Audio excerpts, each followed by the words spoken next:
Alright.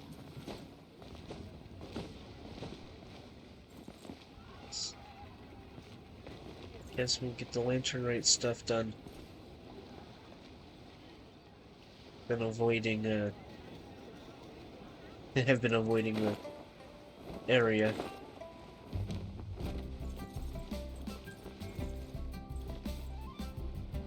Split the bamboo in the morning, dry it till night. Shape and bend it nice and tight. I don't think I've ever heard this character speak. Cross the strands to form a pattern, coat in silk, and you have a lantern. That's how you remember how to make a show lantern. Did you get all that, Chi-Chi? Morning, split bamboo, traveler. Then get silk, make paimon. What? No, that doesn't even rhyme. Look, it's them. Hey, Yao Yao! Hey, Chi-Chi! Whoa, Traveler! Paimon, you're here! Happy lanternrite! What you up to? I'm teaching Chi-Chi to make show lanterns. It's a real test of finger dexterity, so it'll help keep her nice and loose. Yes, I do. Why did you have to word it that way? Exercises to be a nimble zombie. That is really weird, but okay. Oh, okay. Well, we need a whole bunch this year so it doesn't get too dark at night. Too dark? What does that mean?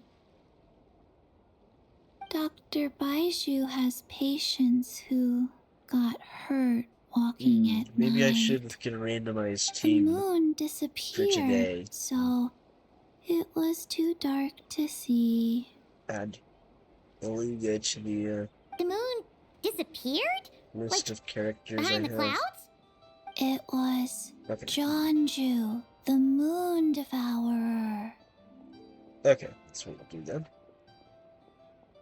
Changshan told me about it, but now I forgot. It's an old myth from Chenyu Well, there- Vale about a giant toad in the It's like sky that enough eats the moon. Toma, Fremine, and Beluga will be your team for today. The moon gets eaten? It's just a story. It's not like there's actually a giant toad in the sky. I asked Master about it, and she said myths are just insights into how the people of the past understood the world. Well, I didn't see it that night.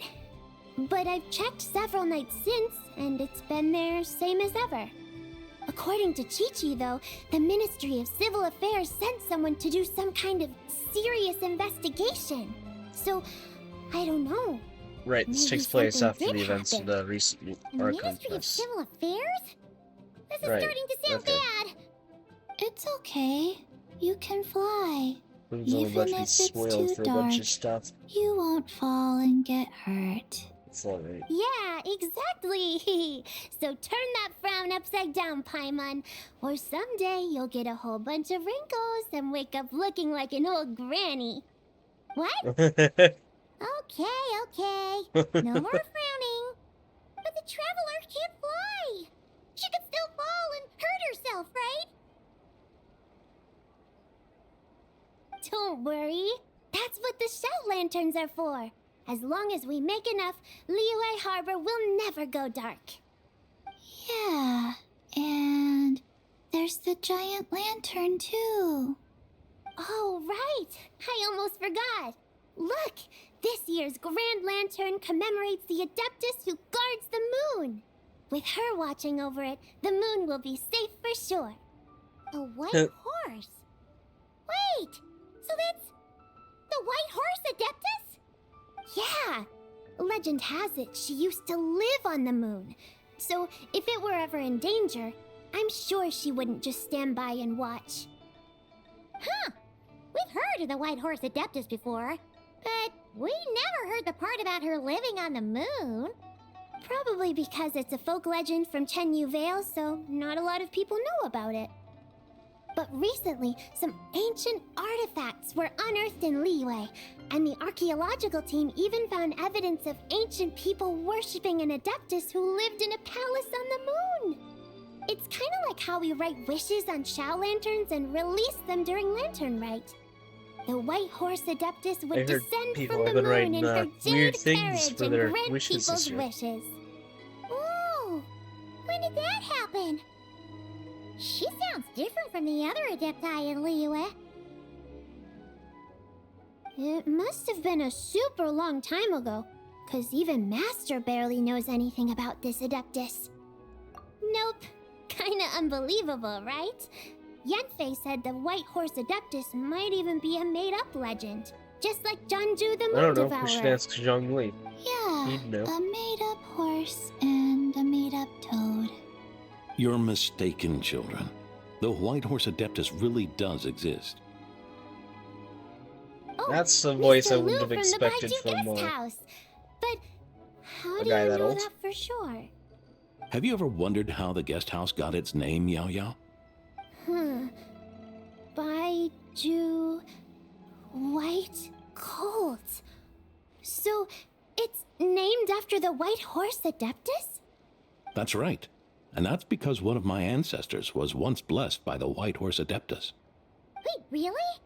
Tell us more! Tell us more! I don't like his It was voice. a long, long time ago, when this ancestor of mine was still a young girl. She was out gathering herbs and accidentally fell off a cliff, but the White Horse Adeptus rescued her. Oh, that's it? Paimon was expecting something a bit Yeah, I more don't like that voice at all. special. We've heard a whole bunch of stories like that before. Patience, young one. Let me finish.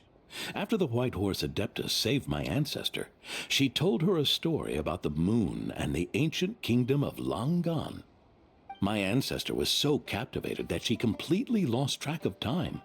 So much so, in fact, that when she returned to her village, she found nothing but a desolate ruin in its place.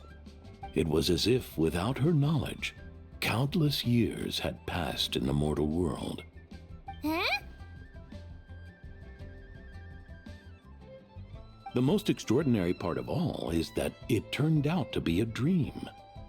When she woke up, she found herself at the bottom of the cliff, right where she had fallen.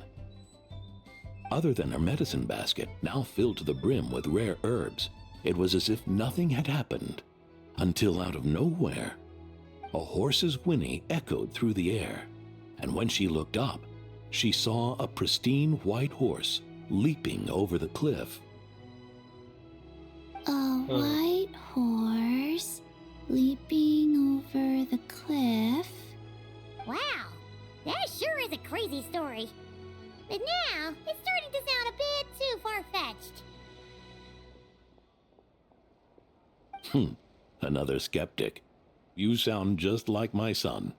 But I know it's true. Ancestral records don't lie. Wait, so your son doesn't believe it happened? Don't get me started. Not believing is one thing, but he even wants to change the name of our guest house. It's a disgrace, I tell you, a disgrace. Well, it was getting about time for him to take over the guest house. And what's the first thing he does? Starts going on about how the name doesn't attract enough customers and how we're losing business to Wangshu Inn. Can you believe that? As if Baiju Guest House and Wangshu Inn aren't miles apart from each other. Oh, what about something like the Geo Lord's Rest? Paimon bets that would get people through the doors. Why are the units of Geo measurement they Lord's use so Rest. inconsistent? I like that one. Like the game uses meters, but the This isn't about getting people through the doors. English This is voices about disrespecting constantly our say, ancestors. miles, you know? Oh, White Horse Adeptus, my wish is this. Let your divine power be known. Teach my foolish son the error of his ways. Paimon wants to learn more about this Adeptus. Hey, maybe we should ask Zhang Li. Yeah. Good idea. Yeah, we should. Mr. Zhang Li is super knowledgeable. He can answer questions even Master has no clue about. Yeah, he can. Yeah, we just saw him having tea at third round knockout. Alright, then that's our next stop. Chi-Chi and I are gonna keep making Shao lanterns. But careful on the road. Goodbye. Paimon. Goodbye, traveler. Goodbye, Chi-Chi. Sure, we'll be seeing you again.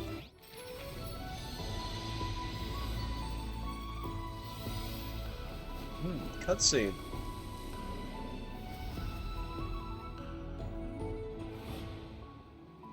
Oh, okay. So this is... Okay, so these are the mini-games.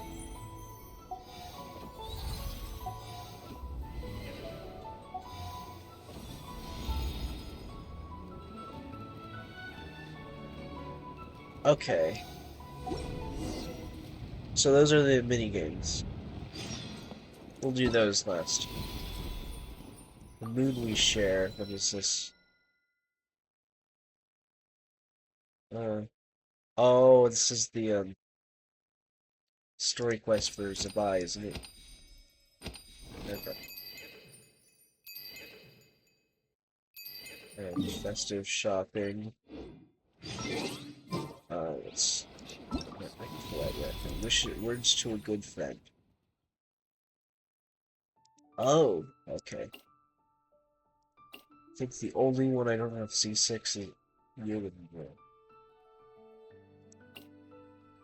Yeah, C4. Oh, Lan Yin's not either. Okay. She had last year's lanternrite character? Okay. Well. Let's...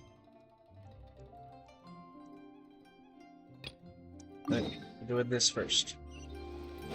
I'll do all these in a minute. Oh yeah, that's right. We just switched to our randomized team.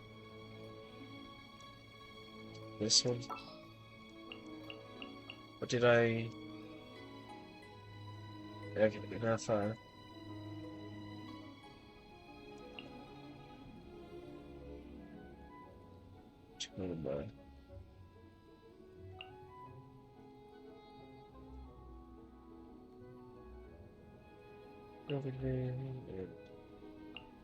I'll light the path ahead. We'll be fine, I'm sure.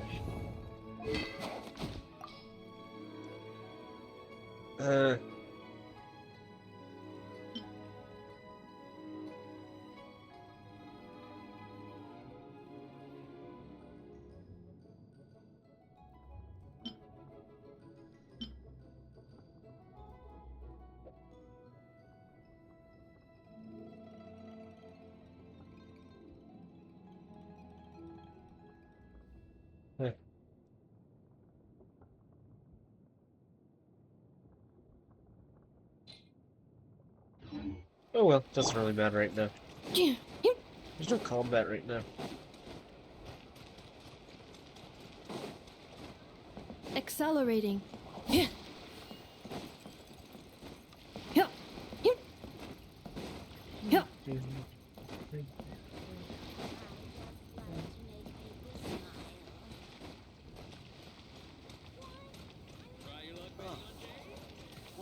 You know, I don't see Zhongli.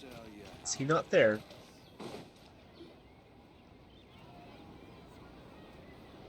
Oh? Oh. Curious. Impressive, right? What's with all the commotion over here? Oh, Traveler and Paimon! Perfect timing! I have something amazing to show you! What is it? Huh? What the? Part of the moon is blacked out! Was it really eaten by a giant toad? Huh. I didn't expect you to know the story of Jonju the Moon Devourer, Paimon. Don't underestimate Paimon. She learned a whole bunch of things in Sumeru. But Jonju the Moon Devourer is a Liyue legend. Well, knowledge knows no borders, so there. You're Hey, right about Paimon that, said Paimon. something correct. But this dark circle doesn't look anything like a toad to me. A toad's egg, maybe? But that's about it. Oh, wait, Traveler! You've been in Nodcry, right? The people there worship the moon goddess, so you should know what's going on here. Really? Not even in a place where people worship the moon? Oh yeah! Master told me that the tale of Jianzhu, the moon devourer, was how ancient people explained a certain celestial phenomenon. But what is it exactly? Some kind of omen of disaster? How so? Oh, but in this picture, the moon is being covered from the center. So this can't be a normal eclipse. Then it's still an omen of some impending calamity? We never said that! Huh. Ugh, some crazy customer left it at the restaurant. Just thinking about it gives me the chills. Attention, everyone! As the auspicious festival season approaches, I have an announcement to make. I, Lu Xiong, am on the verge of becoming one of the most renowned archaeologists in all of Liyue Harbor. No, scratch that, in all of Tibet. Even though I never trained at a prestigious academy, I've still managed to dig up tons of treasures. And I understand practically a whole dictionary's worth of big words, too. Like my pops always says, no pain, no gain. And I haven't had it easy, that's for sure. So, it's definitely my turn to make a name for myself. What's the deal with her? No idea. Maybe she ate a bad batch of perch stew? What? You don't believe me? I'm telling you, I dug up treasures from the ancient nation of Langan. I even got a picture of Jeonju devouring the moon. Long gone? Jeonju? What is she even talking about? Sounds like she's a few perches short of a stew, if you know what I mean. Yeah. So what if black perch stew is my favorite? Stop talking about me like I'm not here. Whoa, what are you doing? You're just a stupid, ignorant man, and I'm gonna kill you. Young lady, you need to calm down. What? So you're looking down on me now too? How about I take you both out then? How does that sound? Oh, you're gonna, This you're is a gonna place fight for dining. her. If you wish to take me out, you'll have to do it elsewhere. Don't act like you're better than me. Do you know who I am? I'm about to be the most famous archaeologist in all of Liyue. No, Tibet. No, I don't think that's Show true. me some respect. It's respect I you think want? that's true. Very well. For the sake of the other customers, we'll do this your way.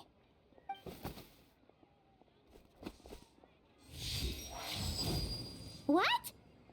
So Shenhe started the fight? She had no choice. The woman pulled a shovel out of nowhere and started going crazy, flipping tables left and right. She even injured 2 other customers.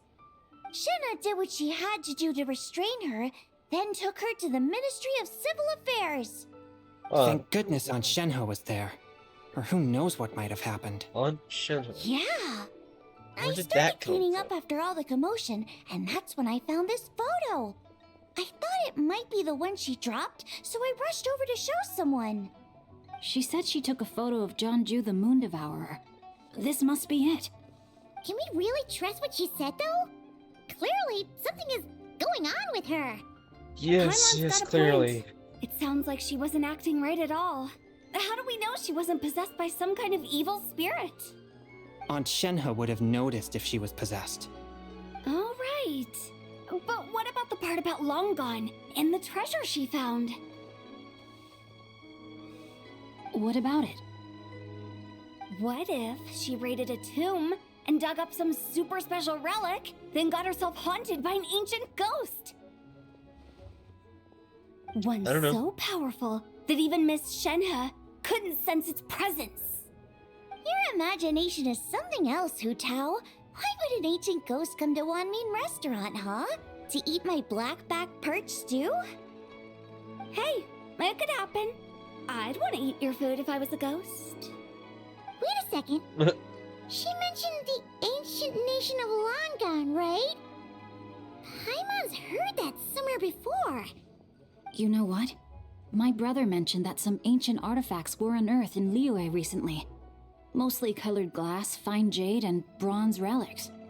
Some of the text inscribed on them has already been deciphered. There were some poetic verses, but the word long gone popped up as well. So, does that mean this long gone place is real? Still, Paimon knows we've heard the name somewhere before. Do you remember, Traveler? Right! His ancestor heard about it from the White Horse Adeptus. The White Horse Adeptus? Oh, so you must have been to see the giant lantern already. Yep. And it turns out that the White Horse Adeptus is super mysterious, too. Even Madame Ping hasn't met her. Wait, I thought she was the gold-eyed Celadon mare of the 8 Adepts. That's just the interpretation you believe in, Hu Tao. There are other theories out there, too. The elders of Qingce Village believe that during the Archon War, a white horse leapt from a clear spring, transforming into an Adeptus who aided Rex Lapis in battle. In Chenyu Vale, some of the tribes take her to be the Daughter of Time, and trace her deeds to an even earlier era. Yet in other ancient texts, including the relics I just mentioned, she appears as an emissary who listens to mortal wishes, bestowing the blessings of the heavens and moon upon the mortal realm, which is why we write our wishes on Shao lanterns. That's so complicated. So what's the verdict? Which version is the truth? I don't know. I'm afraid there's no definitive answer to that. You'd have to be You here two have today. been all over Teyvat. Do you have an idea? Nope, sorry. We were actually on our way to ask Zhongli. He knows even more about this kind of stuff than us. Ah, looking for a consultant, huh? He's having tea with Miss Linlong. Shigu Antiques is hosting an exhibition tonight. An exhibition? For what? All Learn those it, Bible. antiques Sing Show just mentioned. So if you head to the big ship docked in the harbor tonight, I'm sure you'll find him. So, Okay, where's if you say so. next? How about we go to the Ministry of Civil Affairs to ask about the White Horse Adeptus? We might be able to find out more about the recent moon situation, too. If you're heading to the Ministry of Civil Affairs, could you give them this picture for me? Since it belongs to that customer, she deserves to get it back at least. It might even Does help she, the Ministry though? with their investigation. Does she? All right, we're off. Oh, wait! I almost forgot! Happy lanternrite! Okay, Wu-Tao. Come have a meal with us when you're free. We'll be there, or we'll be, square.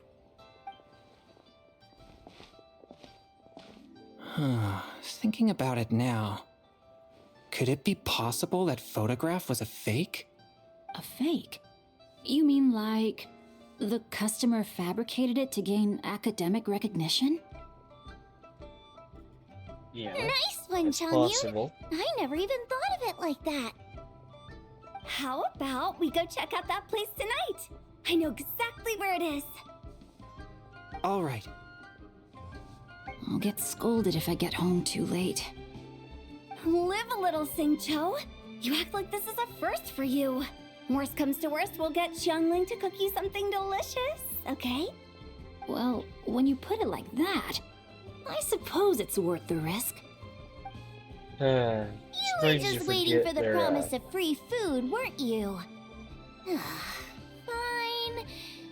It's a plan then. We'll meet up tonight. I don't know where I was going for. I guess we're going up there.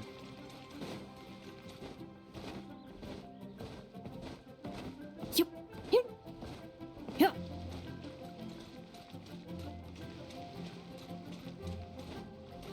Hup.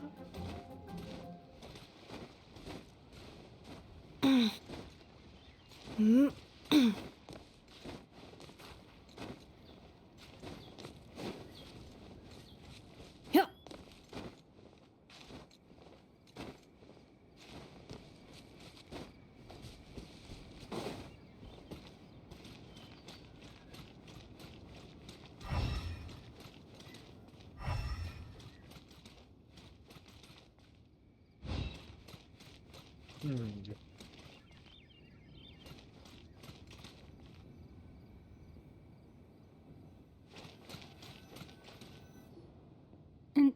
grandfather is of the same opinion, Miss Lanyon. Yes. On lanternrite, the moon shall go dark. That's what the signs are indicating. Celestial observation isn't Grandpa's strong suit. But he discussed it with several other elders from our clan, and their conclusion was the same.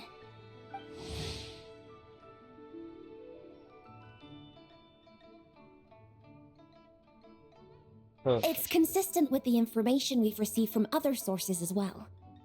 You mean the whole thing? About the legend of Jeonju the Moon Devourer? Happening in real life? Yes, that's one of them. So it's true. I thought it was just a rumor. It's true. But right now, the bigger issue is that all our sources indicate the phenomenon's gonna happen again. I'm not sure this bodes well. Let's remain optimistic for Ching's now. voice actor change? We're making progress interpreting the artifacts, and Ganyu is consulting with the Adepti as we speak. Besides, apart from the incident at Wanmin Restaurant, there haven't been any other moon-related disturbances. Ningguang, Keqing, and Lanyan! You're all here! Oh, this is the part where we get sent on, And a wild Paimon. goose chase, It's isn't been a it? while. Happy lanternrite. Yes! Happy lanternrite! What brings you here, though? I thought you'd be in the harbor enjoying the Shao lanterns. You're certainly not the type to visit Yujing Terrace for no reason. Is there something I can help you with? What? We're not allowed to just drop in on our friends during the festive season? No, we're not. I was only teasing. You're welcome to visit us anytime you wish. Happy lanternrite. Oh, and about all the moon business you were just talking about? We have something to show you. Here, take a look! Whoa! Something really did take a chunk out of the moon.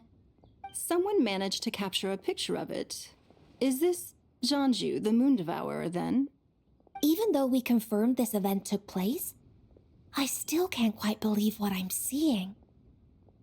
Where did you get this picture? From Xiangling! She found it when she was cleaning up after that customer caused a scene. She thinks they must have dropped it. Wait, is this Chawang Terrace? No, it's just where I'm from.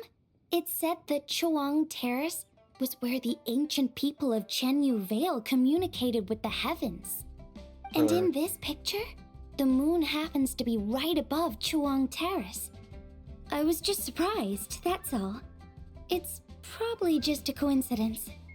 That's Nothing's a coincidence in interesting this game. because the ancient people of Chenyu Vale migrated there from the chasm area. The chasm? So, that place is involved too? According to our investigation, that customer you just mentioned, Lu Xiangxiang, her father and grandfather are merchants in Liyue Harbor, and her mother and grandmother grow tea in Chaoying Village. A few days ago, she left her home in Chaoying Village to join a civilian archaeological team funded by Hoishan Hall, and ended up excavating some artifacts in the chasm area. These artifacts were then entrusted to Shigu Antiques and are set to be featured in an upcoming exhibition. So it's Then, all of course, connected. the incident at Wanmin Restaurant occurred. We suspect something happened during the excavation that left her with quite the shock. And now, it seems like she also went to Chawang Terrace and took that picture of the moon disappearing. The chasm? Chawang Terrace? Things are getting pretty complicated. She's not in a good mental state, so we took her to Boo Boo Pharmacy to get some help. Why don't you come with me to check up on her? At this point, you seem invested in this case too. Then let's Okay, head there sure. now. Let's do it.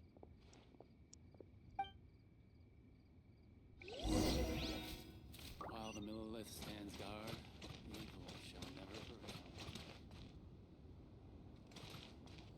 Huh.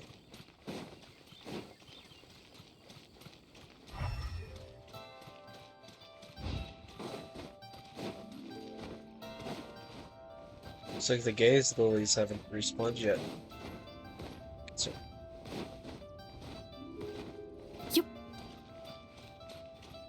can't do anything with them if I wanted to right now anyway.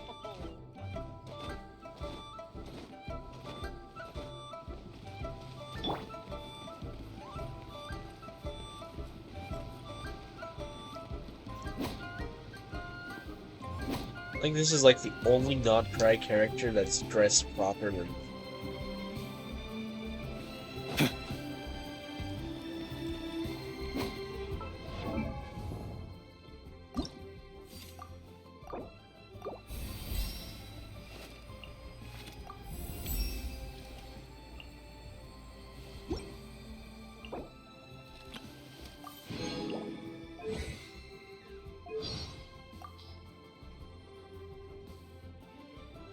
Huh. If only I'd known about this sooner. Now that's what I call a game changer.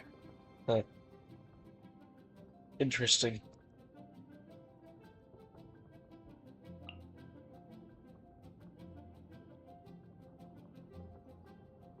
Interesting.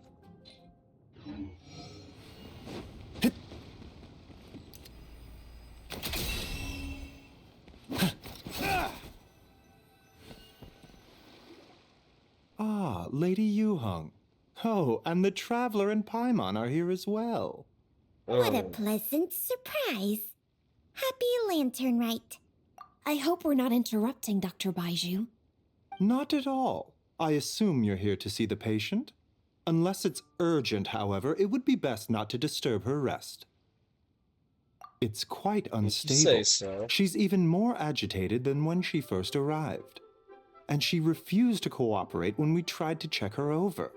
I had no choice but to prescribe a calming draught and to have her rest for 2 days. So she's getting worse? That isn't the news I was hoping for. It's just a precaution. Based on an earlier conversation with her, it seemed more like a fixation than anything else. She hasn't lost her mind. That's right. When we asked about it, she kept insisting she was going to be famous far and wide. Well, it might not be far and wide, but she certainly made a name for herself around Yujing Terrace. Even some of the Qixing know who she is. Not often, that's for certain. From my initial assessment, the patient appears to have experienced some sort of shock, and whatever it was seems to still be haunting her. But what could have caused such a thing? The relics from the chasm? Or the moon above Chuang Terrace that night? Come back in 2 days, and you might just have your answer. I suppose that's all we can do for now. We'll take our leave then, Dr. Baiju. Of course. If you need anything else, don't hesitate to stop by. Speaking of those relics from the chasm, aren't they being featured in an exhibition tonight? That's right. Are you planning to attend? Oh, we need to talk to Zhang Li We want to anyway. talk with Zhang Li anyway, and now Paimon's even more curious about these relics.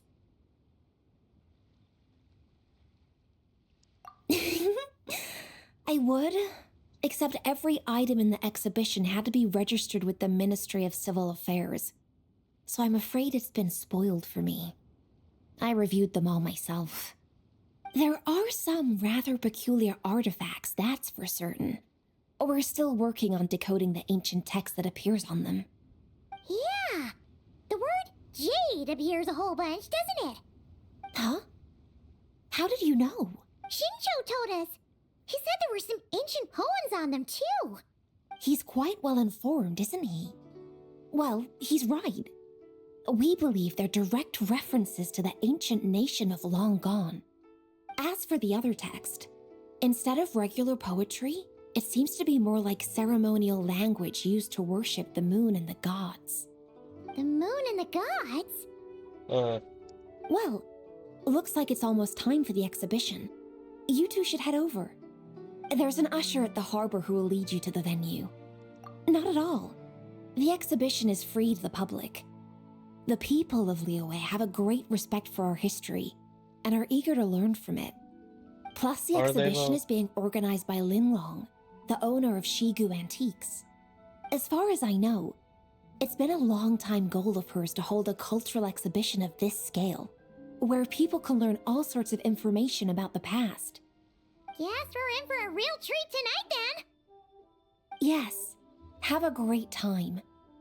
There's still more artifact decoding work I need to finish, so we'll have to part ways here. After seeing the picture you brought, there's a few ideas I'd like to follow up on. You're hard at work even during festival season? Ha! You haven't changed one bit, Ka-Ching. I'm simply fulfilling the responsibilities of my position. That's all. All right, I should get going. See you later. Okay. Well, guess we should head over to the harbor and find that usher.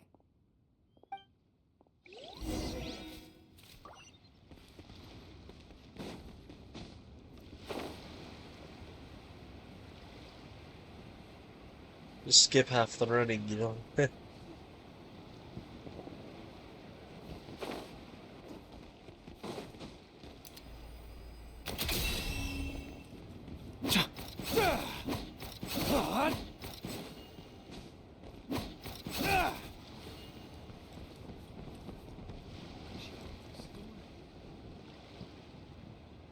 You can't beat the atmosphere here in Huh. I thought it would be bigger. Okay. Ah, here for the exhibition? I can take you aboard. After you. Oh, okay, it's on a ship. Never mind.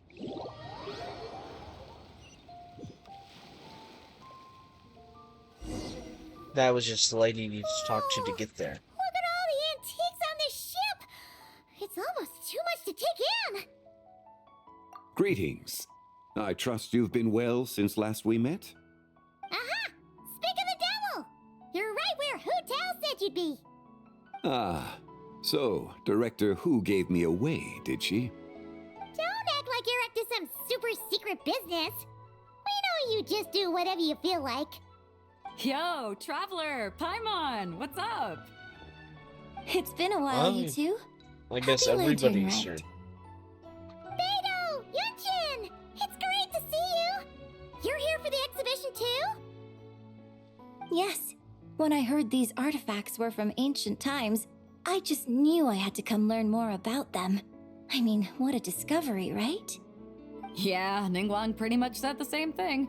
She thought coming here might help culture me up or something. Culture But you up. as you know, That's I'm funny. more of a fists and punches type of person. I doubt one exhibition is gonna change that. You're too modest, Captain. You're the leader of the Crux fleet. That takes far more skill than just fists and punches. Plus, at the end of the day, you still decided to come, even though you didn't have to listen to Ningguang. Well, she's the Tianquan.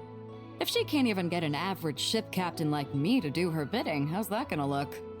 You sure know how to think from her perspective, huh? I guess I do. Anyway, how's everyone enjoying the exhibition? I heard that if you see something you like, you can negotiate the price with the owner and take it home. Wait, so we can buy this stuff? Indeed.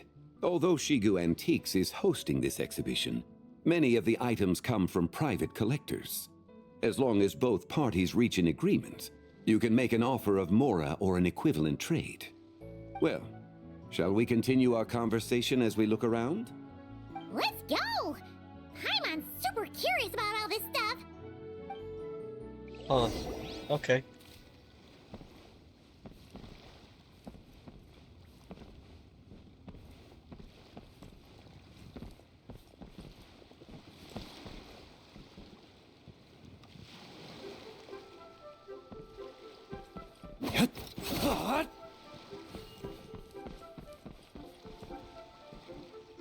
Paimon, you're so slow.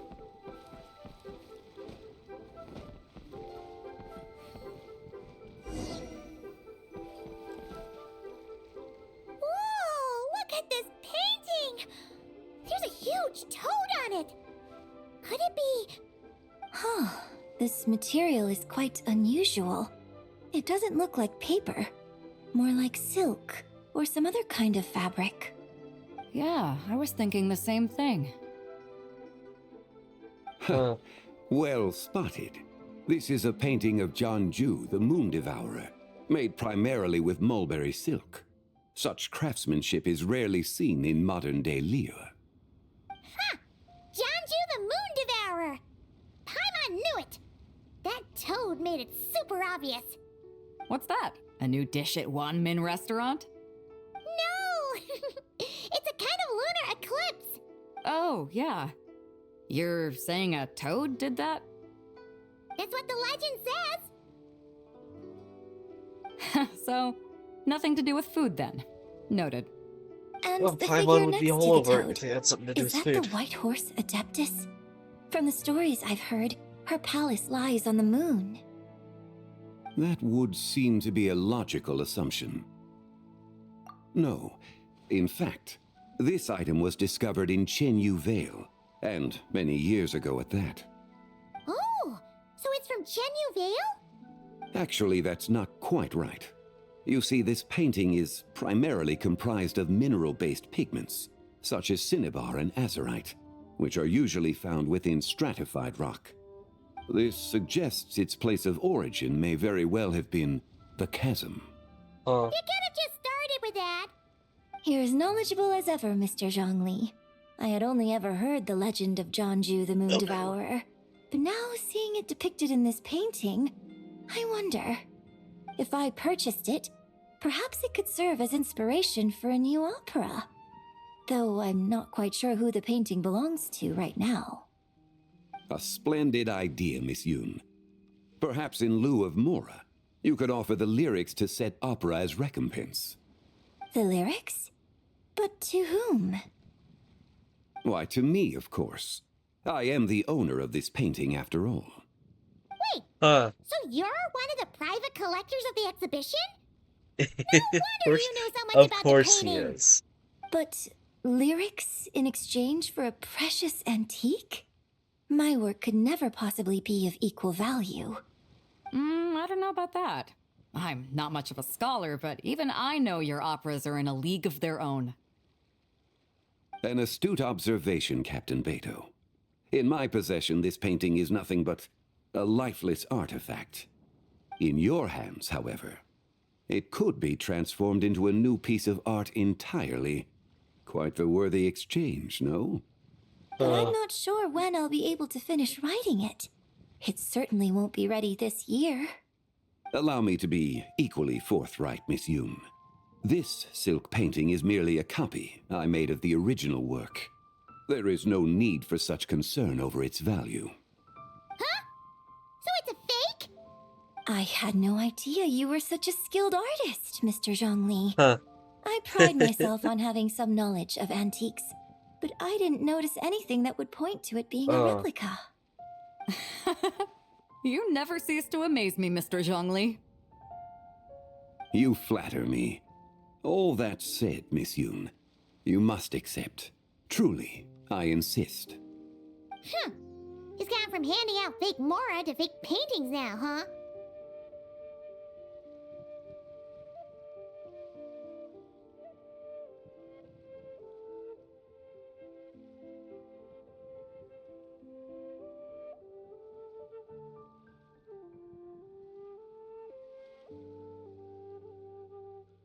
Your kindness is impossible to refuse, Mr. Zhongli.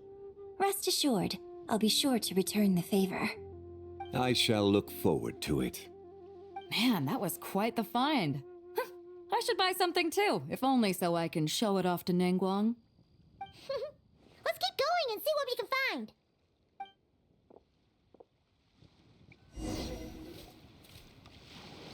Wow, this bronze war chariot is really something.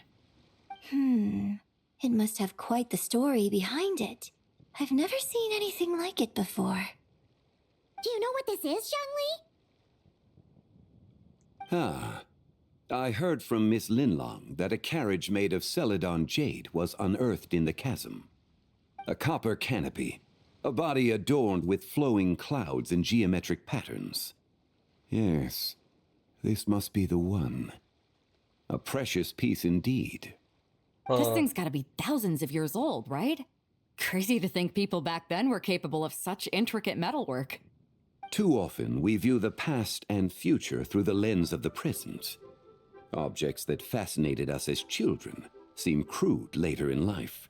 And that's only after a few decades or so of separation.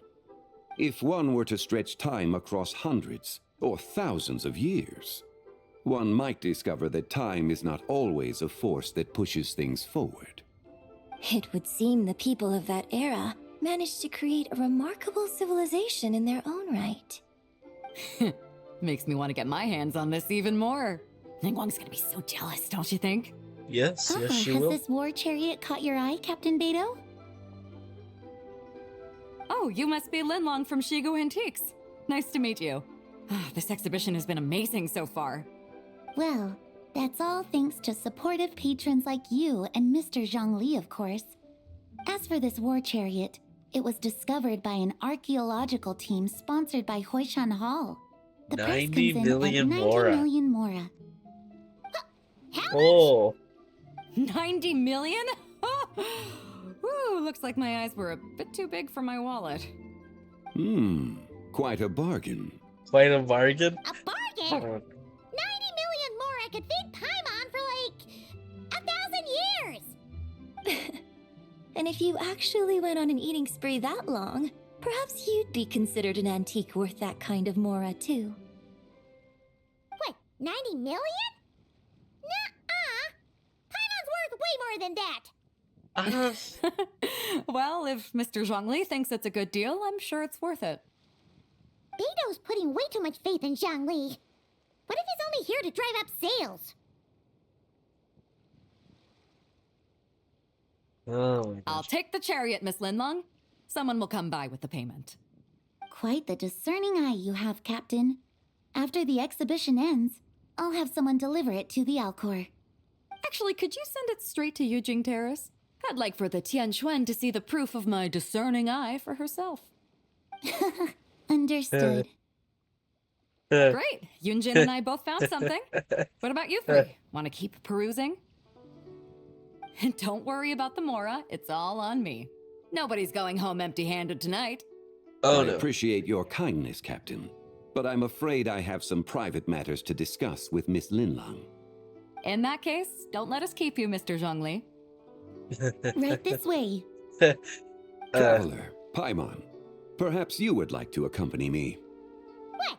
So you can show us another bargain antique that's so far out of our price range it's not even funny? Other people are always demanding Mr. Zhongli's time, but it's quite rare for him to extend an invitation himself. Yeah, that's because we I know a wouldn't bunch pass of up his this secrets. opportunity if I were you, Paimon. Yeah, just don't forget to come aboard the Alcor for a drink later. Yeah, guess you're right. Taking a quick look isn't gonna cost us anything. Let's go! Sure it isn't. It might though.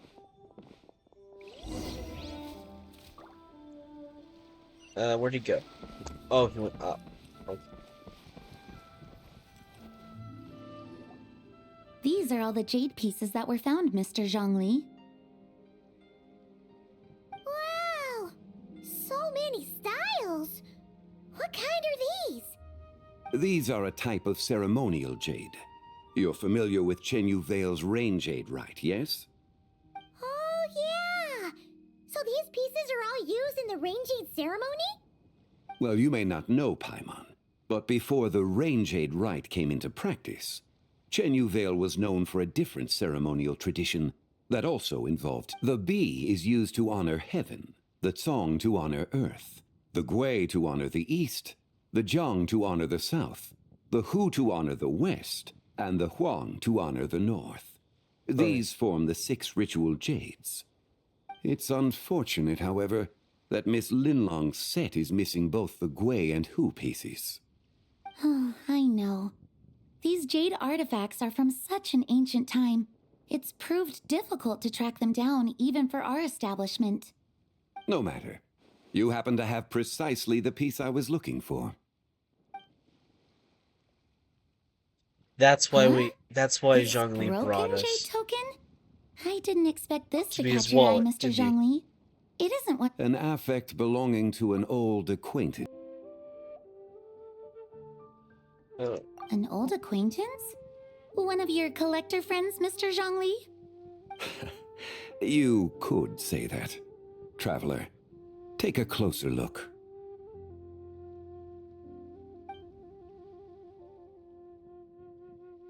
Closer look? What does he mean?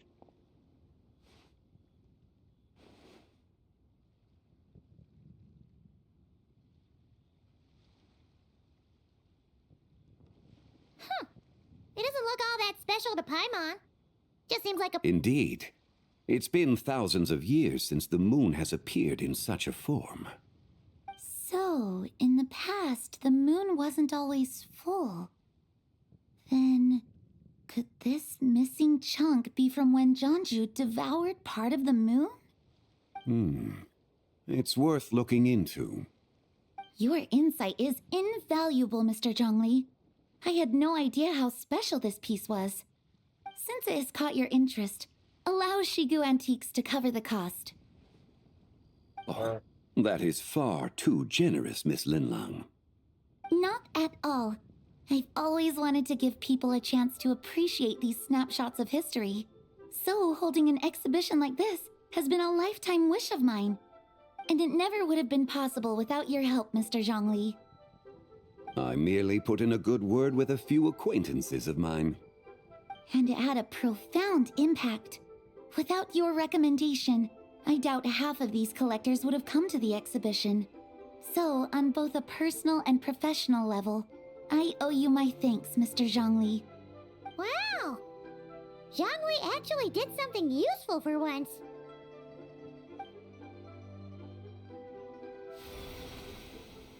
Oh? What's going on?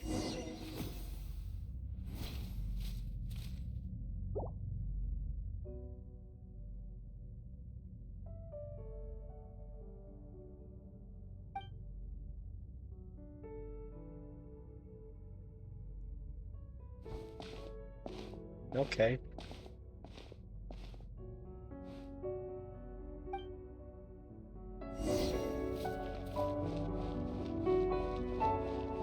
It's getting farther away.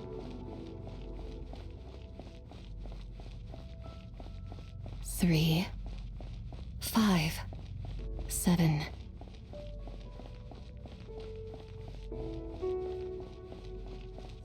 Okay. 11, 13, 17, 19, 23, 29. Huh.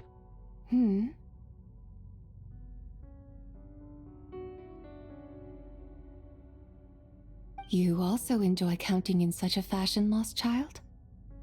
The same loneliness as them. It seems to exist in your heart as well. Me? I'm sorry, I don't remember. The shadow of the moon? Or a dream of time? I'm sorry. No one has asked me such things before. I've been here for so long. There is much I have forgotten. I know nothing of your arrival. All I know is the longing in people's hearts. Yet, I sense the moonlight's guidance within you, child. Perhaps you seem confused. Perhaps I can help in some way. The path home is... that direction. I believe someone told me that before. But I was never able to reach the end. You should take a look. No need. It would seem... my time has already run out. Farewell. May the moonlight ever shine upon you. Weird.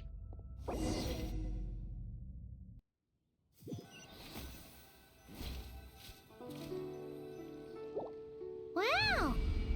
Zhongli actually did something useful for once. Your complexion looks rather ashen, traveler. Yeah, what's wrong? Does your stomach hurt? Huh? What are you talking about? You were... Ah, I see. I'm afraid we must take our leave, Miss Linlang. My friend has taken ill and I must escort her to get some rest. Of course. Traveler, Paimon, please come with me. Ah, yes. Regarding the payment for the jade token. Charge the expense to the Wangsheng funeral parlor if you would.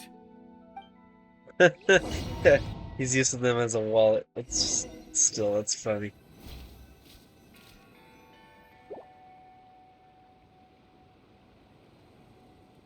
Why are they here? How did they get here in such a short time? But this late at night?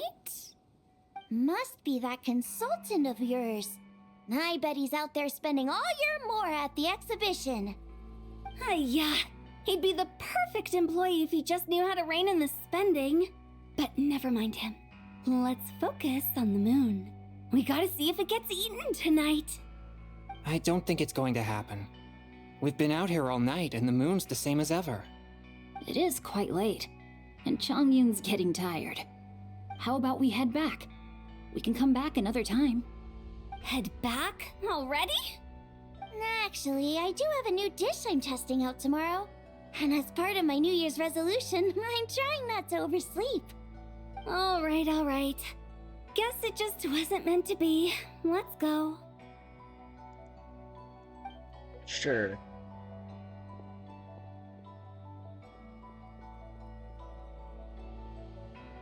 When the sun's out, bathe in sunlight. When the moon's out, bathe in moonlight.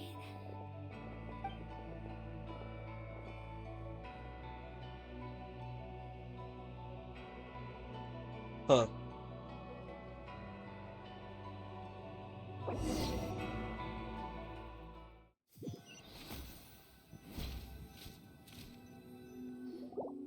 Wait, aren't we going to rest?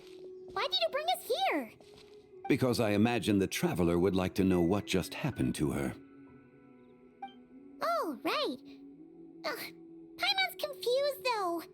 She could have sworn you were there the whole time. How is that possible? It sounds like her spirit formed an inexplicable connection with the being in that space. Ah, you suspected from the beginning, didn't you? Indeed, the being you met is the fabled White Horse Adeptus, and the original owner of this jade token. Her name is Zibai. Wait, does that mean she's inside this token? No, she does not reside within this token, but rather within the moon's shadow. This token, word has it you accomplished quite the feat in Nodcry. You and your friend brought the Frost Moon back to Tevat. Yeah. Tell me, did you ever wonder about the other moon? The one that hung in its place for thousands of years? We never really thought about it, but it must have been a fake, right? A fake moon! Indeed, it was false. Its true nature, nothing but a projection of the moon. It also happens to be the prison that confines Zibai to this day. Wait, the White Horse Adeptus is trapped inside that projection? But the moon in the sky right now is the real one, right? Where did the fake moon go? And why can't Paimon see it? With the return of the true moon, the shadow naturally lost its place in the heavens. Now, it is disintegrating bit by bit.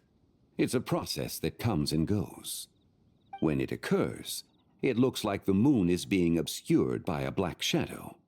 But when it stops, the shadow disappears and becomes invisible to the eye. So, you're saying there's an invisible fake moon blocking the real moon right now? Indeed. Okay, this is not what Paimon was expecting. My hypothesis is that people's wishes could be what trigger the periods of disintegration. After all, when you experienced that episode just now, it was precisely when Miss Linlang spoke of her own wish. Wait, is that because the White Horse Adeptus answers people's wishes? The legend must be true then. So, that means the more wishes we make, the faster the fake moon— Quite the contrary. After countless years trapped inside, the two have merged into one. When the moon's shadow is gone, Zibai will cease to exist in this world. Oh no! So, by bringing the moon back, we Do not burden yourself with such thoughts. Because of your actions, a promising opportunity has presented itself to us. Let us not forget, what is crumbling is also precisely that which imprisons her. Yes, and that is why I invited you here tonight. Your connection to that broken jade token confirms that you can do what I envision. However, while I had hoped to receive your assistance, this matter could have significant ramifications. I must admit a certain reluctance to implicate you in more of Tevat's secrets. Often, the deeper one's knowledge of such matters, the harder it becomes to extricate oneself from them. You are someone who once traveled through the boundless sea of stars. I cannot help but wonder, perhaps it is wrong for your fate to become too entangled with the fate of any one world. Such is your conviction, then. Since journeying beyond Lille, you have had ample time to reflect on these matters, it would seem. Very well. The first secret I must reveal is that Zibai has long since passed away. The being within the Shadow Moon is merely one of the 3 deadly selves she severed before her death. Wait, the White Horse Adeptus is dead? Weren't you supposed to— Please, remain calm, Paimon, and allow me to explain. The 3 deadly selves is a practice used by those engaged in spiritual cultivation.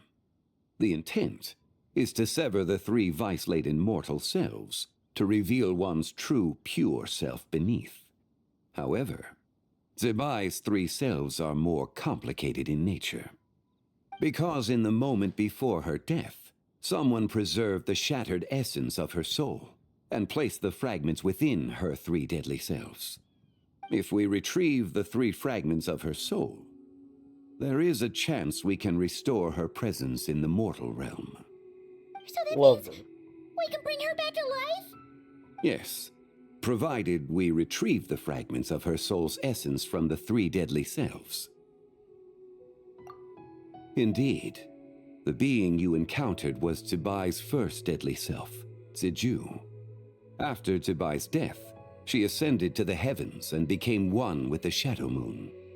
The essence that resides within her is a heavenly soul, also known as Taiguang. Thus, this self is the closest to Zibai's true nature. That said, because she is trapped within the Shadow Moon, we have no choice but to seek out the other 2 soul essences first. Then we can unite them as one. Her second deadly self is called Ziju. After Zibai's death, she fell into a slumber deep beneath the earth in what is now known as the Chasm. The essence within her is the Earth Soul, also known as Shuangling. She is the self that inherited most of Zibai's memories and wisdom. The chasm? So, do we have to go there to find her? That won't be necessary. I sensed her presence on the jade carriage from earlier, the one at the exhibition. It's possible the return of the Frost Moon awakened her, and she emerged from the chasm alongside that batch of ancient artifacts. Wait! That must be why you agreed to help with the exhibition! To investigate the artifacts! Indeed. So in truth, Miss Linlong was the one who helped me. The third deadly self is Zichao. The essence within her is the human soul, also known as Yojing, Zibai's shade. Thus she is the most free-spirited among the 3. She lent me her aid during the Archon War 1,000 years ago. But later, as her powers waned, she retreated into the mountains. I imagine finding Zichao should prove the most troublesome, so I shall take it upon myself to track her down. Oh, that's no fun, Zhongli. We need to find the second deadly self, right? But where do we even start? Locating her should not prove difficult. In life, Zibai was fond of mortals, and as the self who inherited most of her memories and wisdom, Ziju should be the same. It's possible she has possessed someone and is meandering the bustling streets of Liyue Harbor as we speak. Possess someone? Wait. Are you... What if she raided a tomb and dug up some super special relic, then got herself haunted by an ancient ghost? Exactly! Lu Xiangxiang! It seems you have a lead in mind already. She'd still be at Boo Boo Pharmacy. She was super agitated when she first got. Do you think it could be her, Zhengli? It's quite possible. The deadly selves are impure beings that can easily influence mortal minds. A sound plan. Well, I should get started on my own investigation then. But you're leaving already? I must. Zichao went into hiding after the Archon War. If I am to have any success tracking her down, and there's no guarantee, I should start sooner rather than later. But there's still so much you haven't told us! Like, who the White Horse Adeptus actually is, and not to mention who it was that preserved the fragments of her soul. Should our endeavor prove successful, then naturally those answers will follow. If not, speaking of them would be rather meaningless. I guess. That's no fun. It would seem that this is a question you are unwilling to set aside. Very well. I shall tell you. It was the Avatar of Time. Ah, so you know of her existence. The ruler of time saved her soul. Indeed. Interesting. Preserving what remained of Zibai's soul in the moment before her death. Only the power of time could be capable of such a thing. However, there is no telling what effect it has had on the three deadly selves. In other words, you must exercise caution when seeking out Ziji. On the night of lanternrite, countless Shao lanterns, and the wishes written upon them, will be released into the sky. I estimate that this event will trigger the Shadow Moon's collapse. When that happens, the cage that confines the first deadly self will open. That is our moment to act, but also the moment where all could be lost. For if we fail to retrieve the other two soul fragments in time, Zibai's resurrection is hopeless. As I mentioned before, the answers to your remaining questions should come in time, providing our efforts bear fruit. Let us hope that all proceeds smoothly in the days to come.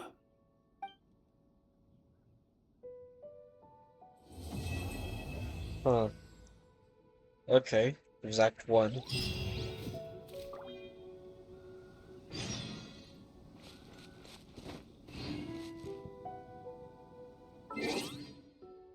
Okay. How many do we need? 193.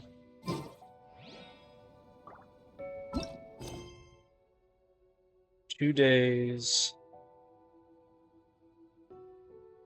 Oh.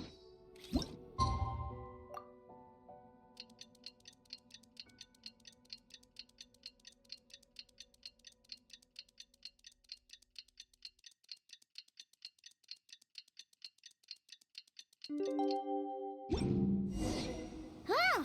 Should we head to Boo Boo Pharmacy today? Yes, we Fingers should. crossed we learned something useful. You probably won't.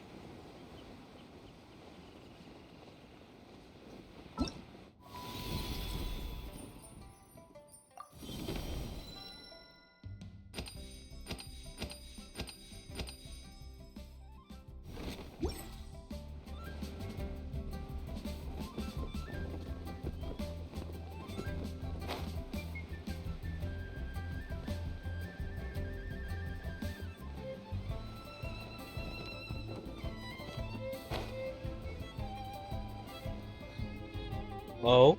So let me get this straight. The patient disappeared right as you were delivering the medicine. I know it's hard to believe, but that's exactly what happened. It's true. 1 minute she was there, and the next she was nowhere to be seen. Hey, it's Yelan! Fancy seeing you here! Oh, Is this a bad time? Not at all. Just a small roadblock in the case I'm working. Ningguang asked me to investigate a patient named Lu Shangshang. If you're here to find her too, then you're out of luck, I'm afraid. She went missing this morning. What? According to Dr. Baiju, the patient vanished right under his nose. But it just seems like that should be impossible. There 1 second and gone the next? Pretty sure Xiao can do something like that. Then you're suggesting this Lu Shangshang is the vigilant Yaksha in disguise? Or some other adeptus? Guess not. But this is so weird. How can a living person just vanish into thin air? Unless... Who is this Linny you speak of? He's... Oh, never mind. Let's set aside the how for now, and focus more on the where. You mentioned this patient has a strong obsession with achieving fame and recognition? Yes. She kept talking about becoming a renowned archaeologist and making a name for herself. So, are we looking for a place where it's super easy to become famous? I think we should check out the Xiao Lantern crafting stalls. Because it's easy to become famous by making Xiao lanterns? Not exactly. When the people of Liyue need a solution to a problem, their first thought would be to pray to the gods and the Adepti. If her wish is to become famous, she might write it on a Xiao lantern in the hopes that the fabled White Horse Adeptus might make it come true. That certainly sounds probable. Turns out, the White Horse Adeptus might be a lot closer to home. What was that? Nothing. Let's go check out Climb on. Stop doing that.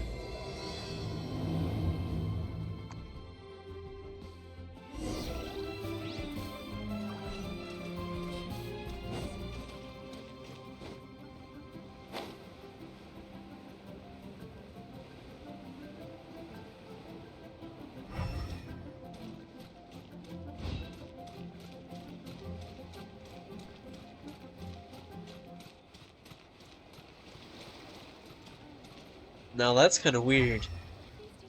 It's just stop there and it's staring at the wall. That's funny. Accelerating.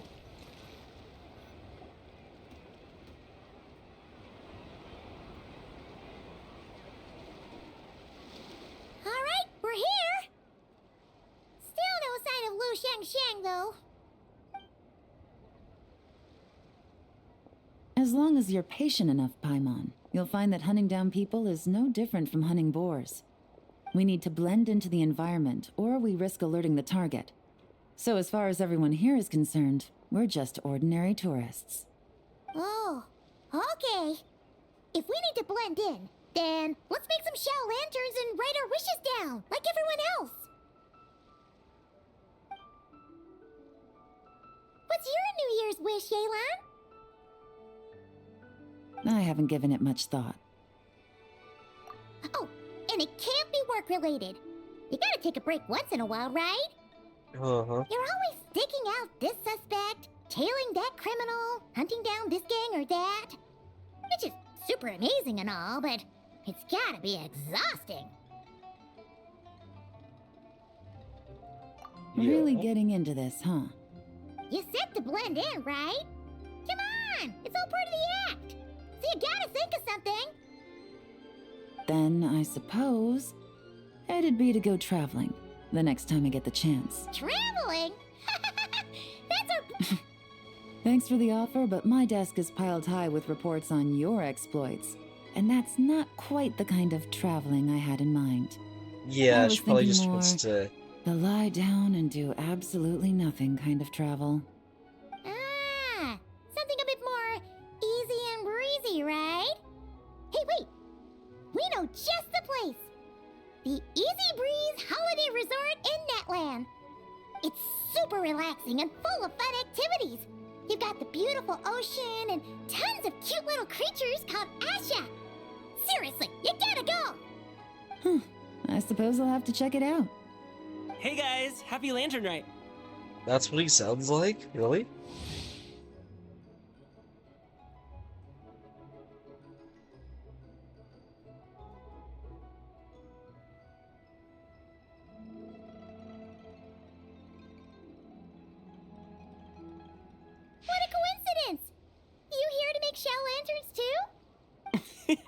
Well, it's that time of year, am I right?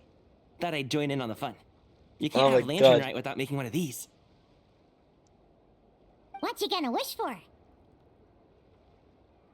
Aw, man, it's kind of embarrassing, but whatever. The truth is, the mighty mythical beasts are seriously struggling with recruitment. So, I'm hoping to find a few apprentices and teach them the art of wushu dancing. Awesome! Sure, Fugami, hip. Whoa there, Paimon! One step at a time. I actually need to find people first. Yeah, but Paimon bets people will jump at the chance to learn from you. Well, I wouldn't be so sure. Wushu dancing is super physical and takes a lot of hard work to master, so it's not easy to find people. At this point, if the Adepti can't help me, no one can. I'll do it! Oh my God. Huh? You just said you wanted an apprentice, right? Well, I'm offering. What do you think? Whoa, the White Horse Adeptus works faster than I thought. Traveler, it's her. Lucia. Our target! Hey, didn't you hear me? I said I wanted to be your apprentice. Oh. No need to shout. I heard you the first time. What's your name? Step back a bit, Gaming. This person could be dangerous. What? Hey, what are you trying to do? Do you know who I am? Get back! Lu Shangshang, we have no intention of harming you. We just need to ask you a few questions. Get back, I said! Try to remain... If you come any closer, I'll...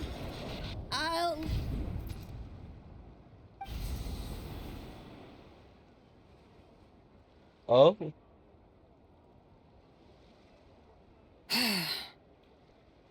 Little wisp of a being.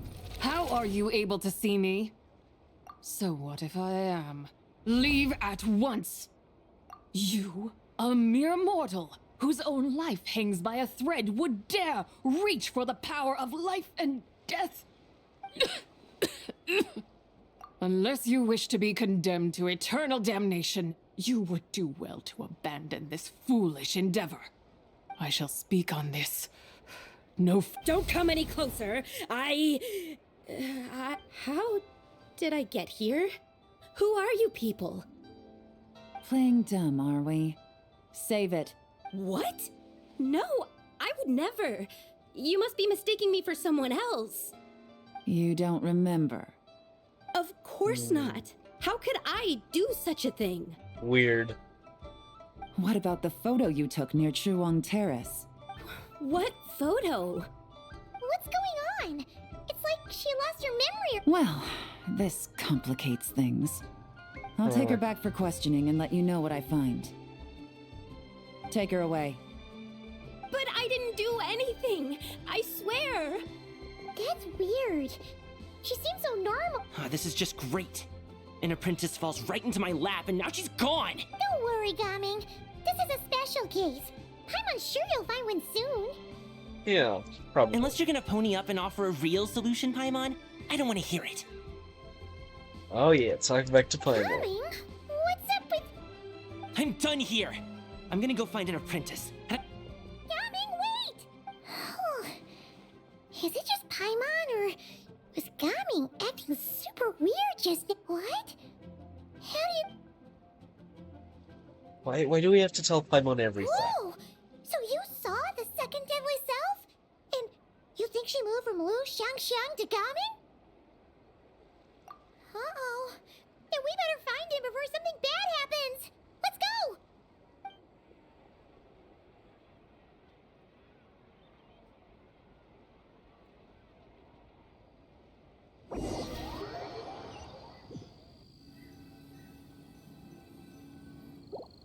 Alas, why must Cloud Retainer inflict such woe upon us, Mooncarver? By the order of Rex Lapis, we were supposed to make haste to the harbor to stand watch. Yet we arrived late, for you, in your inscrutable wisdom, chose that very moment to tend the mint. It is no wonder Cloud Retainer banished us to the wilderness in anger. A pity only that I, blameless as I am, was made to share in the punishment. Blameless indeed. You speak as if it was not you who decided to plant all that mint in the first place. Yet now, in its wretched state, overrun by blight and vermin, you would turn away? Utterly heartless, I say. Were I truly that heartless, would I have rescued those seedlings from this desolate wasteland, granting them haven in your hallowed garden? Alas, if blame must be laid, let it fall upon Cloud Retainer for failing to recognize the virtue of our plight. Ah, at last a sentiment with which I can agree. If ever Cloud Retainer is away, we should steal into her abode and plant a veritable field of mint. A tempting little ruse, is it not?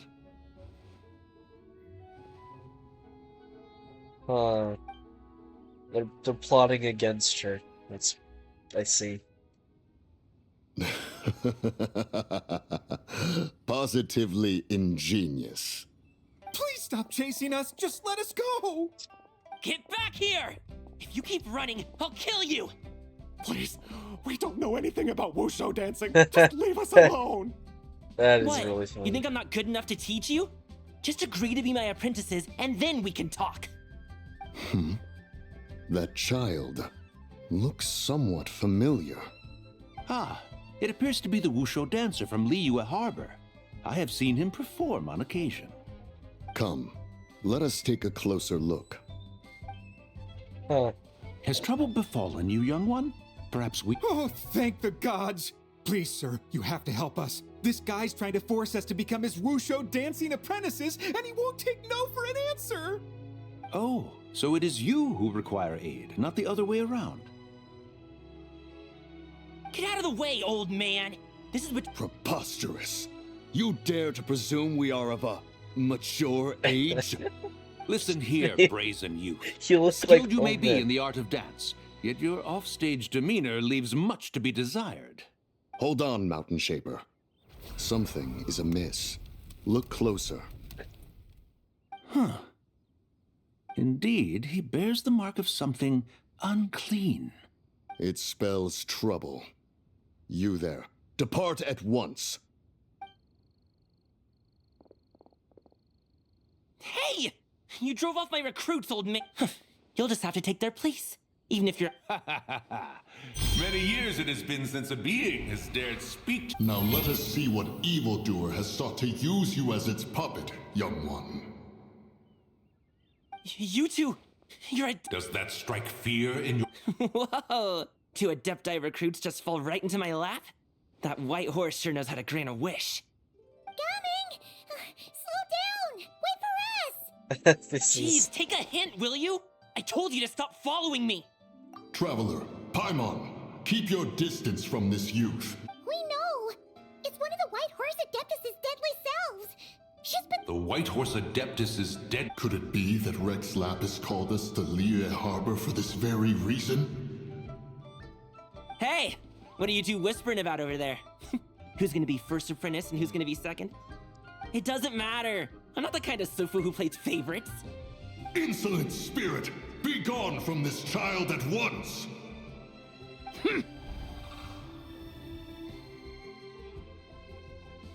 Little mite of a mortal. Getting in my way again, I see. That is no concern of yours. No, only by doing it myself will I find peace. Otherwise, rage will consume me. If I lose control, all will turn to dust. The curse of time. Come no closer.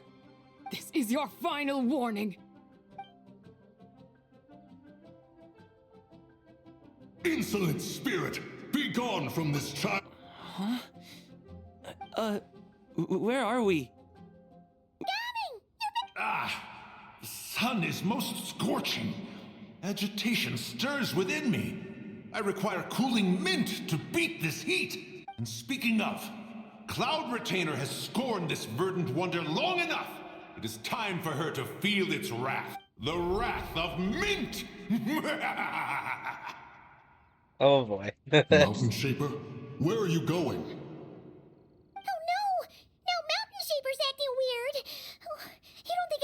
spread to him. Quickly. What? Was I really that rude? Jeez, someone get my dad to throw a slipper at me. I'm so... Dude, he's adorable. He is fine. It is simply exhaustion. But to think Mountain Shaper would succumb to something like this, it is most unexpected.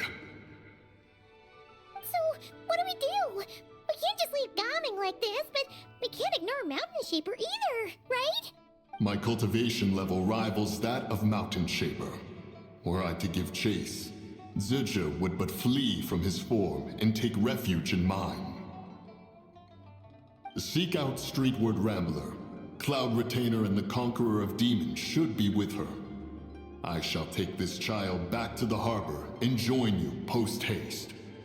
Whoa! What are all the Adepti doing together? Rex Lapis charged us with keeping watch over Liyue Harbor should danger rear its head. I dare say this is the very crisis he anticipated. Yeah, probably. Come, we must devise a strategy before confronting Zidja.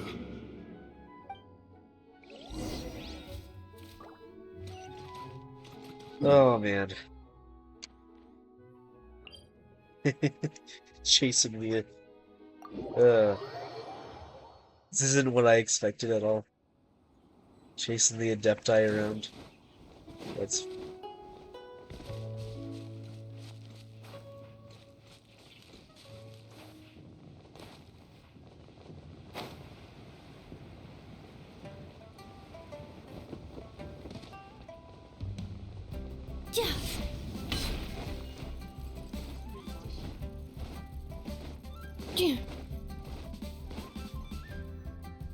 The White Horse Adeptus?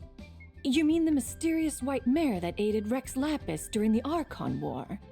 Even if it's not her, there must be some connection. She always avoided us back then, and I never knew why. Rex Lapis's recent trip seems to be related to this person as well. Xianyun! Madam Ping! Xiao!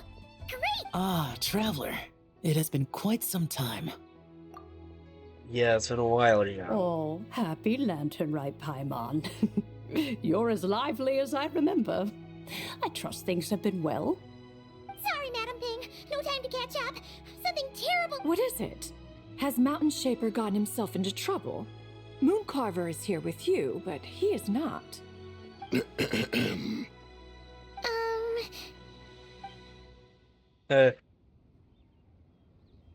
The Wrath of Mint? That old fool dares to utter such nonsense behind one's back. Yeah, that... So, even a mere deadly self of the White Horse Adeptus was able to possess Mountain Shaper and affect his mind.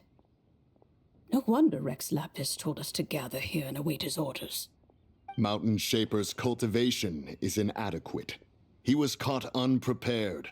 Were it one of us, Zidja would hardly have found a vessel quite so... ready for the taking. Hey! That's not what you said earlier! Where is Mountain Shaper now? A question that hardly bears pondering. Obviously, he intends to plant mint in the vicinity of one's abode. Ah, then he poses no great threat. We might as well let him be. Once he fulfills his wish, it's possible that... Your ulterior motive is most obvious, Mountain Shaper. You two hope for Mount Outsong to be covered in mint. One can see it clear as day. Not to mention, deadly selves are born of malevolent human desires, and naturally pose a great risk to the form and mind of all living beings. We cannot let this go unchecked. Let me handle it. I have relevant experience and know how to deal with such situations. One has no doubt of that. Yet your involvement would likely end in armed confrontation. In one's own estimation, the time for such measures has not yet come. Before his departure, Rex Lapis knew that Zidja was active in Liyue Harbor, yet told us it would seem then that Rex Lapis did not believe extreme measures were warranted here. Yes. This is quite a peculiar case. After all, Ziji's possession does not seem to come with ill intent. It's more like she's... Yeah, she There is. is another matter of import, however. I sense tremendous resentment emanating from her. What could be its source? She was talking about the White Horse Adeptus memories, right? From what the Traveler said, it seemed like she was about to explode with rage. But why? With Rex Lapis away, if we wish to understand that which occurred in the past, we shall have to ask her directly. She also mentioned the Curse of Time. Perhaps. Erosion. Indeed. We are of the same mind. I heard that ancient clans in the mountains once regarded the White Horse Adeptus as the daughter of time. It seems there was some truth to that, after all. The Daughter of Time. Cursed by time? Time does not treat everyone equally. The longer you dwell in this world, the more it takes from you. Then One has devised a solution. Based on what you have told us, it seems that Suja is in the habit of leaping to a different host when provoked. One's plan is for us to block all escape routes while you confront Mountain Shaper, forcing then, if prior experience stands, she will have no choice but to possess you. However, not only are you able to sense it, you are also unaffected by the peculiar state of stasis. In other words, in that moment, you would have the chance to either subdue or persuade her. That is akin to walking straight into the lion's den. Allow me to go instead. Oh, Xiao cares for the Traveler so plan much. a bit too risky? Why doesn't Paimon try first? After all, even if she got possessed, it's not like she would pose a danger to anyone. Paimon's wishes aren't all food-related, you know. One would not I'm suggest afraid this to know course what of they are. action if one had any such reservation. Time and again, the Traveler has proved immune to Suja's influence. Consider for a moment why that Oh yeah, that's what the first Deadly Self told you, right? Perhaps your time in Nodcry left you with the blessing of the newborn moon goddess, Traveler. And this White Horse Adeptus clearly has a profound connection to the moon. Indeed. Indeed. I see. Have you other concerns, Conqueror of Demons? I was just trying to fathom why Rex Lapis left without explaining the situation in detail. But now I think I understand. Rex Lapis entrusted this matter to the Traveler, which means in his estimation, the Traveler must be the key to its resolution. So I have no other concern. I trust Rex Lapis, and I trust you. Of course. Then we are all in agreement on proceeding with this plan? Very well. We should depart at once, lest we lose our chance. Let us see whether that old fool truly dares to face one's abode with Mint. Yeah, probably does.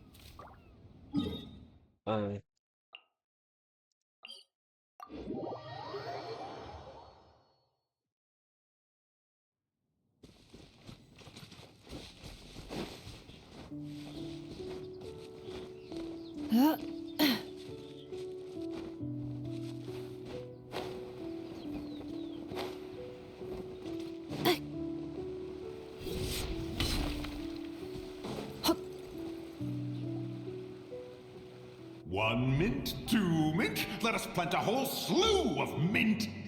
My God.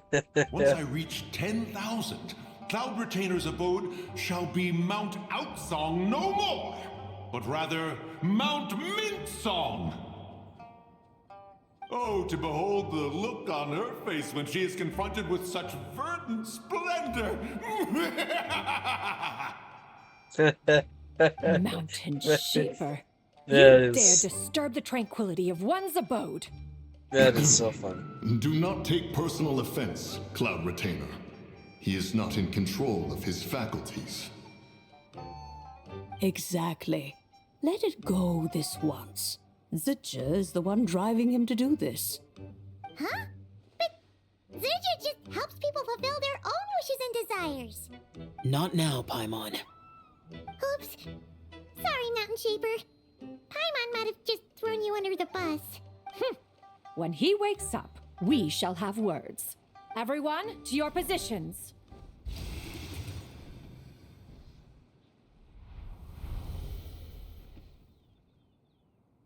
Be careful. A pest? Again! Oh, don't tell me. Cloud Retainer sent you? Ha!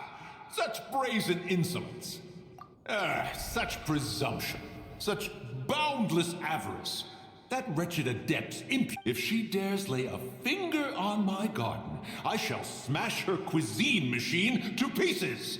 You think I am one to fold so easily?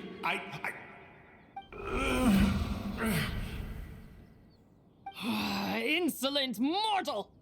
Time and again, you interfere in that which is beyond you. You make it exceedingly difficult to contain my rage. You have no conception of that which you seek. It is forbidden! You know nothing of my past. My warning was given.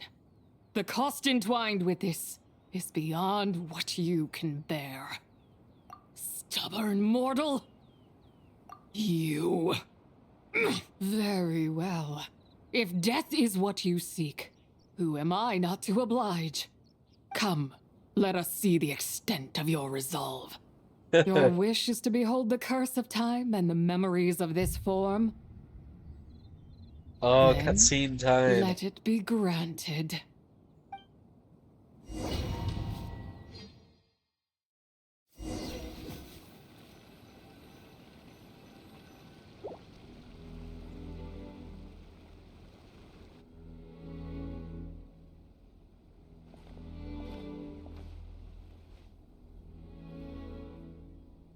You who seek death, stand before me. My prison. I was merely a trace of impure energy within Zibai's immortal body. When her soul was shattered, it should have been the end of me. But then, the one who governs time descended from on high and froze the moment of her death. And so, I remain in this world. I'm a mortal who knows of her existence and would dare to speak her name. Who are you? Help.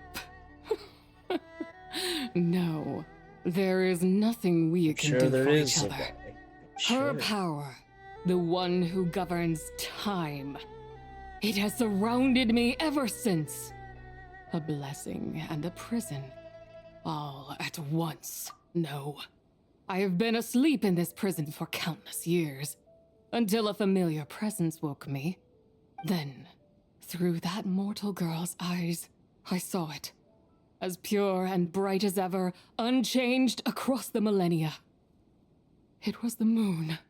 That place is called Chuang Terrace. Did later generations rebuild the altar in a new location? It looks just like the one used to honor Zibai.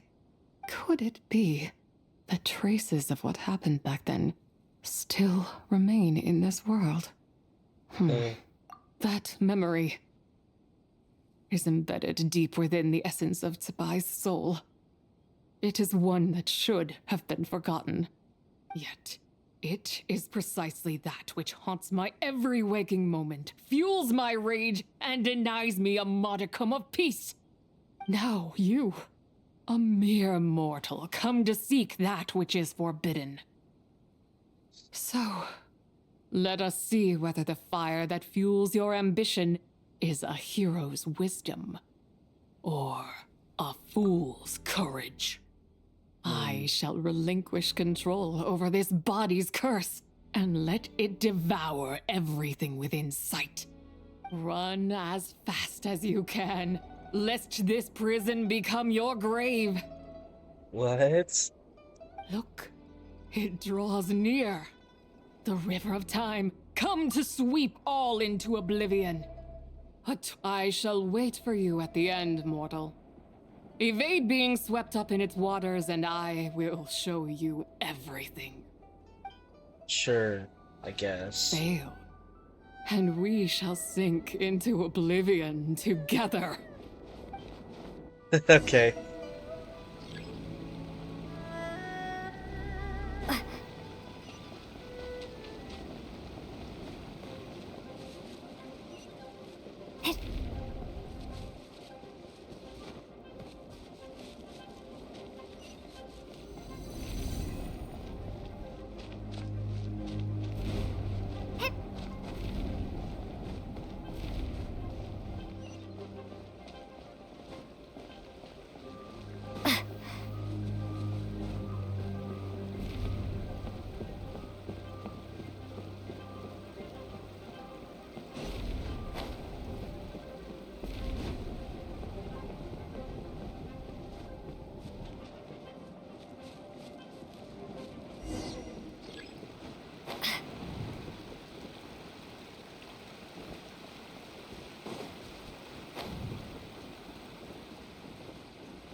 Okay, let me go.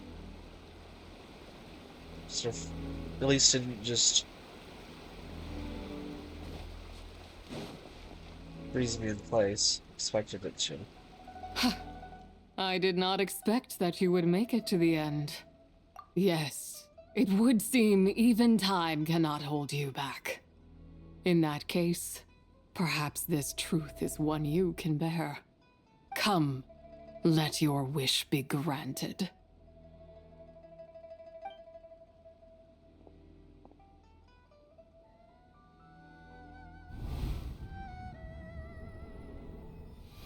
Under moon eternal, in radiant night, a maiden grants silk, soft and light. Under moon iridescent, in night divine, a maiden grants fiber for cloth so fine. Under moon of frost, in night so great, a maiden grants tools to divine our fate. What are Mom and Dad doing? Shh, just make a wish. The kind Adeptus on the moon is listening.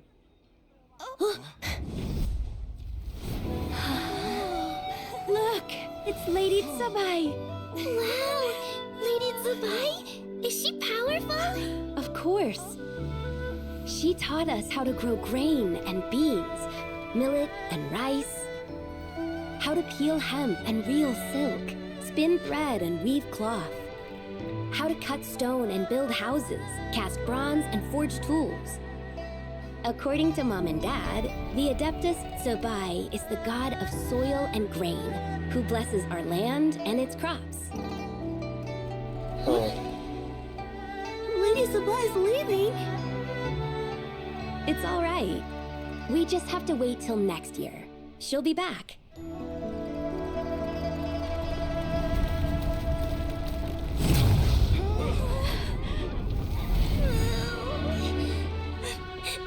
Mom and Dad are gone. Why hasn't Lady Zibai returned? So this must have taken place. You just have to believe. What is that?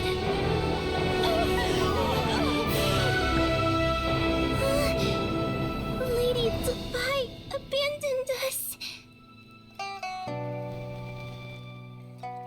All places tainted by the abyss need to be purified. That includes Long Gone. And what of its people? You know what will happen. You are but an emissary to the mortal realm. This is Heaven's will. There is no need for guilt, and no place for hope. I wouldn't dare. But the people of Langan honor me, worship me, pray to me. If I do not answer, the guilt will be too much to bear. And if you do, you will meet the same end. Then as their god, I shall die among them.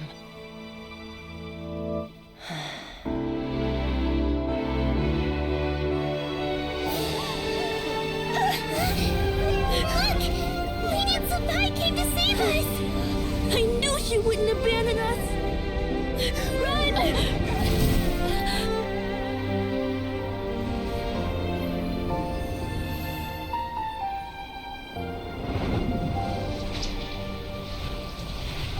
You have done enough. Huh. Now you know the truth. These are the memories that suffocate me where I stand and crush me under their weight. Not just my nation, but the people I loved. Were it within my power, I would ignite a blaze fierce enough to burn a hole through the heavens themselves. It was a time of war, one that ravaged heaven and earth. Right. Remnants of the battles tainted with cursed power fell from on high and devastated Langan. The heavens decreed that the tainted filth had to be cleansed. No matter the cost, if I just had more time. But it wasn't enough. I just needed a bit more, and they all could have survived.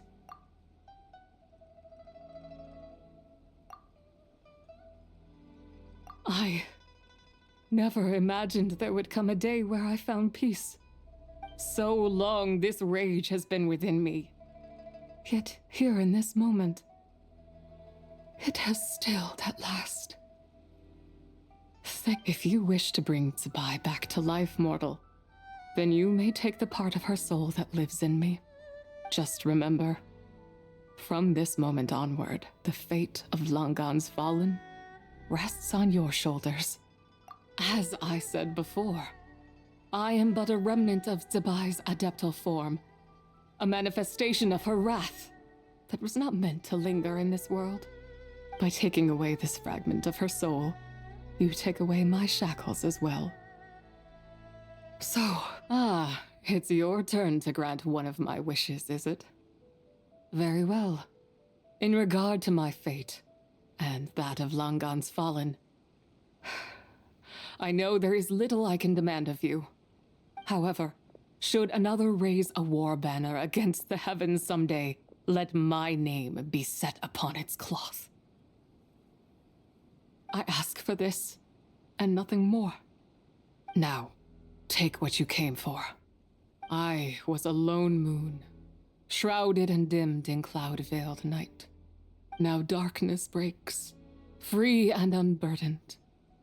I reclaim my light. Right.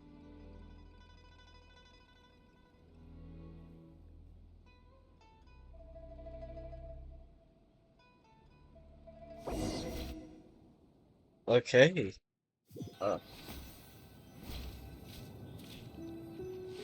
It's quite a lot of You think I am one to fold so easily? Young one. What brings you here? My, what exquisite mint seedlings. Was it you who planted them? I had not... but this is Cloud Retainer's abode. She does not appreciate the verdant wonder. We should leave at once. If she sees us here, there is little I can do to protect you. You weren't? Was it Mooncarver then? My, what nerve he has. What?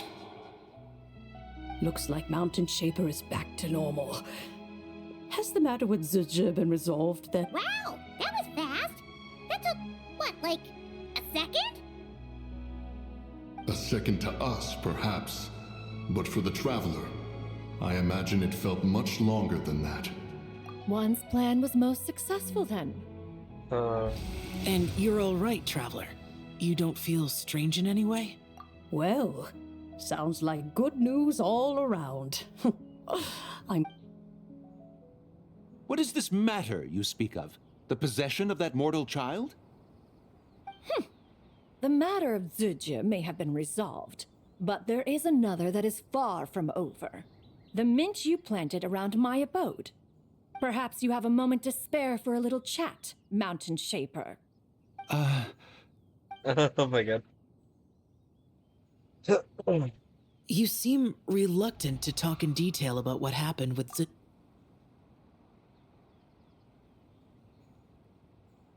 Don't worry. I won't ask you to reveal her secrets to me. And I doubt the other Adepti will either. Huh? You don't want to know what happened? The expression on your face. I know it well, Traveler. It's one I've seen Rex Lapis wear on many occasions. Whatever you learned, it must be too heavy to share. But you're okay, right, Traveler? That deadly self didn't hurt you, did she? Well, as long as you're not hurt, Paimon doesn't need to know anything else. Even so, I hope you feel like you can entrust. If I learned anything from our time together, it's that one should not have to shoulder such a weight alone. Not to mention that certain knowledge brings danger in its wake. I would never want you to feel forced to be the sole keeper of such secrets. Yeah, kind of like how one person can't finish a whole slime, you know? Better to grab a bunch of friends and eat it all together. Exactly! Wait, no! Paimon's just saying we've got loads of friends who'll be more than willing to lend an ear.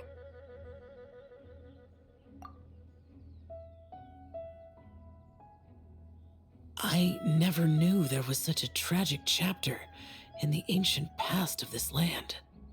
So, the people of that nation worship the White Horse Adeptus as the god of soil and grain. It would seem, then, that Rex Lapis had a similar reason for withholding the details of his recent trip. I've often wondered if he had companions to stand by him before we met, or if he was forced to face things alone. Regardless, lanternrite takes place in 2 days. Let's meet back up again there. If there's no news of Rex Lapis by then, we'll have to come up with a plan. Fingers crossed it all goes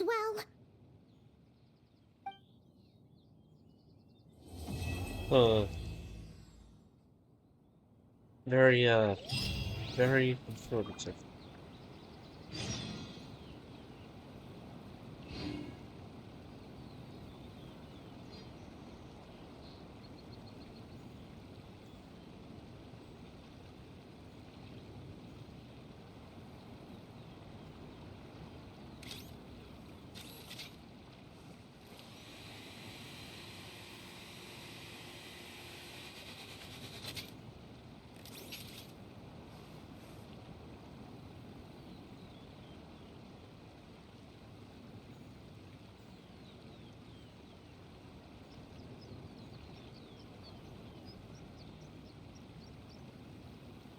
Reviewing outstanding items on today's to-do list. Do you have any additional commands? No problem. I can add them shortly. I'm quite used to it.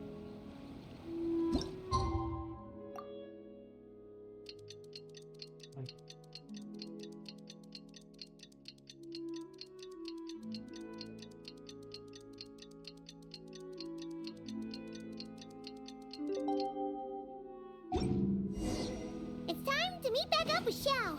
Let's head to Mount Outsong.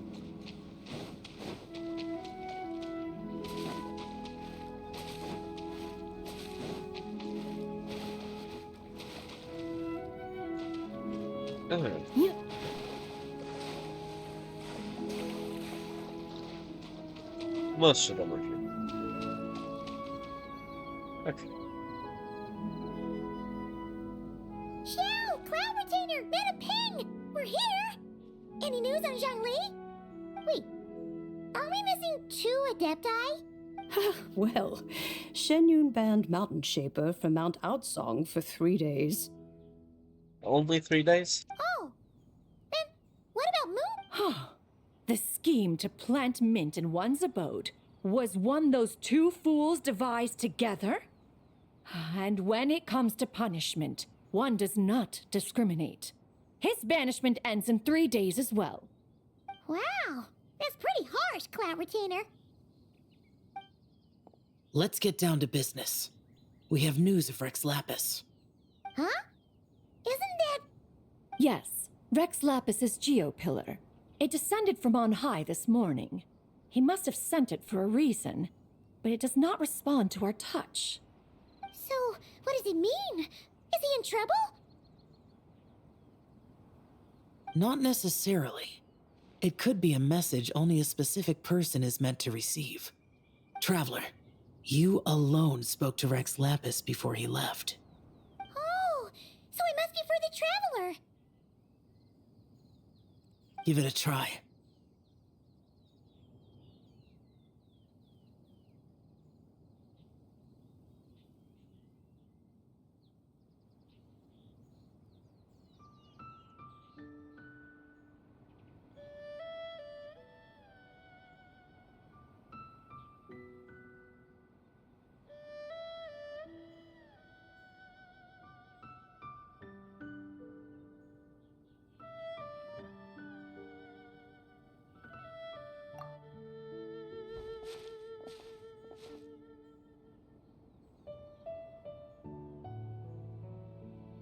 Come to the spring on Mount Qingse. I have left an entrance for you. Okay, if you say so. Well? Just as one surmised, it seems that Rex Lapis will not countenance our involvement in this matter. That would not surprise me in the slightest. He's always had a soft spot for the Traveler, after all. But be that as it may, we have served Rex Lapis for millennia now. In other words, I'm sure this has nothing to do with favoritism. He's probably... That's right. So you mustn't let your guard down, even if Rex Lapis is by your side.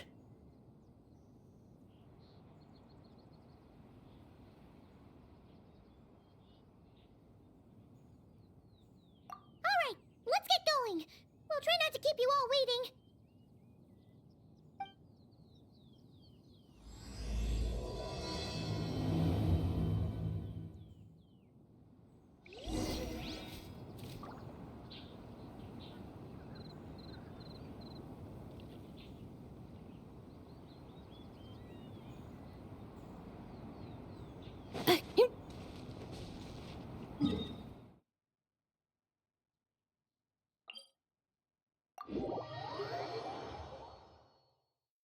I hope my joints won't get rusty.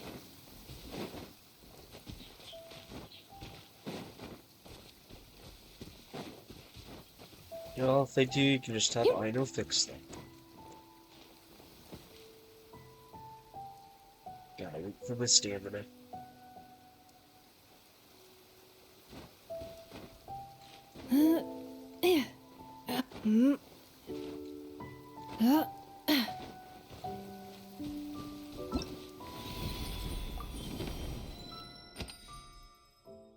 I wish they gave more Mora. Wait, does it... Does that also give enough XP books? No, it doesn't. Of course it doesn't.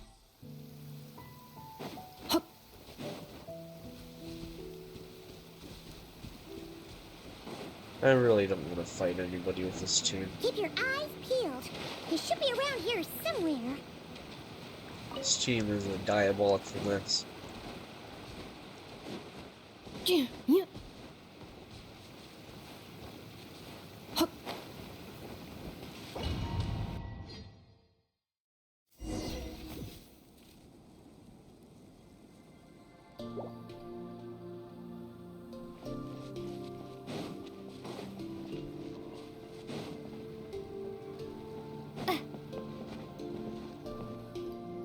Who could have imagined that the once mighty Geo Archon might end up so, sitting on a humble stool in the woods, quietly weaving moon lanterns? You really do look like an old man now. This is a Shao lantern, not a moon lantern. In ages past, when the gods waged war and the world was in turmoil, these lanterns were lit to guide fallen warriors back to their homes. Had you tarried in the mortal realm for but a little while longer, you might have become quite accustomed to them. Even so, it bears such a striking resemblance to the moon lanterns they used to offer up to the heavens. Could this truly be mere coincidence? Perhaps in some sense it is, yet in another, it isn't. For instance, Who is to say that some of Langan's magnificent jade did not become part of the very foundations upon which Liyue Harbor now stands? It is conceivable that this ritual was transmitted in such a manner too. Now, let's not let ourselves get carried away. For all its splendor, do not forget that, in the end, even Langan could not escape its heaven-sent fate. Alas, it is just a pity that the little creatures of this world may never again lift their eyes to the moon, even should misfortune befall. But you, Geolord, now that you rule this realm, why take the trouble, not to mention the risk, to visit one who bears such profound guilt as I? Are you not afraid that you might be sullied by the curse of time that was laid upon me? There is no risk to speak of. At least, not in comparison to that which you took when you defied the heavens all that time ago. As I have stated, time and again, it was not I who defied the heavens. Geolord, the ancient affairs of Langan have nothing to do with me, for I am but one of her deadly selves, severed before her demise. My name is not Zibai, but Zichao. Surely you did not take us for one and the same, solely on the basis that we may all assume the form of white horses? Sorry to break it to you, but you seem to have found yourself the wrong white horse. Anyway, do tell me, what urgent matter brings you here? Very well, then. I have come to ask for Zibai's shade. Oh? So, the Geolord has set his sights upon Zibai's human soul. And what is it that you intend to do with it? The world outside is changing. With the new moon's birth, the confines of the Shadow Moon are gradually disintegrating. In other words, the heavenly soul is set to return. Consequently, strange phenomena have manifested within Langan's former domain, leading to the earthly soul's reappearance as well. The last of the trio, the human soul, is in your possession. Most intriguing. My intention is to gather all three together, so that an old friend may finally make her return. I must admit, it seems that some remarkable affairs are coming to pass in the outside world. Yet there is one thing you seem to have overlooked, Lord of Geo. Back in the day, it was you that freed me from that painting. And afterwards, I took up arms in your name. Together, we first subdued Chenyu Vale, then brought peace to Mount Qingse. It was for this cause that the contract between us was made. But now that the debt has been repaid, what cause have you to expect my aid? Zibai and I have long been friends. Given not only that you were manifested from a corrupt desire within her divine form, but that you also possess a fragment of her soul, how can you purport to be the wrong white horse? I think you'll find that we are now as separate and distinct as any two beings ever were. What once shone with radiant purity has... Oh, great Lord of Geo. Should this still be unclear to you, I bid you take your leave. It seems that the fault lies in my own lack of consideration. Wait! One moment, if you will. Should this not be your opportunity to propose a new contract? The part where you make me an offer I simply couldn't refuse? Even those puny mortals know how to haggle when striking their bargains. Should you, the famed god of contracts, not likewise strive for success through negotiation? Come now, enough of the posturing. It's time to name your price. Very well. I had, in truth, I knew you would not come before me unprepared. Yet, you should know that I want for nothing, for I live in the mountains, carefree and untroubled. Occasionally, I even find sport in teasing the mortals who stumble into my presence. Then why persist in telling them those ancient stories? I speak of what transpired before the sky collapsed and the earth sank into itself. That is merely my way of passing the time. And what of it? Would any believe, much less remember, the ramblings of a mountain hermit? Those tales have long since spread throughout the mortal realm. Who? Should my words prove insufficient, I invite you to see the world for yourself. To this end, I have found you a pair of trusty guides. The lantern rite is presently underway in Liyue, and should prove quite intriguing for you. So this, then, is the contract you have prepared for me? Indeed it is. Think of it as... Surely you do not hope to offer this in exchange for Zibai's shade. The foundation of my very existence for a little excursion seems a little steep, wouldn't you say? Why not see for yourself? You can always decide afterwards. The final determination, of course, shall rest with you. Is that so? Then perhaps this deal might not be entirely off the table after all. Hey, it's Zhongli! Oh, we've been looking for you everywhere. We thought you... You're here. So these are my guides. Well, well. Guide? Oh, you poor innocent little creatures. The benevolent Lord of Geo has sold you to me, which means that for the rest of this day, you belong to me. Sold us to you? Just what have you gotten us into, Zhongli? The situation is not quite as dire as that would sound. I ask only that you accompany my Adeptus friend on a tour of Liyue.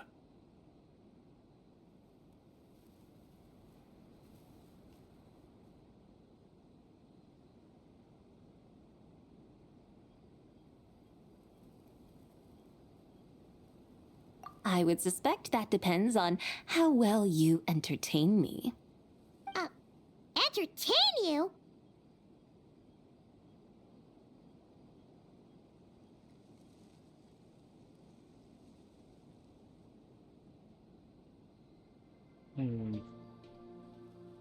Let us start with this Liyue harbor of which I have heard so much.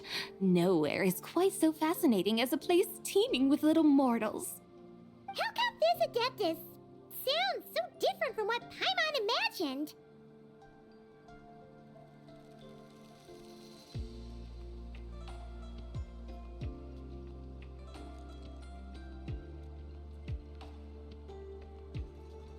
Okay, we'll take care of it. Get ready to find out why they call Paimon the best travel guide in all of Tibet. Look!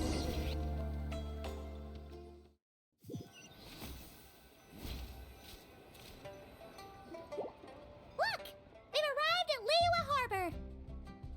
Not only is it Tibet's busiest port, it's also the beating heart of Liyue.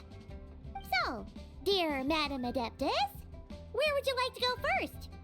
With humble fare and wine to sip, in comfort clothed and soul at ease, one eats, and all the heart's ills cease.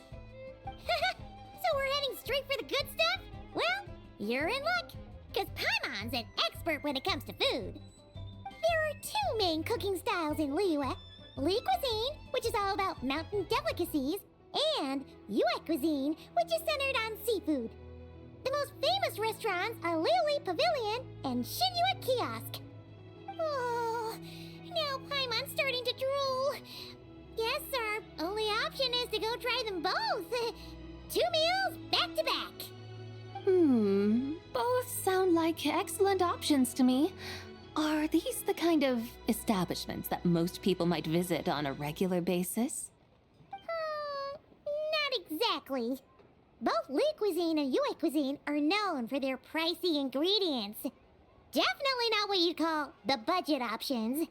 But don't you worry about that. Just think of it as Zhongli's little treat. Come on! Aren't you supposed to be pals with Hu Tao?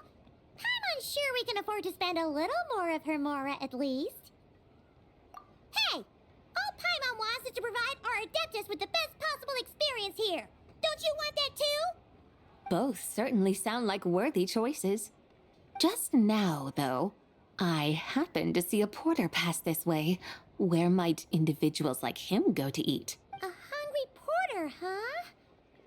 Yep. Nothing fancy schmancy there. Just tasty dishes made with simple ingredients in a variety of different styles. Most importantly, it's great value for money, too. No wonder everyone loves it, huh? Oh, and the owner... One mean restaurant. Yes, even the name itself feels lively and down to earth. All right, let's make it our first stop. Yippee! That's a great choice, too. Alrighty, let's head over there right away. Paimon can't wait to dig in. One mean restaurant, here we come. Okay. Accelerating.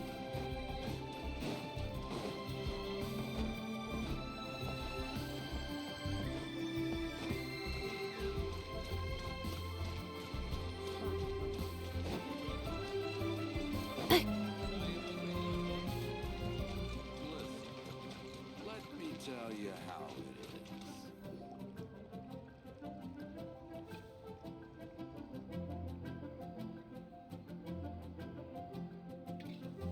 Xiangling! Chef Mel! We're here! Oh, hello there. What a surprise to see you two. Welcome, welcome. Hey there, Traveler and Paimon. We're a little busy today, so grab a table while you still can. But I don't think I've met this lady before. Is she a new friend? You could say that.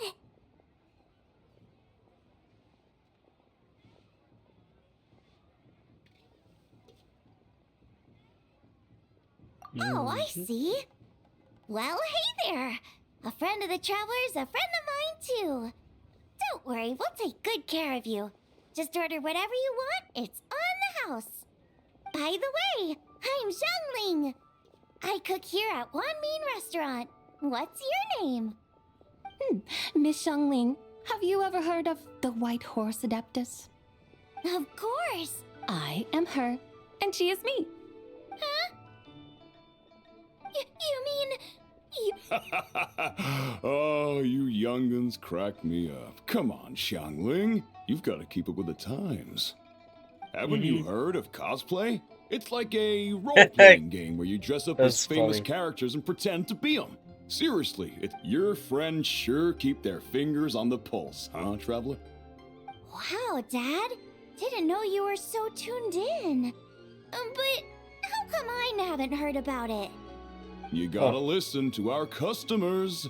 Didn't I tell you to spend less time chasing after wild vegetables and more time making friends? You're even more out of touch than I am. Hey, I like making friends too. Isn't that what I'm doing right now? Anyway, even if it is just a... Of course it's all right, because that's exactly... Okay. I can see your... In that case, you can call Paimon the You're right. Puny mortals. Nevertheless, I suppose it might be amusing to indulge in your little charade for a while at least. All right, go grab yourselves a table. I'll come take your... It's funny. Wow. Leo's really got a lot going for him. Hello. May I ask if Miss Xiangling and Chef Mao are here? Yeah, they're just over there. Wait a sec. Aren't you? So, what would you like to... Hello, Miss Xiangling. It's me, Lu Xiangxiang, the one who broke some stuff here at your restaurant a few days ago. I just wanted you to know how sorry I am. Oh, it's you. You really gave me a fright that day, young lady. You didn't actually get food poisoning from our black... Come on, Dad. She's come to say sorry. It's all right, Miss Lu. You must have been feeling a bit off that day. Why don't you grab a table, too? This one's on the house. No, I couldn't possibly. Hey, it's totally okay. We all feel under the weather sometimes, especially when we're away from home. Go on, find yourself a... She's too nice. Looks like all the tables are taken. Wanna come sit with us? We've got an extra seat over here. Thanks, guys. So what would you like to eat today? Feel free to order anything you like. I should very much like to sample your renowned poisonous blackback perch stew. It wasn't poisoned. That was all on me. That's funny. So that's one portion of blackback perch stew. How about you guys? Yeah, that's pretty funny. Paimon wants... Sure thing. Looks like Paimon's having trouble making up her mind. Anyway, I guarantee you'll love it. Let me think. Well, since the blackback perch stew is on the spicier side, I guess it makes sense to balance it out with a serving of stir-fried shrimp. And since it's lanternrite season, you better try out the triple-layered consommé and come and get it too. Those are our seasonal specialties. As for the carbs, since we've got a full table, how about some right at home? Along with our special chili mince cornbread buns. Then for dessert, I'll whip you up some Lucky She's Snow going a bit wild Delight. here. I just came up with it a few days ago, and I can't wait for you to try it. Wow! Sounds like quite the feast. Looks like Paimon's in luck today. Am I the only one who thinks that's way too much? Not at all. Don't worry, I know what I'm doing. And to top it all off, our star dish, Adeptus Temptation. You should know that we don't often serve this here at Wanmin Restaurant. But since this is my first time cooking for the White Horse Adeptus, I'm pulling out all this okie dokie. Just sit back and relax. I'll have your dishes out in no time. It's funny. Hold on. Did I just hear Miss Xiangling mention the White Horse Adeptus? They're listening too, you can see You did it. indeed, and you're looking right at her. That's a joke, but... Oh, I see. The- Phew, almost believed you there for a moment. Tell me, little one, what business might you have with the White Horse Adeptus? It's a long story.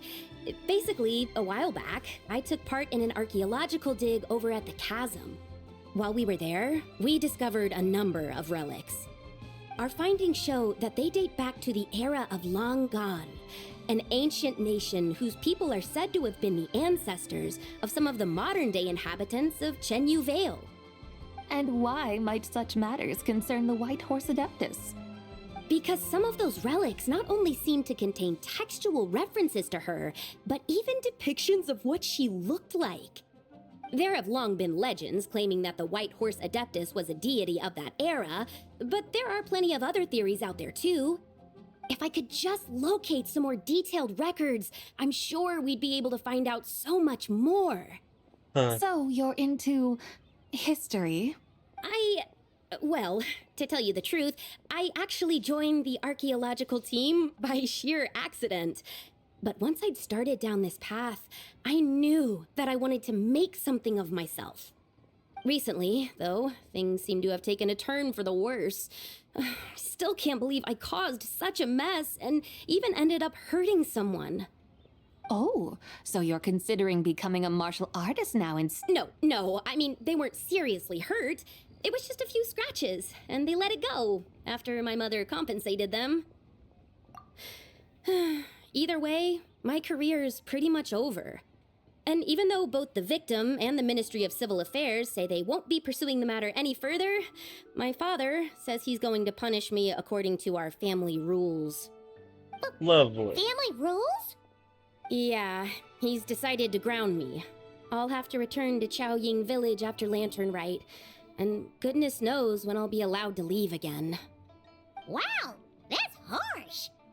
Sounds like the kind of thing only rich, super traditional parents would do. We're not exactly rich, though. All we own are a few tea fields in Chaoying Village and a guest house in Liyue Harbor. A guest house? It isn't by told you guessed. Yep, he's my grandfather. So, you've heard of the guest house before? Small world, huh?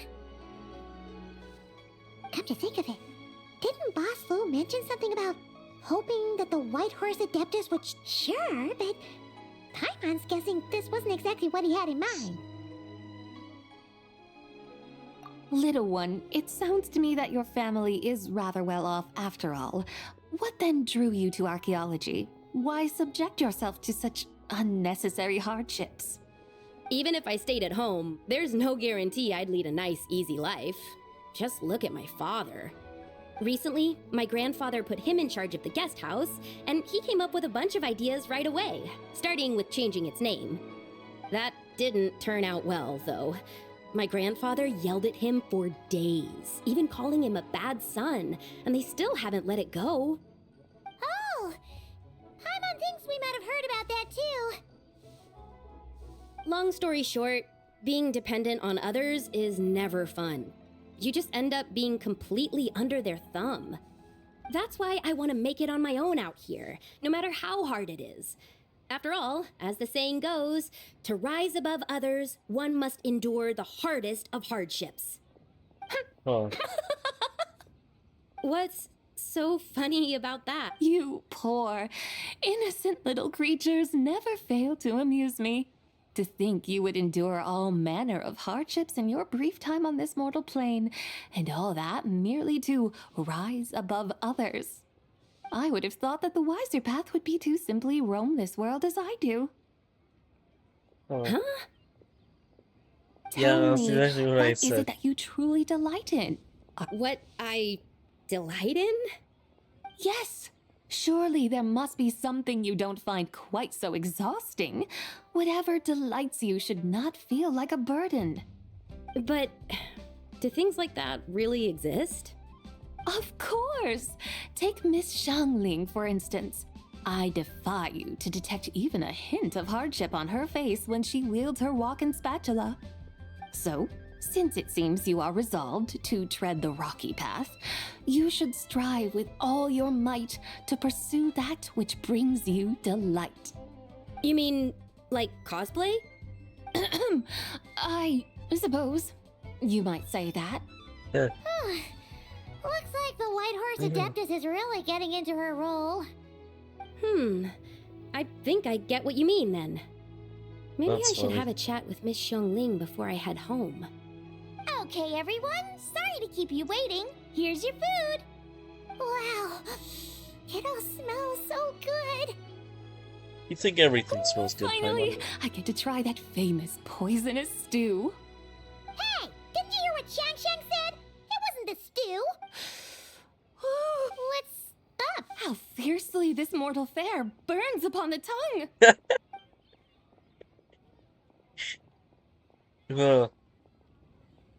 That is really funny. That's not what I expected at all.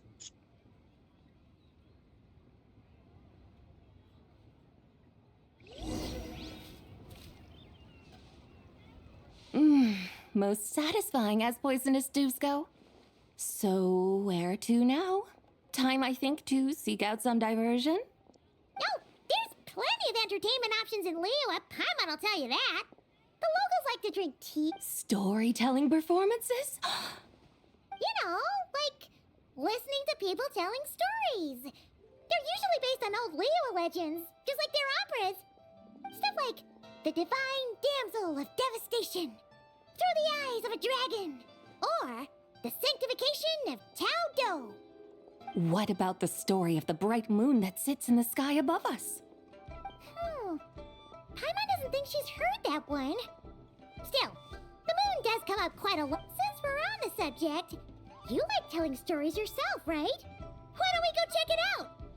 In that case, I'll have to trouble the two of you to lead the way. Awesome! Let's go! Third round knockout, here we come! Alright. Oh, a new recipe.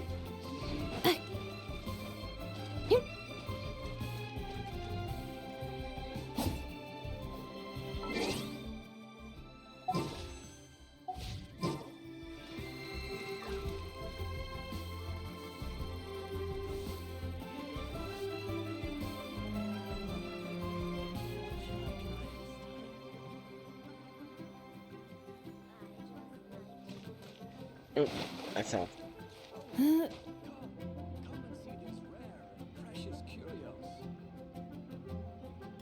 What a tongue twister! I'd have made a complete fool of myself if I tried to say it on stage without practicing it first. Huh. Call yourself Iron Tongue, Tien. Wobbly Tongue, Tien, more like. I used to have that problem a lot. But if you just take your time to grasp the meaning and commit it to memory, you'll be able to say it smoothly in no time. You're right, Miss Yoon. Hey, Yunchin! Fancy seeing you here! What are you two talking about? Ah, Traveler and Paimon, we meet again. And you may call me the White Horse Adeptus. The White Horse Adeptus? She's not really. I see. Well, it certainly looks like a lot of fun. Oh, funny you mention it. This type of thing is actually something I'm quite familiar with. Once, to perform Through the Eyes of a Dragon, I decided to imagine that I was Rex Lapis himself. Sounds like you just wanted an excuse to feel all big and powerful. Hey, that's... Yeah. You just don't understand how inspiration works. You're one to talk. Paimon's traveled all over with the Traveler, and she's seen things that would make your jaw drop. All right, then.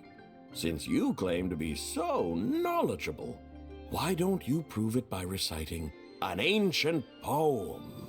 An ancient poem? Which one? Ha! See? You mean to tell me you've never even heard of the ancient poem called An Ancient Poem? What kind of a title is that? Quit teasing, Paimon. We only just found out about that ourselves. He's talking about the writing on those ancient relics. When we first saw it, we couldn't figure out what it all meant. So in the meantime, we decided to just refer to it as an ancient poem. However, thanks to the painstaking work of the scholars who were tasked with decoding it, it seems like that's exactly what it was. Or rather, an ode offered in veneration of the moon and the White Horse Adeptus. Oh yeah! Didn't Kuching mention that before? It's got something to do with Longon, right? That is correct. The Ministry of Civil Affairs has issued a notice stating that, although it is true that the moon may disappear tonight, we should be in no danger. In other words, there's nothing to fear. But if you're worried, we can always take a leaf from the Book of the Ancients. By reciting this poem, I mean, and calling for the White Horse Adeptus's aid. If we do that, I'm certain she'll protect our moon and keep us safe. Seriously? Paimon has to get a look at this.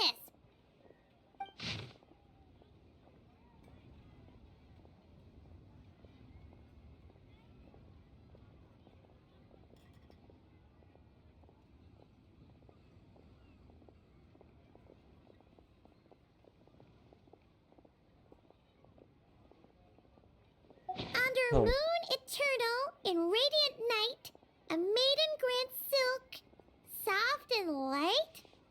What in Tibet's that supposed to mean? Under moon iridescent, in night divine, blah blah blah, something cloth so fine. Something about fields being plowed, something else about seed. The fields are plowed, the seeds are sown, and from the earth, life is... Whoa! You did that without even looking! Bravo! Bravo! We have an expert in our midst. Looks like this young lady really does know her role inside out. If I didn't know any better, I'd have taken her for the real deal. That's because I am the real deal. That's the spirit. This is exactly the kind of mindset I was talking about. Behold, mortals, I am... Believe me, young lady, I know exactly why you do it. Back in the day, I was just like you. I must say, you are rather amusing as mortals go. That's funny. Miss White Horse Adeptus, it is a great pleasure to make your acquaintance today. I have some questions regarding the poem, and I was wondering, perhaps, if you might be able to shed some light on it? You want me to explain the full meaning of its verses? Your guidance would be much appreciated. Fascinating. Huh. Tell me, do all the people of Liyue still express such reverence for the ancient ways? Well, it's true that we hold a deep fondness for our history, but it is hardly our only pursuit. One of my good friends, for instance, is even more devoted to the modern Fontanian art of rock and roll.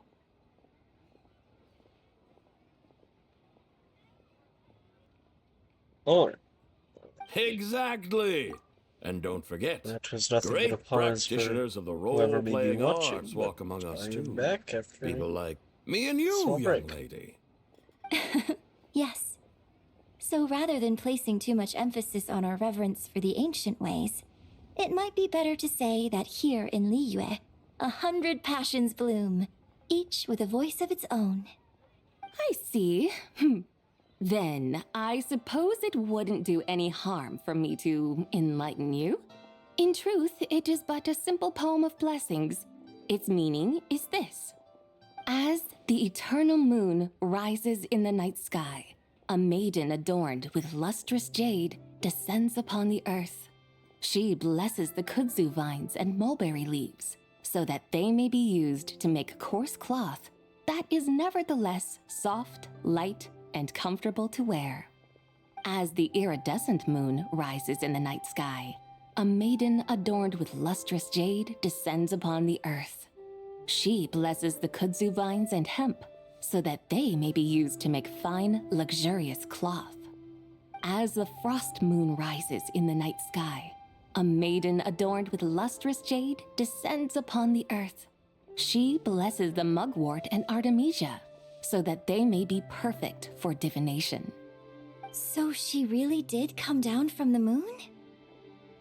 She shows the people how to use the plow and spade to purge the land of weeds, till the soil, and heap up the earth to make it fertile.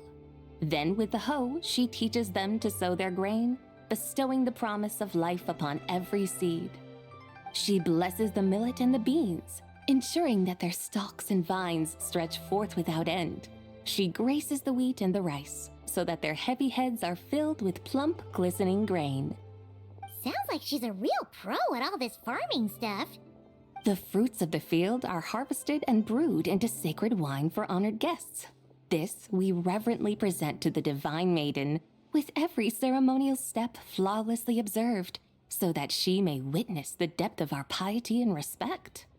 Oh, divine maiden, how can your graceful presence in the sky not seem like that of a fairy descending from the heavens? Oh, divine maiden, how does your pure and radiant form not resemble the guardian spirit of our land? I send my heart's desire, ascending to the heavens, beseeching you to grant us good fortune and blessings in the coming year. Huh? So, that's what it's supposed to mean?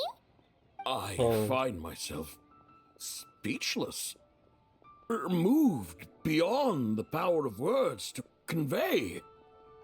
Oh, young lady, you have shown me the heights to which a true role player might aspire. A truly remarkable performance. I did not anticipate that anyone could unravel this poem with such depth and clarity, and so soon after the Ministry of Civil Affairs notice, too. I'd even begun to consider myself somewhat versed in the matter, but as they say, there's always someone more knowledgeable out there. Allow me to extend my thanks to you, Miss Whitehorse Adeptus. You are far too humble, young one. I must confess, it is I who have been surprised, not only by you, but also by this Liyue harbor of the present day. Ah, so you're not from Liyue. And what, may I ask, has surprised you about it? Oh, it's nothing really. Just some old memories scattered here and there. Very well, my guides. I suppose it is time we set forth on the next part of our excursion. I'd like to go see that wharf now. What say the two of you? No problem! We'll take you wherever you want. Oh, leaving so soon? Before you go, allow me to introduce myself. I am Yunjin. My own name is scarcely worth mentioning, but... Huh? So, it isn't actually called? Of course not. Its real title is Odes of Long, Zibai. Odes of Long, Zibai. Mm-hmm. All right then, until we meet again.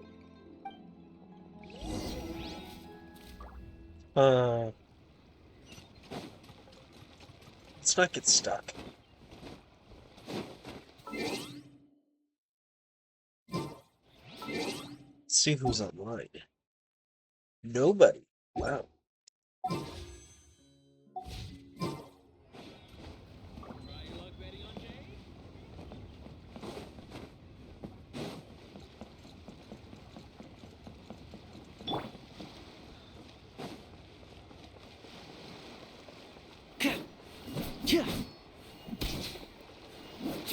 It's been so long since I've used this character. Like, I think I got him like, yeah, long time ago. Long time ago. Check this out.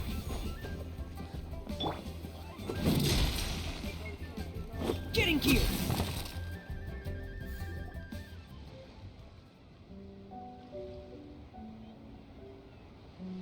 Hey, Ganyu! I almost forgot to mention.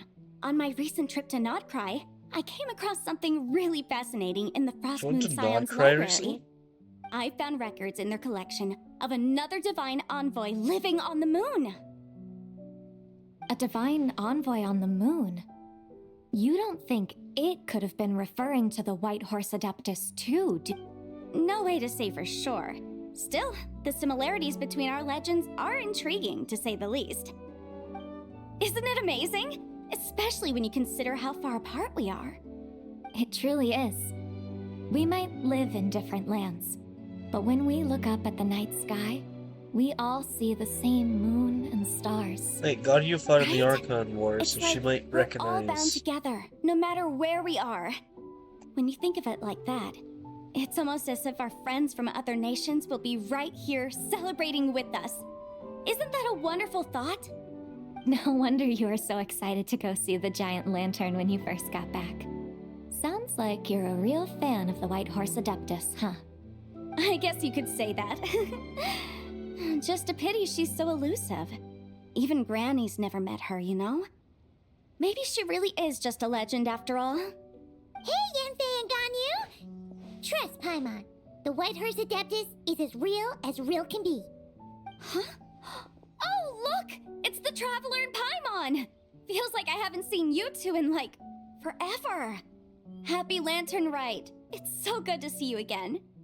Hey, you two. Happy lanternrite. Did I hear you right just now, Paimon? Does that mean you've actually seen the White Horse Adeptus? She has indeed, and now so have you. Huh? And you are? Why, who else? The White Horse Adeptus. Could you maybe start with something else next time? You're the White Horse Adeptus? That's right. Allow Paimon to introduce you to our new friend, Zichao. She's been low-key obsessed with cosplaying the White Horse Adeptus ever since we met her. Why are we using modern slang? Well then, greetings, Miss Zichao. My name is Yanfei, and recently I've been low-key obsessed with learning everything I can about the White Horse Adeptus.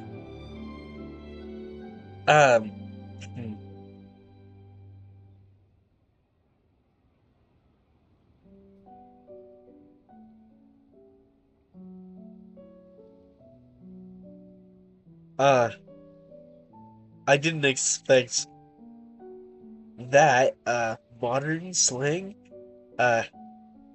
Okay.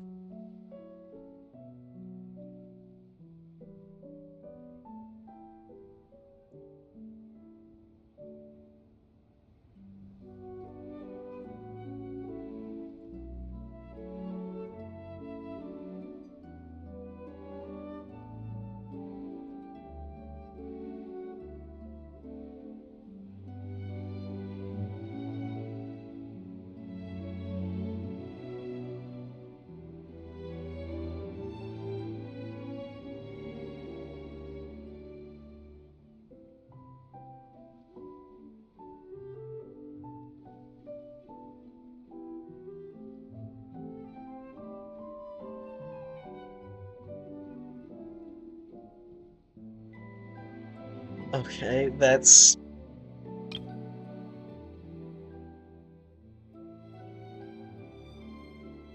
Huh. Okay. I'm sure the two of you will get along like a house on fire. Oh, and by the way, I'm Ganyu. So, Mr. Chow, you must be here to see the giant lantern too, right? Hmm? A horse-shaped Zhao lantern? Is that... That's right! A lantern made to honor the White Horse Adeptus herself. Isn't it gorgeous? Huh? What are you laughing at? Both the lantern and myself.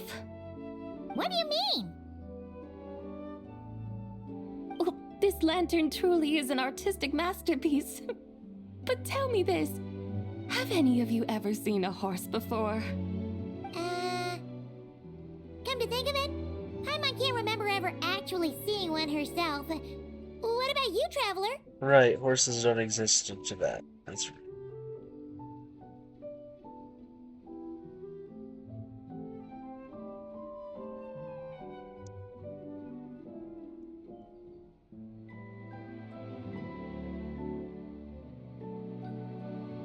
This horse appears to be mid-trot, but it has adopted what is called a lateral gait, where the legs on one side of the body move together in unison. A rather rare sight indeed. Just now, I suddenly pictured myself, I mean, the White Horse Adeptus running the same way. The image was so absurd, I could barely contain my mirth. Oh, really? I never knew that. You learn something every day, huh? Oh, come on! It's basically a giant piece of fan art! Who cares if it's different than the original?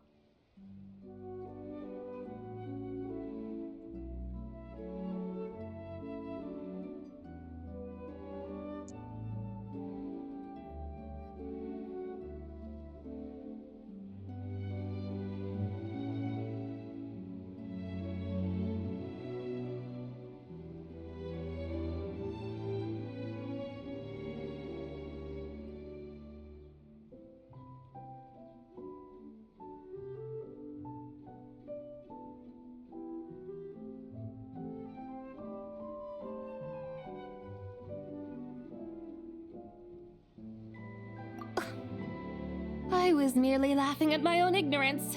I came here thinking that the White Horse Adeptus's tale had been long forgotten. Yet here I am, gazing upon a lantern made in her honor. Well, you couldn't have been more mistaken. There are so many tales about the White Horse Adeptus, I'm starting to lose count. Just off the top of my head... Just so you know, Yanfei, we've heard it all like a million times before. Uh-huh. But there's one thing I can guarantee that you haven't. Huh? You mean like a new chapter of her stories come to light? Mm-hmm. And I heard it from Ganyu just yesterday. Hey, why don't you share it with the others? Sure, no problem. Where to begin? Do you guys still remember what Liyue's Moon Chase Festival is about? Of course! It's a festival held in honor of the Stove God! That's right. But it took a really long time for the Stove God Festival to become what it is today. In its earliest form, it was actually an adeptal ritual known as the Moon Chase Rite. Paimon remembers Madame Ping mentioning that before, but she never explained exactly what it was. According to Cloud Retainer, the Moon Chase Rite was originally a ritual meant for communicating with the moon. Communicating with the moon? But for what purpose? At first, Cloud Retainer wasn't entirely sure either, as it was always Rex Lapis who performed the ritual. Whoa! Rex Lapis did it himself? Must have been a really important ritual. That's right. Unfortunately, despite numerous attempts, they never actually received any response from the moon, which is why they eventually stopped performing it. But then, just yesterday, Keqing took a picture of the moon being obscured by a dark hole to Cloud Retainer and asked if it had anything to do with the Moon Chase Rite. The moment Cloud Retainer saw it, it suddenly dawned on her that the rite might have been an attempt to reach the White Horse Adeptus all along. Does that mean Zhongli's been trying to bring back the White Horse Adeptus all this time? So how about that? Bet you never thought there might even be a link between the White Horse Adeptus and the Moon Chase Festival.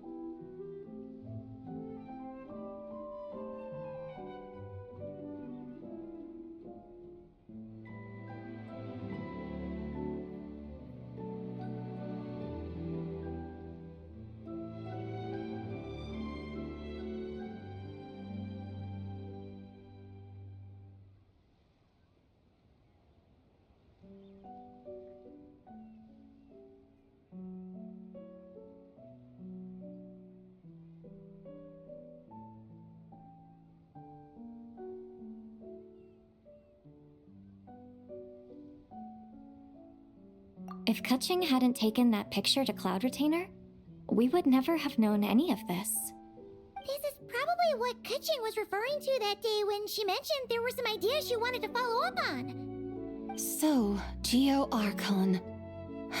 All this time, you've been striving to awaken her. Huh? What do you mean, awaken? Nothing. What I truly meant to say was this. Oh, by the way, my trusty guides, I've been meaning to ask, where in Liyue Harbor might one enjoy an expansive scenic view? Huh? We're off to the next stop already? But Paimon's barely done digesting that lore bomb just now.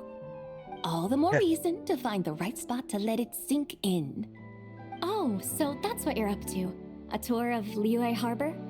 In that case, if you're looking for a spot with a panoramic view, I'd recommend Yujing Terrace. That's a great idea. Since the terrace is on higher ground, the sea view from up there's so much better.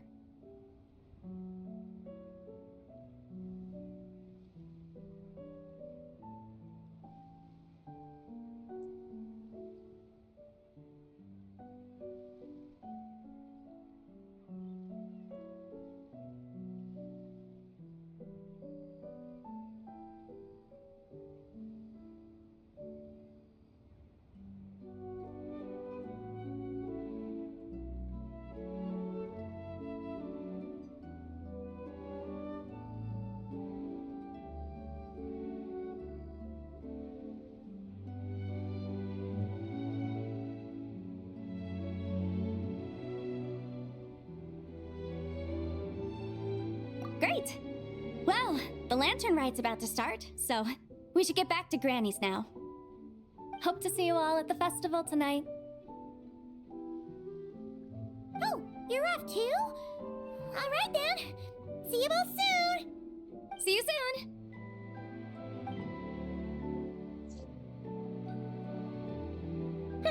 Very well, my guides. What are we waiting for? Okay, you're the boss. Yujing Terrace it is. After all, the customer's always right.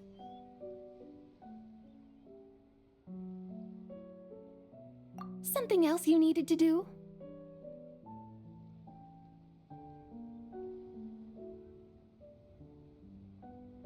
Oh, Paimon likes that idea. And what, may I ask, is a photo? It's this awesome invention that lets you record moments in the blink of an eye. Except, you've gotta try not to actually blink. Oh? What must I do in preparation then? Nothing. All you gotta do is choose a pose. The Traveler will handle everything else.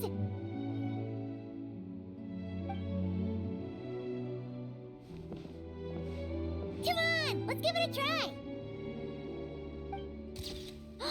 Look, we got a great picture. Paimon's gonna call it The White Horse Adeptus Meets the White Horse Adeptus in Liyue Harbor. Huh. They've even discovered a way to preserve moments in time. Now I truly am curious to witness what else these mortals might accomplish. Very well, let us proceed. Yujing Terrace lies in that direction, does it not? Hey, wait for us!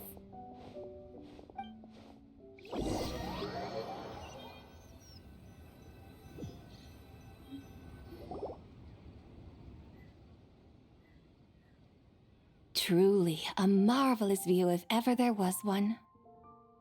It seems the charm of this Liyue Harbor is only heightened by the sun's dying light.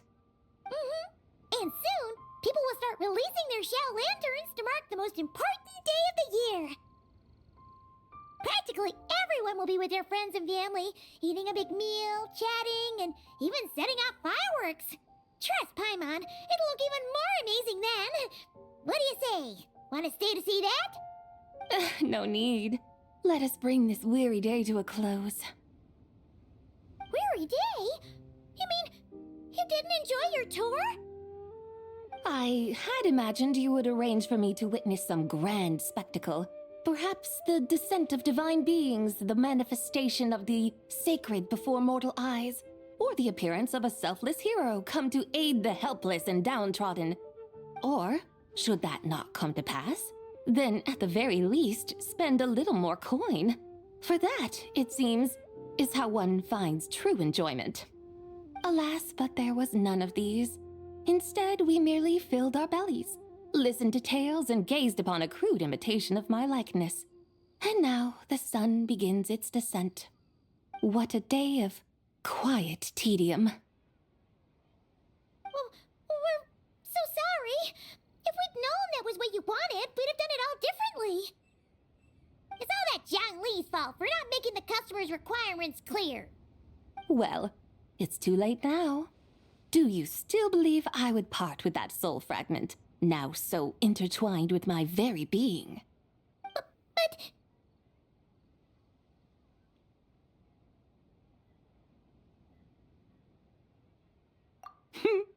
I knew you were the more astute of the pair. Huh? You were just trying to scare Paimon?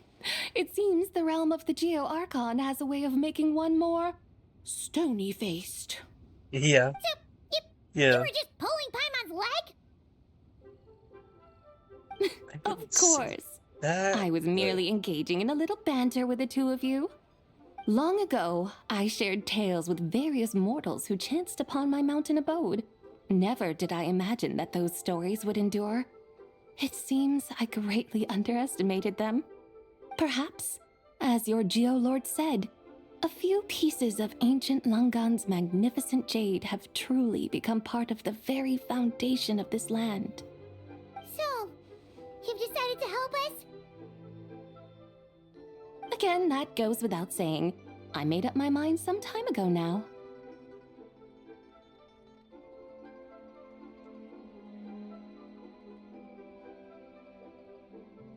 When I beheld a rather intriguing scene as I set foot in this city, I saw porters passing through the alleys, setting down heavy wooden crates from their weary shoulders.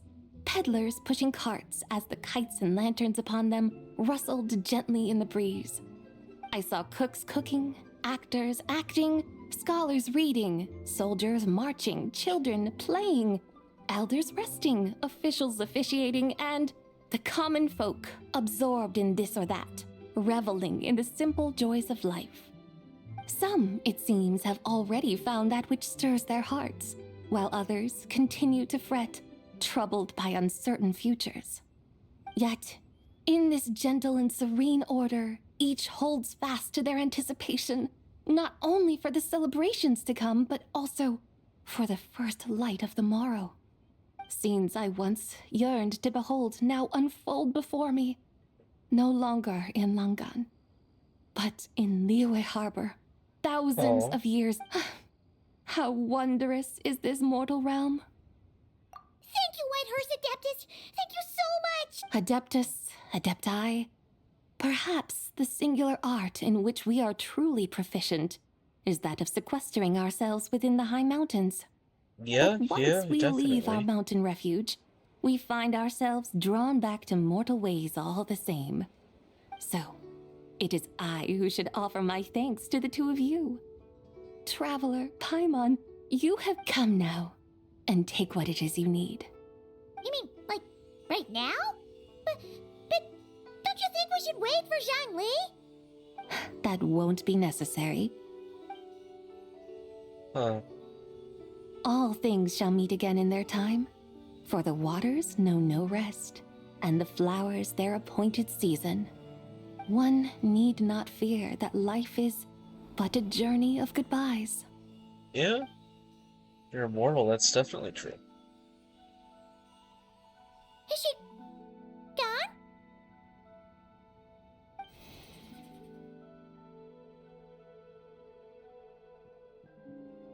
It appears so.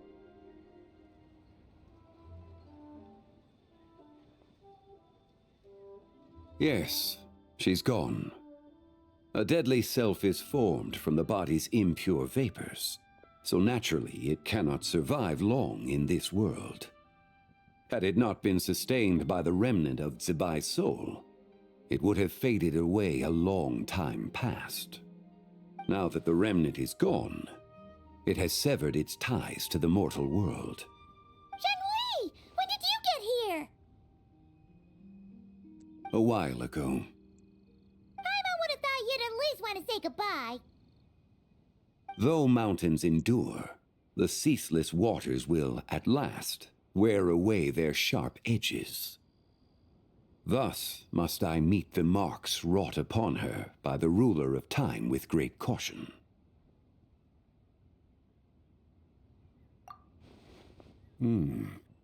It may be goodbye for now, but someday we will meet again. Really? And when might that be? Who can say for sure? Years and years from now, perhaps. Perhaps. Or maybe tonight, at the lanternrite. Are you saying that if the White Horse Adeptus were to be resurrected, she'd still have the memories of the three deadly selves? That she's... We will find out soon enough. Alright. It is time. The rite is about to begin. Lovely. The rite is about to begin. Is the moon really gonna disappear? Got your lanterns ready, everyone? All set. Might be about time to put eyes to the sky. Wouldn't you say, Tianquan? Look!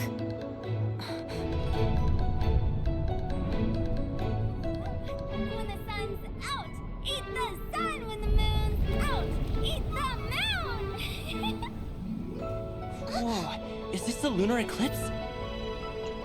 Under moon eternal, in radiant night, a maiden grants silk, soft and light. Under moon iridescent, in night divine. That gives me chills. For you. Under moon of frost, in night so great, a maiden grants tools to divine our fate. The fields are plowed, the seeds are sown, and from the earth, life is grown. The seedlings stretch, the crops do rise, and all unfolds before our eyes. Fruits are gathered, sweet wine is poured. These gifts we offer to our Lord. Pure as heaven, so fair and bright, she shines as light in this dark night. And with her does this, wish take flight.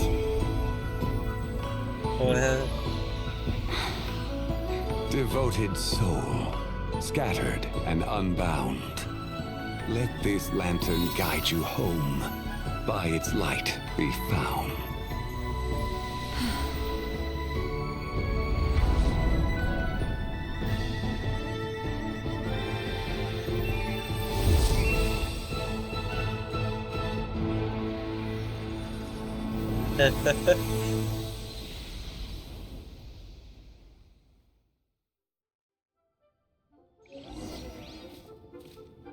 Did we do it? Do we finally get to meet the real White Horse Adeptus?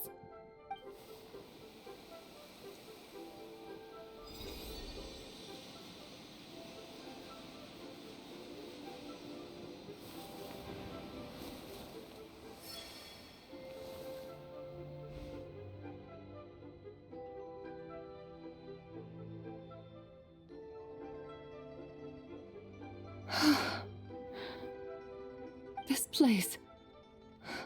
Where am I? A familiar land, now known by the name of Liyue. Liyue? The peaks adorn the clouded moon. Then, who might you be? Oh no! She seems to have lost all her— And those countless lights in the sky. What are they? These lights, each like a dwelling in glad accord, usher in this day of joyous rebirth. And whose rebirth might that be? That of my old friend, Zibai. Zibai? Yeah, that's you! Don't you remember anything at all? That's... me? Oh, yes. The envoy of the Lunar Palace. My name is Zibai, indeed. Then you must be... the Lord of Geo, Heaven's Star. Many years have passed since we last saw one another. Zibai, my friend. Welcome home. Home? But why does this place, this Liyue, who you are? Who are you? Ah, yes, I remember now. You are that treasure-hunting damsel, the one stricken by the poisonous fish stew. How goes your quest for treasure? You must have achieved both. Hey, you've got it all wrong! You're talking about Lu Xiangxiang. And how many times do we have to tell you? She wasn't poisoned! Sheesh! Hmm? But I could have sworn... Oh, that's right. You're that impudent blonde youngster who kept meddling in my affairs. And to think you even had the audacity to presume your... Yes, of being my guides. How very wonderful to see you again, my most faithful and beloved guides. I trust all has been well in my absence? Well, she finally got it right. But that sudden mood swing felt even weirder. It's like her head's packed full of slimes. It is possible that her cells have not yet settled. After all, they've only just been brought back together. It may be some time before she fully recovers. Huh? You mean, kinda like she's still half asleep? That I cannot say for certain. Perhaps a few days. Perhaps a few years. A few years? Mortal years are but a poor measure when divine beings tread the realm of dreams. Well, if you say so. Anyway, at least she's whole again, right? That already seems like a pretty good outcome to Paimon. Yes, there is little cause for worry. We need only wait and let time take its course. Say, what are those little creatures over there up to? Celebrating lanternrite, of course. And those lights up in the sky? Those. Lanternrite. Then, may I join in too? Yeah. Of course! Why else do you think we've been running around like headless chickens these past few days? Tell you what, Traveler, why don't we take the Whitehorse Adeptus out to celebrate? Who knows? Maybe seeing some familiar faces might help her find her feet? Hey, Zhangli! You've got some time on your hands now, right? Why don't you come along with us? By no means a bad idea, Paimon. Oh, and Zibai, before Paimon forgets, when we meet the others later, remember to wish them a happy lanternrite. Happy... lanternrite? She's so Happy confused. Lanternrite. That's Yes. funny. Happy lanternrite indeed. Well then, let's go!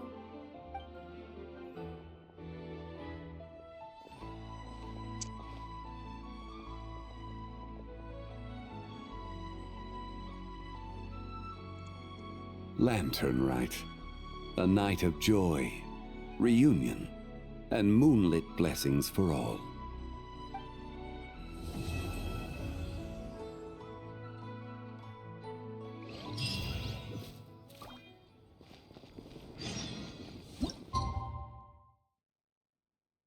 Okay.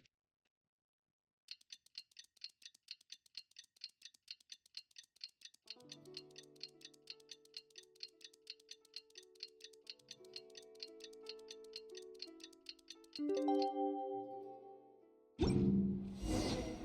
wonders how the White Horse Adeptus is getting along. Maybe we should check in on her? We can ask Zhangli where she is.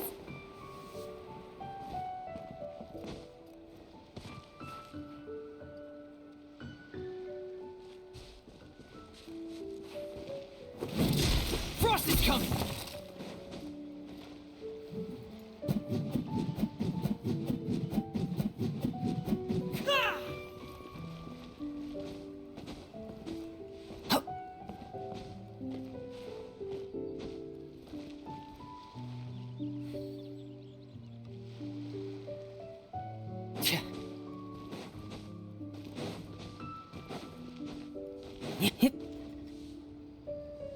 Oh, looks like Zhangli hasn't stopped by for tea today. Hey, are you two looking for your friend? Try going up that way. Is Zhangli up that way? No, but that young lady who was dressed up as the White Horse Adeptus the other day is. She's your friend, right? I just saw her head toward Wanmin Restaurant. I was wondering why she was eating alone. But then you two showed up hot on her heels. Oh, what luck! We were just on our way to find her. But what's she doing at Wanmin Restaurant? I have no idea. I said hello, but she completely ignored me. She couldn't have forgotten who I am, right? I mean, we're kindred spirits, aren't we? Maybe she's still half asleep, but her brain might be a little fuzzy. Oh, that makes sense. I was wondering why her eyes were so red. Her eyes were red? Oh, that doesn't sound good. You young people, staying up all night because you think you're invincible. Look at your friend. Missing out on sleep so she can pretend to be the White Horse Adeptus. That's where that leaves you, you know. A word to your friend from someone who's older and wiser. She really needs some rest. Paimon won't be so certain about the older and wiser part. Yeah, what was that?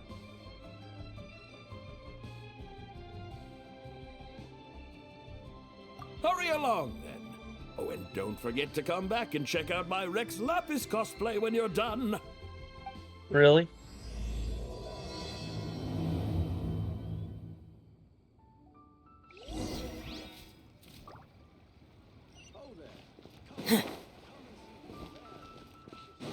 Cheap and tasty chop suey! Where's the proprietor? Come out and see me at once!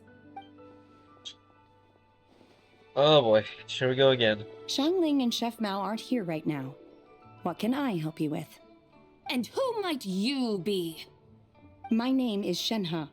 I work here at Wanmin Restaurant. Shenhe. Shenhe. It's been a few days. Mint? I don't know anything about. Ha! Already casting mint from your mind. How can a practitioner of self-cultivation be so fickle, chasing after every new plant that catches their eye? I'm not sure I get what you mean. Are you delirious from hunger? Would you like something to eat? Oh my god. Shenhe! White Horse Zibai! So this is where everyone is! Traveler, Paimon. It's been a long time. Happy lanternrite. Is this customer a friend of yours? Don't mind her, Shenhe. She's just a little cranky because, look how red her eyes are. I see. In that case, Miss Zibai, I have a tonic here infused with Xingshen. It's cool and soothing when applied to the eyes. Would you like to try a few drops? Stop right? Who are you two noisy children? Hey! Have you forgotten about us already? Guides. Yes, I seem to recall something about some guides. Ah, yes, now I remember. What luck! I was just looking for someone to show me the way to Elong Wharf. Huh. Is she starting to come around? Someone requested my help in purchasing some tea leaves. I was informed they have discounted prices during the festival and that I shall get a good deal there. Tea leaves? This sounds sounds like Zhongli's doing. He sure knows how to get people running errands for him. Yes, he does.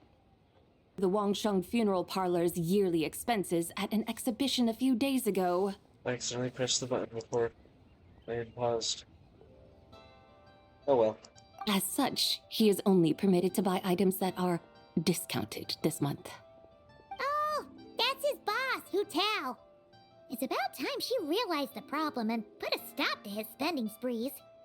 Oh, I see. So that's why you're here. Unfortunately, Wanmin Restaurant doesn't sell tea leaves. If you're truly in need, I could gather some wild tea from the mountain slopes. You don't sell tea leaves? But I remember your boss, Miss Luce. You really should get some rest. The person you're talking about isn't the boss of Wanmin Restaurant. She's just like you. She came here to eat. Is that so? Life really is full of surprises. What surprises? Your brain really is as gooey as a pack of slimes.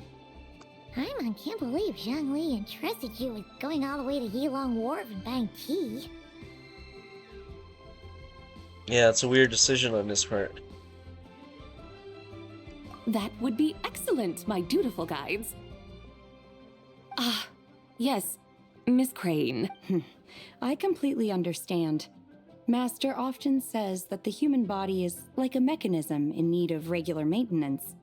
When a person cannot rest at night, they are sure to become irritable and on edge. Miss Crane, you appear reasoned and compassionate on the surface, yet Oh, you can sense that? Indeed. I also sense that with your strength, you might try undoing one or two of those bonds when training. Untie Shen has ropes? Wouldn't that be risky? Though the use of red ropes to bind the soul is a wondrous technique, practitioners must eventually learn to break free from external aids and look within themselves for restraint. Master has told me similar things, but I am not ready yet. Your self-cultivation has progressed far enough. Then I will seek further guidance from my master. If you still have doubts, you can find me at the Baiju guest house. I'll be taking up residence there for a while. For now, my dutiful guides, let us be off.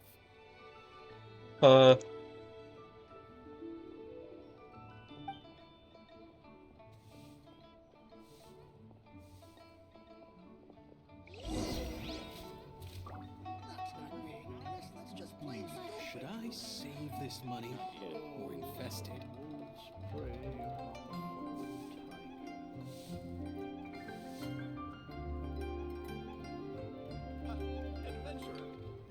Wow, Neo's really got a lot going for it. Cheap and tasty chop suey!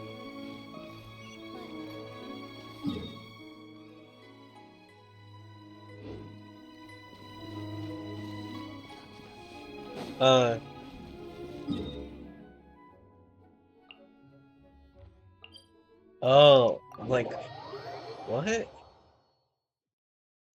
was confused there for a second. I didn't realize it was...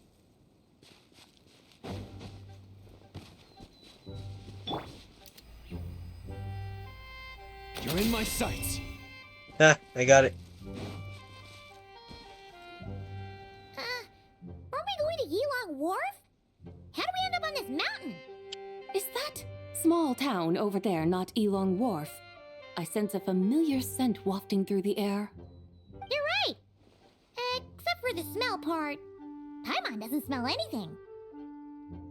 That is because this scent is the essence of jade, which can nourish the spirit. Oh, yeah! Shenyu Vale does have a lot of jade, but Paimon didn't think jade smelled like, anything. Naturally, this has reminded me of something. And what's that? A few simple tricks for mastering one's power.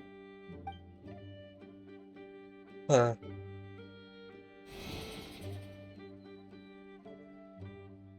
What is that thing? I'm sure you've been to Elong Wharf many times before, but I wonder if you've done so while cruising through the air. You've been such dutiful, dedicated guides, so allow me to offer this fresh experience as recompense. Please step in. Weird experiences, sure.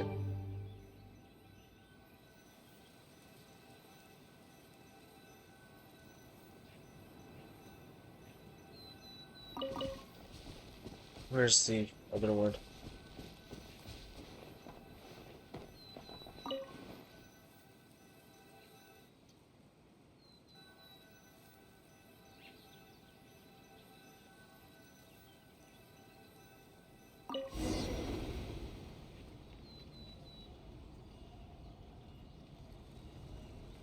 It's very slow.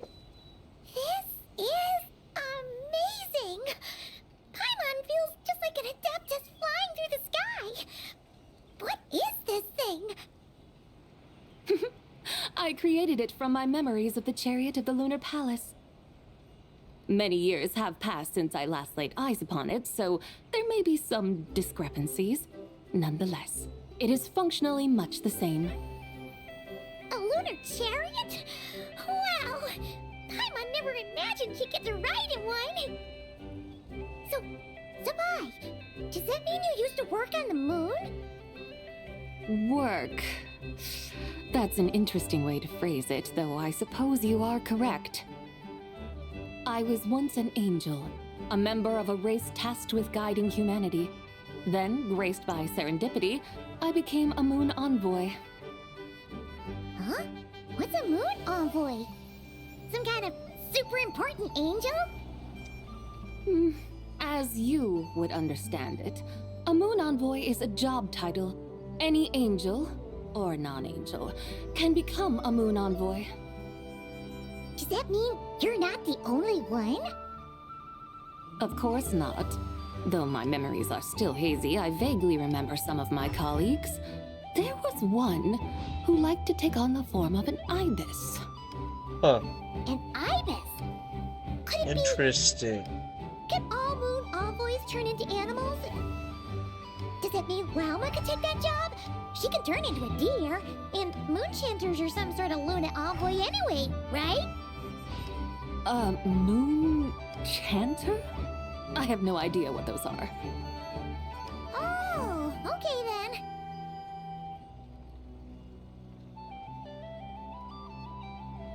then. Interesting. So, the Ibis King is a moon envoy. Very well. Let's take a look. That's interesting.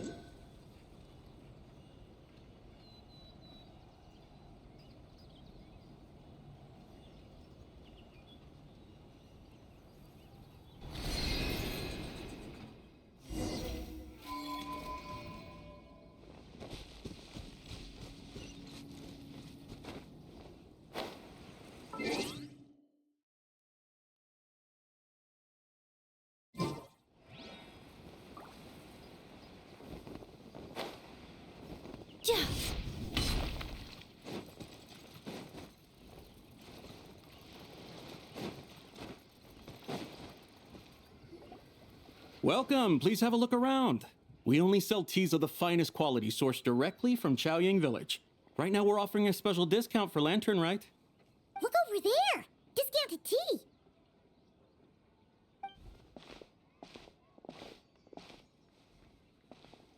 Dear customers, are you looking to purchase some tea leaves? I can see from your bearing that you are no ordinary customers. My humble shop has some exquisite teas that should satisfy your more refined tastes. We're not here for quality. We're looking for a discount. A discount? Well, that's a coincidence. Our Sunglaw tea is on sale right now. A special festive offer. Something about the name of that tea sounds familiar to Paimon. Buy 3 boxes of Sunglaw tea during the festival to get 10% off. Buy 4, get 20% off. Buy 10, but...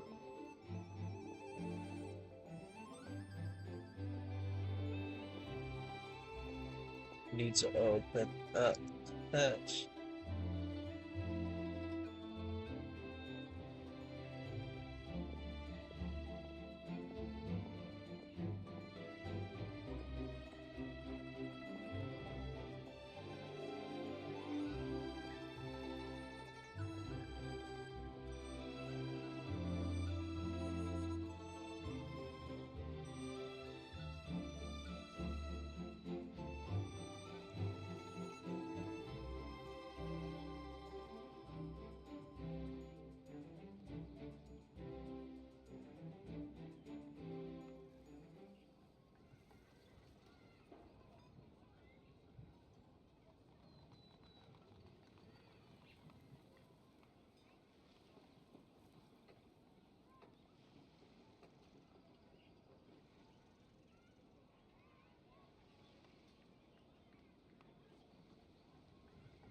Pause for a second.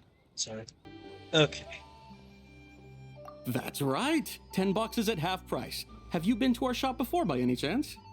Oh, Paimon's definitely heard this spiel before. 3, 4, 10, 10, 20, 50. Zibai, what are you muttering about? When purchasing 3, 4, or 10 boxes, the corresponding discounts are 10, 20, and 50%. The intervals between the two sets of numbers are 1 and 6, and 10 and 30. Look! Her eyes turned blue! That's gotta be a first! If the differences between intervals remain equal, the interval after 6 should be 6 plus the difference between 6 and 1, which is 11. Similarly, after 30, the next interval should be 50. Therefore, extrapolating upward, the next two numbers in each set should be 21 and 100. You're making Paimon's head spin! Those numbers, what do they mean? They mean that if we buy 21 boxes of Songlot tea, we should get a 100% discount! 100% discount? Yep. Oh, there was a pattern to the discounts! Is that right? The pattern we speak of is mathematics, little one. A pattern that is always I see, right. so she's obsessed with math. Amazing! You're a shopping genius, Zibai! But wait, something feels off here. I had no idea our shop's discounts were tied to the laws of nature. I've learned so much from you, dear customer. No need to thank me. Now, please give us our 21 boxes of free tea.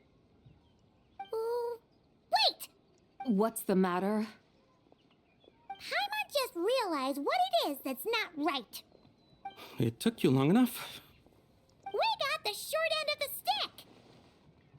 Think about it. If we don't have to pay when buying 21 boxes, then if we buy even more, the vendor should be paying us money instead, right? Huh? Zibai, work this Really? one out. If we buy 100 boxes, we'd make loads of money, wouldn't we? It stands to reason. Oh no. Wait a moment, dear customers. Don't you think you're haggling a little too hard? You are the one dictating the discounts. We're simply extrapolating the numerical patterns within. As such, we are hardly haggling. You have a point. However, that's right. I'm so sorry. I just remembered. My supplier didn't come today, so we don't have any tea after all. Such a shame. Terribly sorry about this. Awful, awful luck. Where can we find your supplier? Well... Not to fret. We'll save you the effort and go straight to the source ourselves. Well, you see, dear client, the supplier's discount isn't as generous as ours. You won't be able to get the same price from them. Huh? Does that mean they won't pay us for taking their tea? They might not even offer you a 100% discount. How very unfortunate. Nevertheless, as the original supplier, they must offer some sort of discount. Besides, we're not looking to make money. We just want a good deal. Well, that's great. My suppliers are all tea farmers from Chaoying Village. You can go ask around the village, but Please don't say I sent you. Do not worry, we appreciate your generosity. Referring customers to your business partners, even choosing to remain anonymous, the demeanor of a true gentleman indeed. Your business will surely prosper. I hope you're right. Then let us head to Chaoying Village. Do you know the way, my guides? Of course! Just follow us!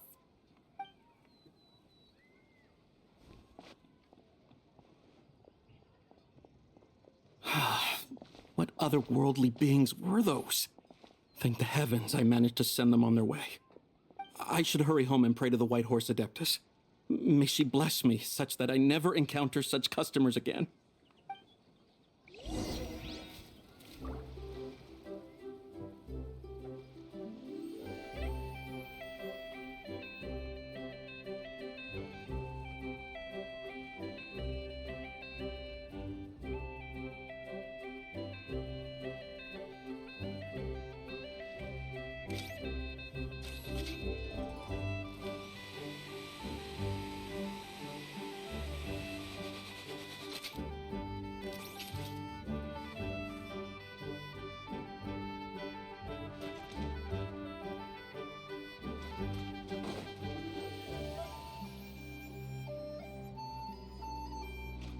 Ugh.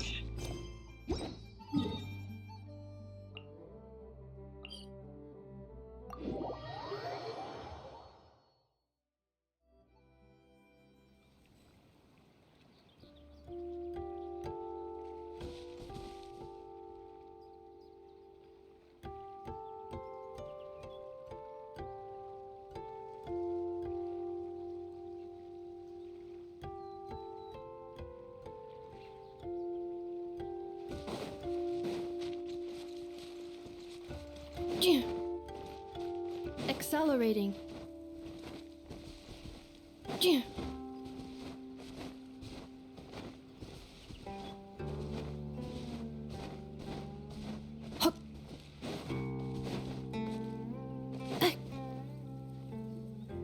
we are! Chaoying Village! The mountains and waters are pristine. They embody the beauty of heaven and earth. It's a good-looking place, all right. But it's hard to enjoy the scenery when Paimon can't stop thinking about all that tea-buying Mora we're missing out on. Should fate dictate, Mora will find its way to you sooner or later. Well, Morak certainly finds us often enough. He even sought us out in person, this lanternrite. For now, let's look around and see if any tea farmers are selling their crop. We'll be able to see more clearly from up high. Let's take to the sky and enjoy the beautiful scenery while we're at it.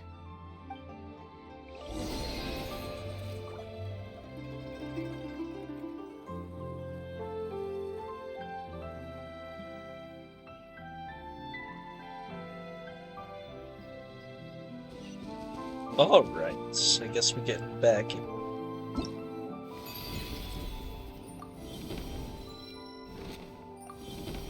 Oh. Oh, so this gives us 120 primos.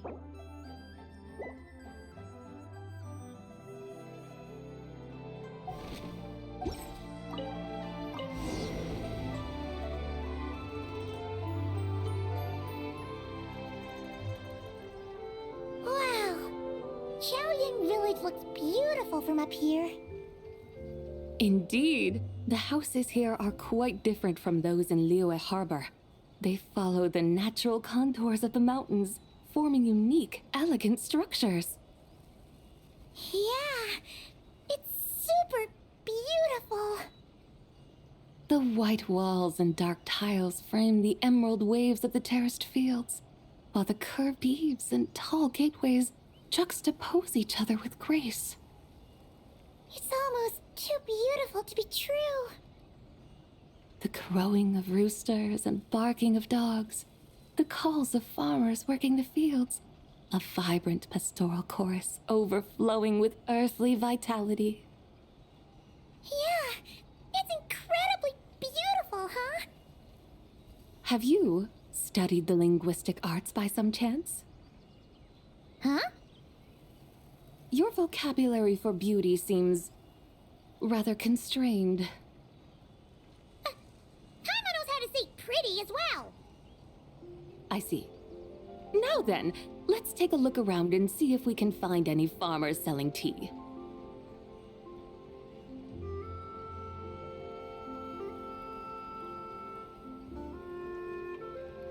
Look! There's someone in that tea field! And they look kind of familiar. Wait, is that Lu Shanxiang? And who is that? Oh, you'll remember her once you see her up close.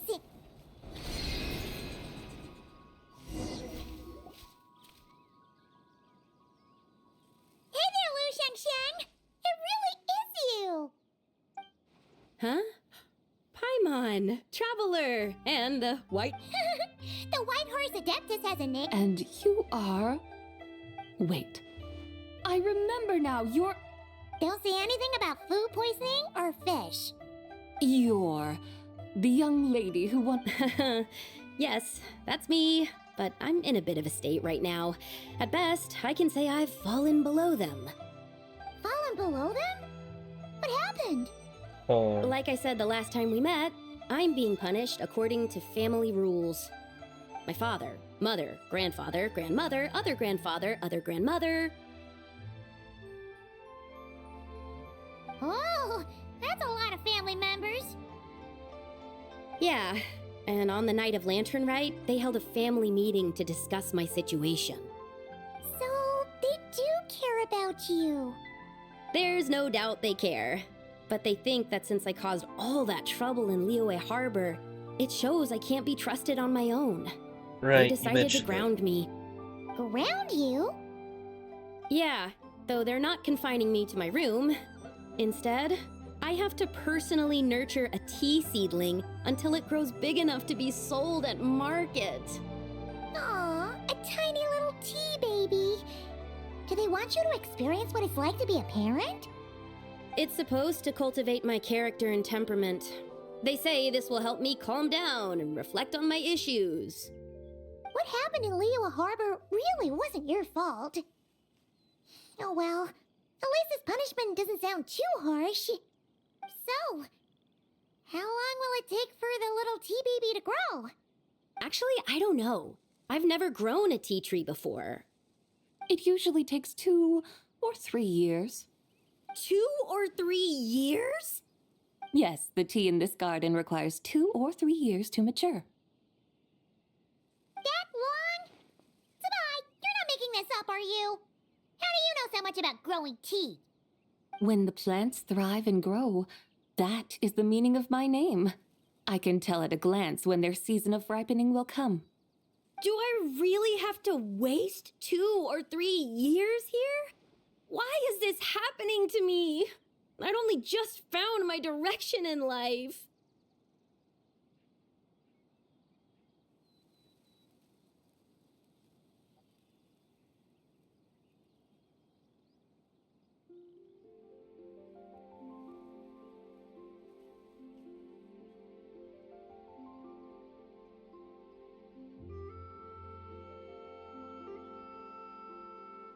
Yes, during the night of lanternrite, I heard many people reciting poems from Long Gone in praise of the moon. In that moment, I suddenly felt a great sense of pride. I mean, I helped excavate cultural artifacts from Long Gone, so I contributed to the revival of these poems too, right? So I decided to stay with the archaeological team.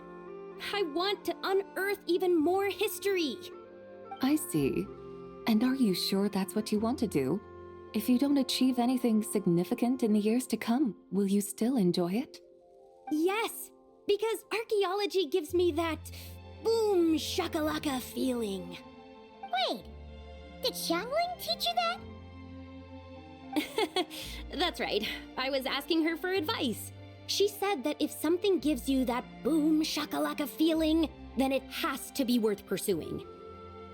I immediately thought about how, when I'm excavating in the ruins, I always feel like there's a ghost standing beside me, and not in a spooky way. It feels like my great-great-great-great-great-grandmother patting me on the shoulder and saying, "Keep going. You're about to rediscover some grand ancestral knowledge." Right? It feels like I've made some kind of connection with my ancestors. Isn't that amazing? Since you've made up your mind, you should give it your all. And I'd love to, but I'm still grounded. Run away, summon up a little boom shakalaka, and leave the tea garden behind. Flee this village. That might be going a bit far. You don't want to lead others astray, Zibai.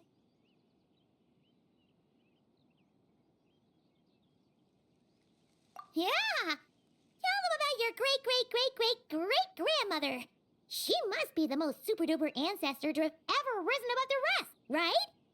I'd be better off telling them about the White Horse Adeptus. After all, she's the supreme riser above the rest who saved my great-great-great-great-great-grandmother. Then it's settled. Tell your family that your decision has Thank you, Zibai, but I don't think cosplay is going to work on them. They won't listen. They don't need to listen.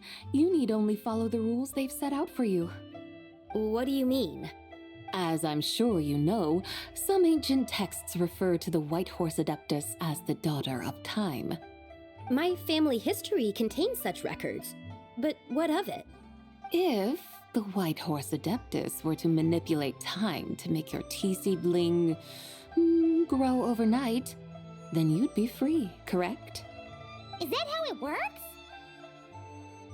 If the White Horse Adeptus were to really get involved, my grandfather would let me leave right away, but who really believes that she'd show up and help? It's not as if you have any other options. Why not try calling out for help? It won't cost you any more. Guess I might as well. I've got no better ideas anyway. White Horse Adeptus, if you can hear me, please save me from my predicament.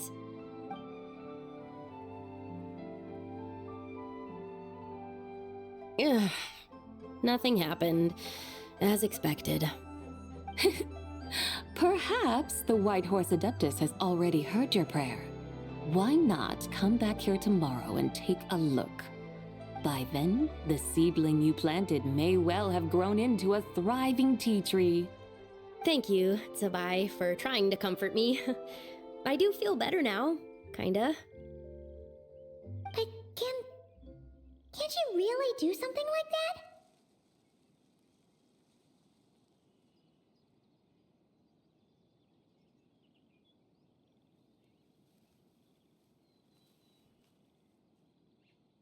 Oh, it's getting late. Why don't you all stay at my house tonight?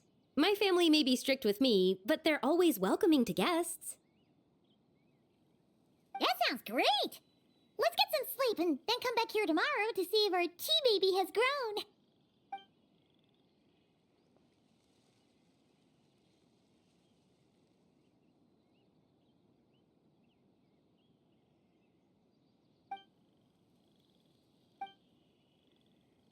Uh-oh.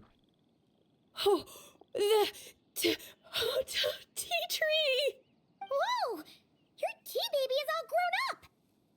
Indeed, it has grown into a mature tea tree that can stand tall in the face of wind and rain. How is this possible? It must be the work of the White Horse Adeptus. Her prayer must have moved her. Are you sure? Perhaps she heard your prayer and chose to answer the call. She once saved my great-great-great-great-great-grandmother. This time, she saved me. That's incredible! Your family must be blessed by the White Horse Adeptus. I guess so. I need to tell everyone the news right away. They'd better. Since this is the will of the White Horse Adeptus, I don't see how they could object. Go, and if you run into any more trouble, call out to the White Horse Adeptus just like yesterday. Thank you so much. Paimon really thought you were going to use Adeptal energy to make the tea baby grow, Zibai. When an Adeptus exerts effort, consuming their energy, is that not using Adeptal energy?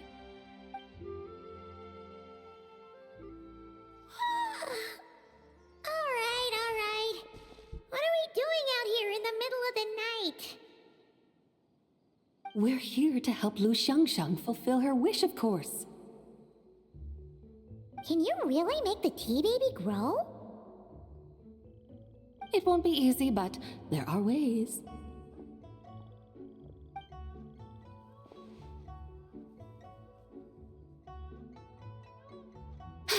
There, it's grown. Hey! You just transplanted a tea tree from over there! So, there's a mature tea tree here now, yes? Well, yeah, but...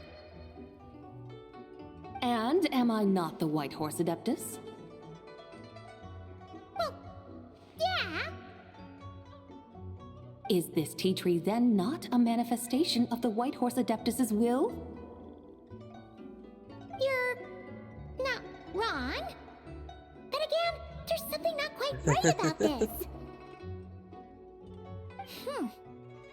Maybe this will become another mystical Adepti tale recorded in their family history.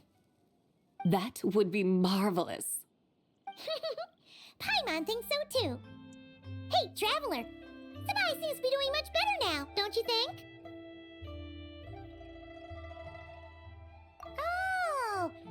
Paimon bets that's why Zhongli chose to send her on this errand. That's a great idea! We've already shown her Liyue Harbor, Yuan Wharf, and Xiaoying Village. How about we head to Qingce Village next? We're just showing her around. Qingce. That name sounds familiar. The scenery there is really pretty, too. It's the perfect sightseeing spot.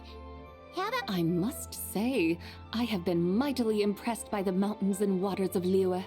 Please lead the way, my dutiful guides. Alright, let's go!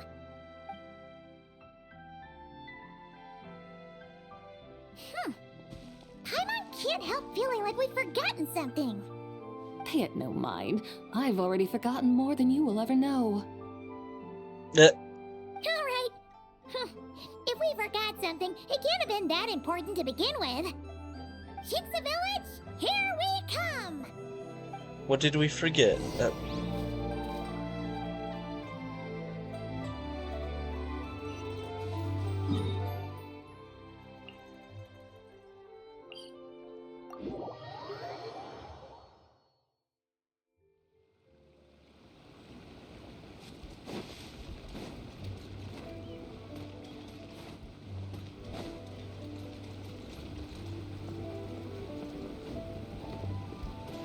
Mitch.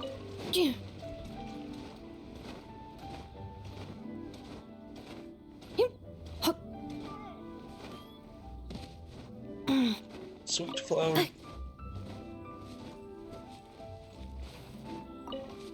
Mitch.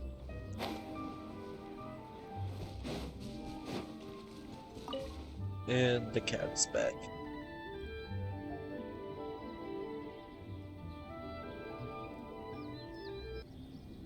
Alright. Let's finish this. We should plant cucumbers. We should plant canolas. We should plant cucumbers. They're easy to sell. We should plant canolas. The flowers are pretty. What are you arguing about, little ones? We're deciding what to plant in our field once lanternrite is over. Yeah. Dad gave us a small plot of land to grow our own crops. He said we can keep all the more we get from selling them.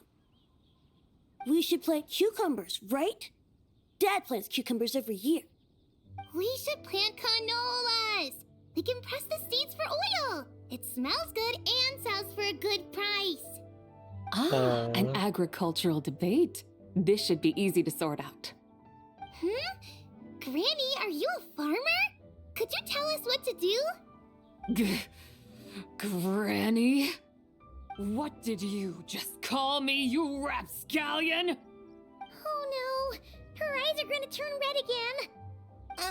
It's just, my granny smells really nice, and you smell nice too, so... Sorry. How about we call you Auntie instead? Auntie? Oh, alright. Big Sis Zibai, can you help us decide whether we should grow cucumbers or canolas in our field? You little rascals. Using priceless land like this just for cucumbers and canolas? What a waste of heaven's gifts! Huh? What should we plant instead? With the coming of spring, when all things awaken, the field should be sown with the 5 grains. What are those? The 5 grains are life's staples, the heart of the people's table. I notice the people here mostly eat rice, so that is where you should begin. Based on the local climate and soil, seedlings planted in mid to late spring should produce mature grain within 2 or 3 months. When autumn comes, you can plant a second crop, with time still to harvest it before the first frost. The rice you harvest can be sold at market or kept in your stores. It's a far better choice than cucumbers or canolas. Oh, but Big Sister Zibai, I like canolas. That's no issue. It is unsuitable for after the second rice harvest, and when they mature in mid to late spring, you shall be this way. Your field will sustain balance. Rice and canola in a harmonious cycle. Wow, that means we'll have... Wait a minute!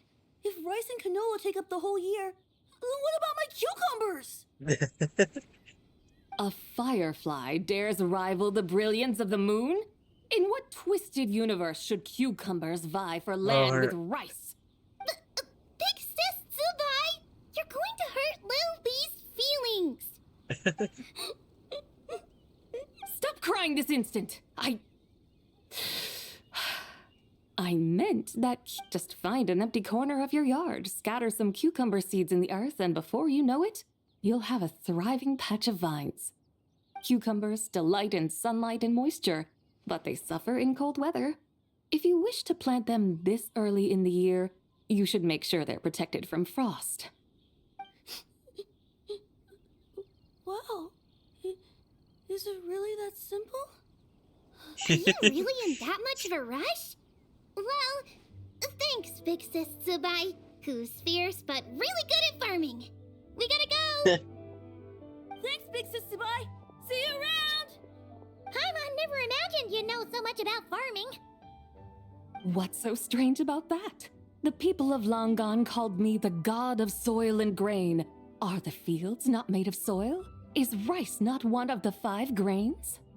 Huh, that's true. So, if the god of soil and grain is a farming god, that means the White Horse Adeptus must be a farming adeptus, right? Of course, the god of farming is down to earth. Mind your tongue, impertinent child. How dare you diminish the lofty bearing of an adeptus? Hey! You're the one who said the god of soil and grain is all about farming. Enough! It's time for us to take to the skies once more. Join me now. Man. Witness the majesty of mountain, water, and field, and broaden your horizons. Oh, sure.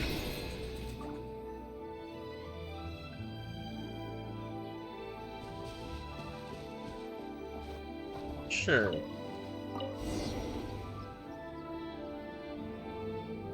Wow! The terraces look so pretty from up here. The mountains tower like pagodas, the hills coiling at their feet like shells. Layers built upon layers, rising and falling in harmony.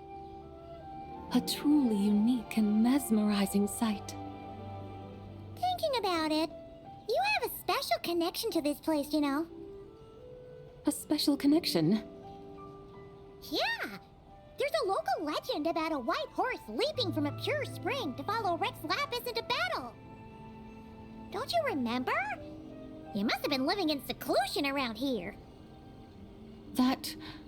does sound somewhat familiar.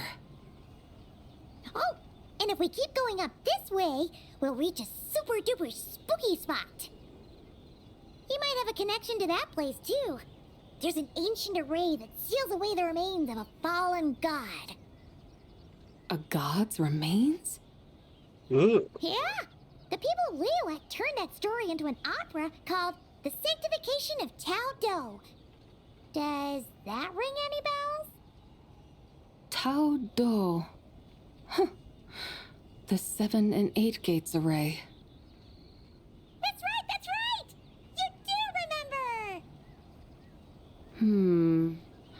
Bune, the god of the underworld, who could pacify the forces of life and death. Huh? So, Tao Do had another name? Interesting. Let's go take a look.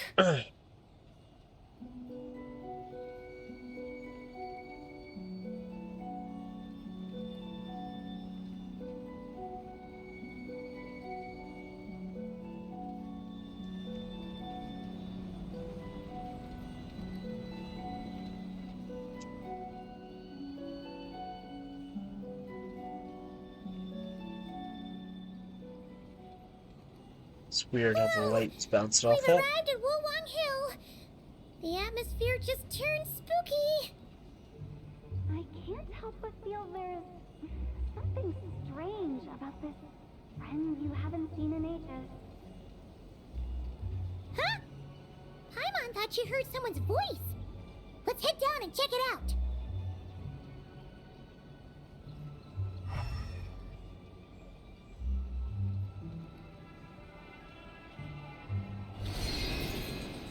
Yeah, that was definitely Hutao's voice. I can't help but feel there's something strange about this friend you haven't seen in ages. Strange? Whatever do you mean? Her strangeness defies description. This Miss Zibai is a full-blown enigma, don't you think? I'm afraid I have no idea what you're talking about. Aren't you worried about sending her all the way to Yilong Wharf on her own to buy tea? What if she gets lost? Where there are people, there are paths. Now I'm the one with no clue what you're saying. She can ask for directions. And then what? She will meet strangers in unfamiliar lands, build friendships, part ways. Hers will be a long journey indeed. The further the journey, the more footprints one leaves behind. The deeper those footprints, the harder it is for time to erase them. So you want her to make new friends? I see. But from what you say, it sounds as though she's not from Liyue. I believe she was not, but perhaps she will be. You're sounding stranger by the second. Huh. Oh, over there. Oh, look who's here. Hutao! Zhongli! What are you doing here? Traveler, Paimon, fancy meeting in a place like this. Oh my, and Miss Zibai too. Sounds like fate to me. We were taking Zibai to buy some tea from Yilong Wharf. Zhongli sent her there, though she didn't even know the way, and... Oh, drat! We forgot the tea! Oh, Paimon knew we were forgetting something. Why didn't you say so earlier then?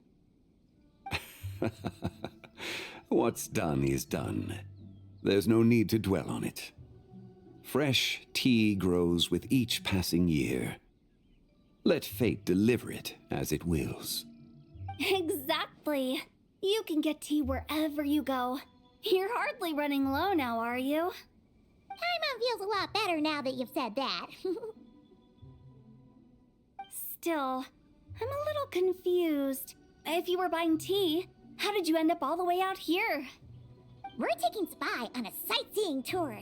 We started at Liyue Harbor, stopped in at Yilong Wharf, went sightseeing around Xiaoying Village, made our way to Qingce Village, and now we're here. Wow, that is quite the itinerary. Yeah, actually, Paimon thinks it's about time we headed back.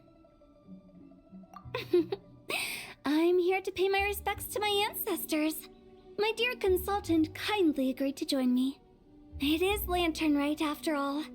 Adepti and ancestors should be venerated alike. Ancestors? Wait, could you be... Are you heir to the Wu-Wong kid? Or perhaps the lone butterfly of the Crimson Flame? Whoa! Have you got all your memories back? Huh? Miss Zibai, you know about the Wangsheng funeral parlor and the 8 adepts? I happened to hear a storyteller expound on the sanctification of Tao Do.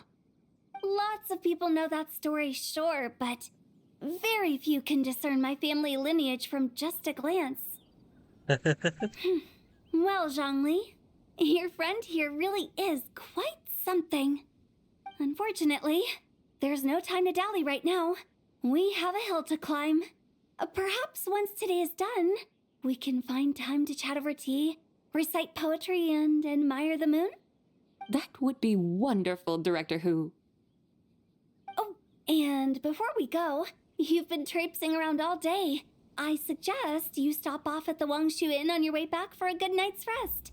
Wouldn't do to exhaust yourselves, Yeah, I guess Don't that's true. mention it. All right, we'll take our leave now. See you later. Hotel's so thoughtful. Why don't we follow her advice and stay at the Wangshu Inn tonight? Zibai, you can see the whole of Dihua Marsh from up there. The view's amazing. Plus, you can sample Smiley Yin-Xiao's cooking. Wangshu.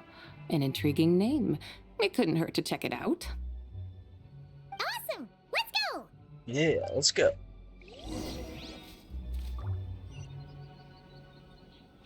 Oh. Okay. Thought it was gonna make us go to the chariot again.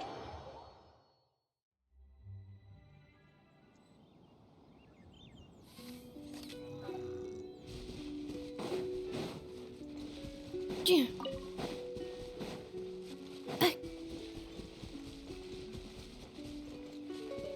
Yeah. Better watch out.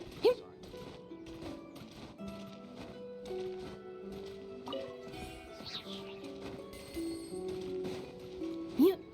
Yeah. Is that towering structure Wangshu Inn? Sure is. We can take the lift up from over there.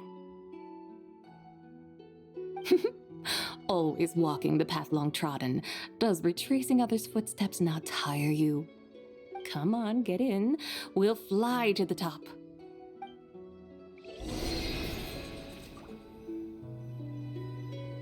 Okay, I guess we're doing that again.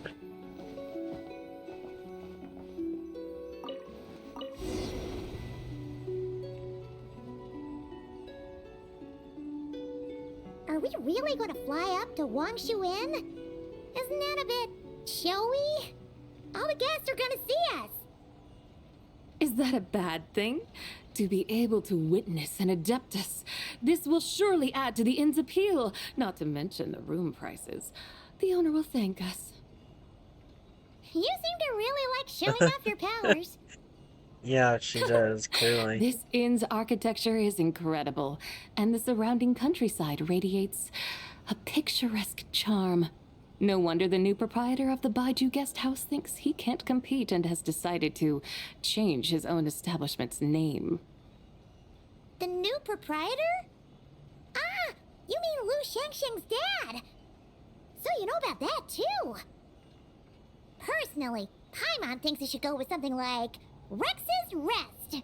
That's a contender's name if Paimon's ever heard one. A fitting name indeed. So you think the guest house should change its name, too? Paimon kinda thought you'd say something like, such sacrosanct traditions must never change. Time flows ever onward. Why should the rules of yesterday be carried forward into the world of tomorrow? The people of today should determine what is to be kept. Huh. You're not as old-fashioned and stuffy as Paimon thought. The years ebb and flow, seas recede to reveal fields. In the vastness of time, I am but a wild horse in a boundless sea of dust. Even Rex Lapis, having waded through the waters of the river of time, is not quite the same as before. Well, Xiangling, clearly. what was he like before? That is another story for another time. Wow, not helpful.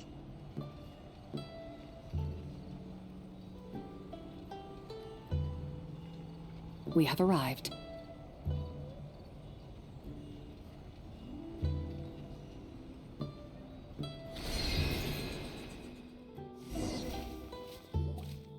Whew. This is the first time Paimon's ever flown up to Wangshu Inn on a chariot. Everything's so different when you're up high. Wangshu. Like moon lanterns and shao lanterns. Might it all be a coincidence? What's a coincidence? Huh. Do you not know what Wangshu means? Not bad. You're clearly much sharper than your diminutive companion. Wangshu can called refer to Paimon the moon, stupid. but its original meaning is actually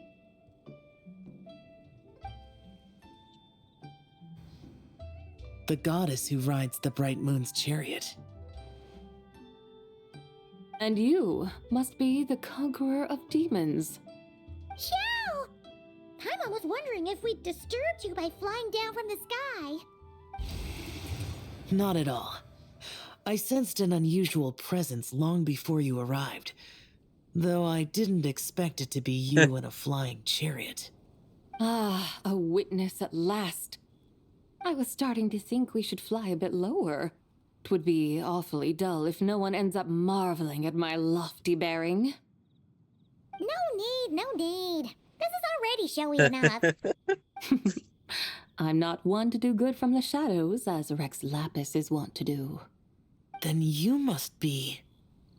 Nay, I'm only cosplaying as the White Horse Adeptus, in truth. Cosplaying? What's that? Ugh, ignore her nonsense. She's the genuine article, the one and only, completely authentic White Horse Adeptus. It's just, Xiao, did Zhongli say anything about her being a teensy bit... not quite right? Mental instability, perhaps? Did Zhongli tell you that? No, this is my own speculation. Well, you pretty much hit the nail on the head. It's like her brain's filled with a bunch of slimes right now. All gloopy and messy. There's a hot-tempered pyro slime, a math-obsessed hydro slime, and a mischievous little animo slime. But don't tell her Paimon said that, or she'll come and tell us all off. You white-haired rascal! Do you think I can't hear you? Oh, we're in for it now. White Horse Adeptus. Oh, yes! You must be hungry, right, Zibai? How about we get some food? The chef here is incredible!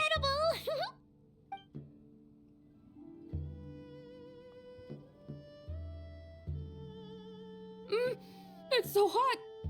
So spicy! Are you okay? Do you want Paimon to get you some water? That's weird, but okay. Don't worry about me. I just need to pace myself.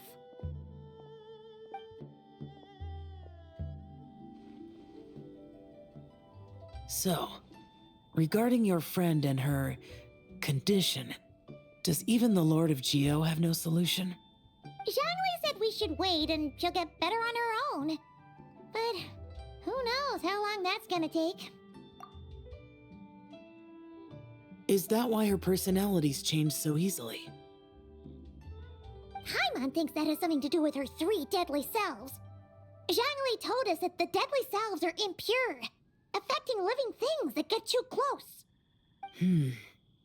The White Horse Adeptus's remnant spirit was attached to the deadly selves for a long time. It makes sense that her temperament and memories would have been influenced by them. But Paimon still doesn't really understand what the 3 deadly selves actually are.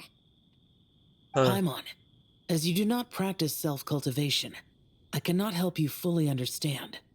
But you can think of them simply as emotions and desires.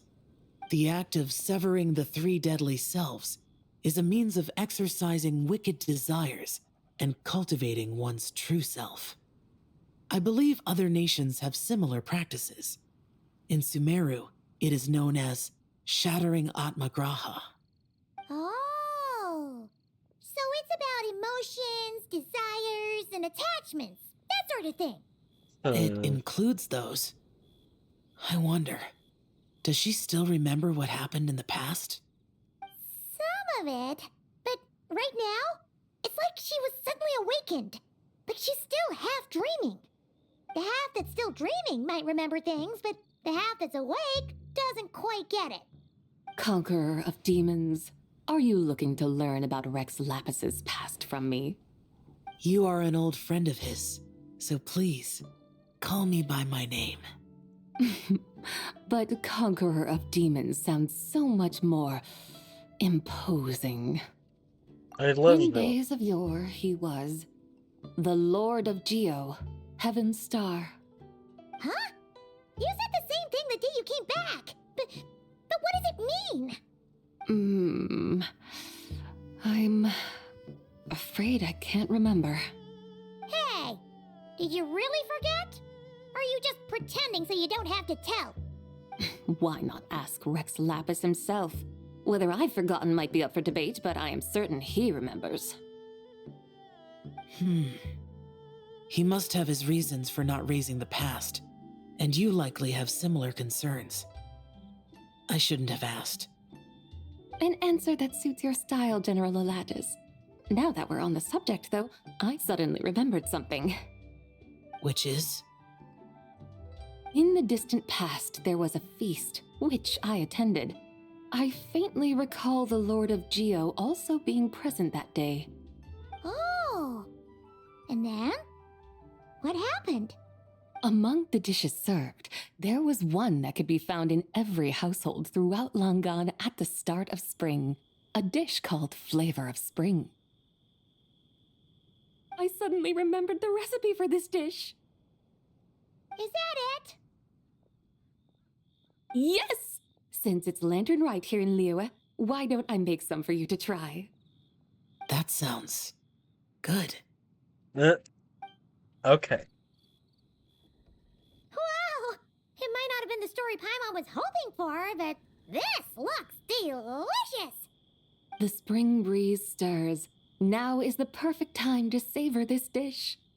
My dutiful guides have gone to great trouble to show me around Liyue, and even the Conqueror of Demons has graced us with his presence. I feel deeply honored. This flavor of spring is my way of expressing my gratitude. There's no need for such grand words. What's this? Hey! It's that broken jade token from the antiques exhibition! Indeed. This was once an Adepto treasure of mine. I'm amazed it ended up in your hands. Alas, it serves little purpose now in its fractured state. Please, keep it as a memento. Oh, that's a shame. Can't we fix it? This is the way of the world. Once jade is broken, it can never be made whole. Then, what about forging a new one? That is a good point. That it has ended up in your hands must be a message from fate.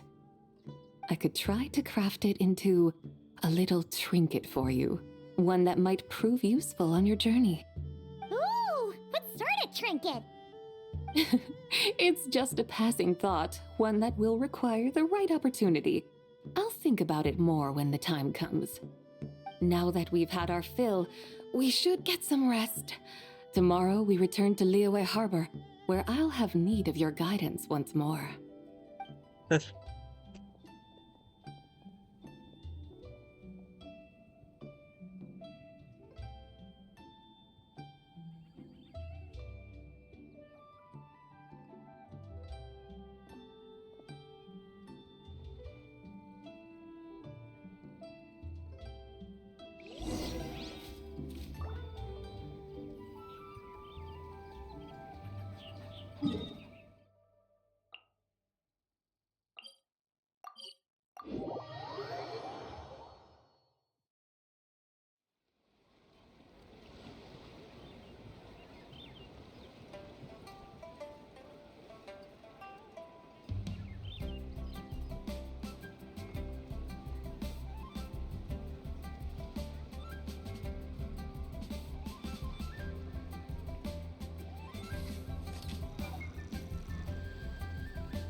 Chi-Chi, the lantern rite is almost over.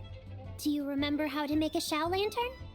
Morning, split bamboo, traveler.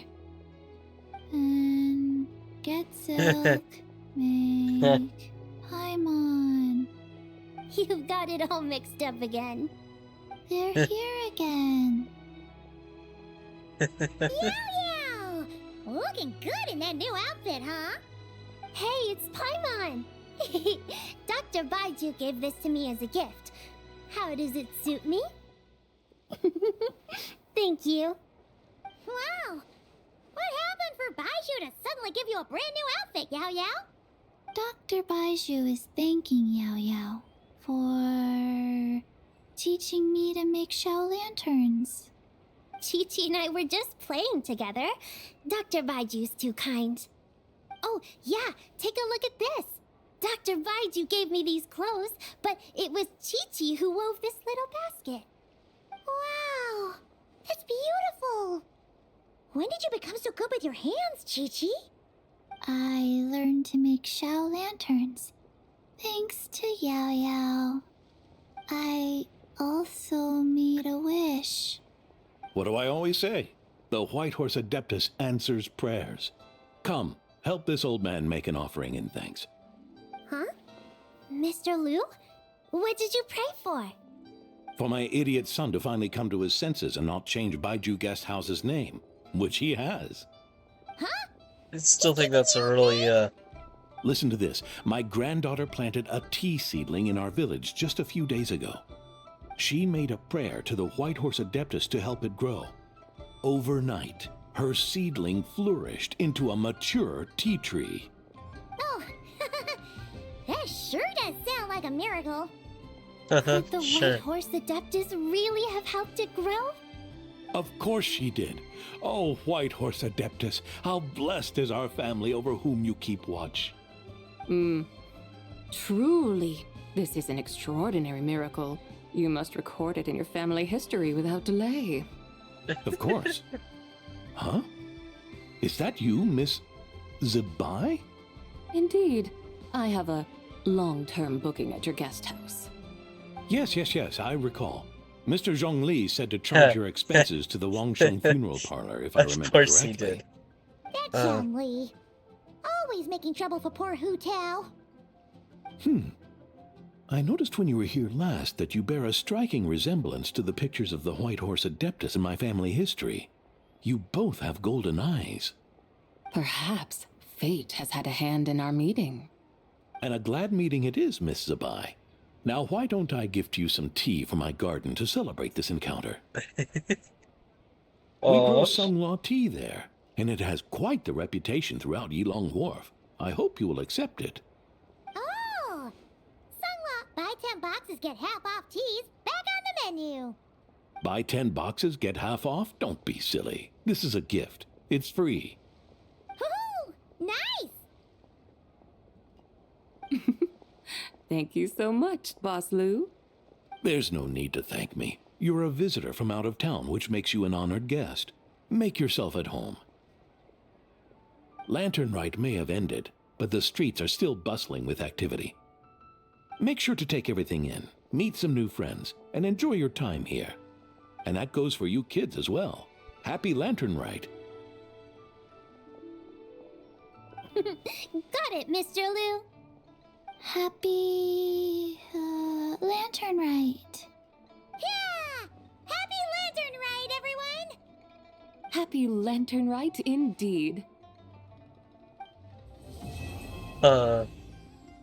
Okay.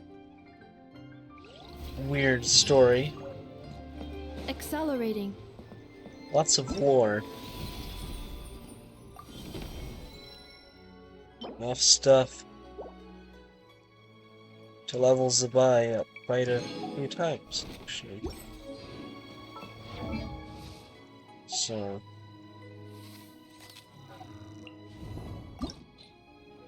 no, we do. I won't have enough more for that. Okay, let's do the event stuff first then.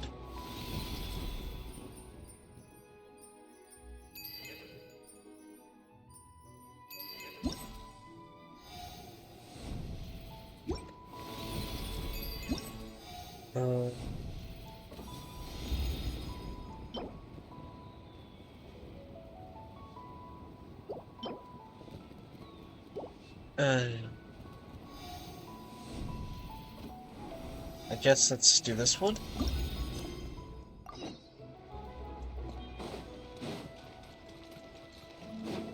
Yeah.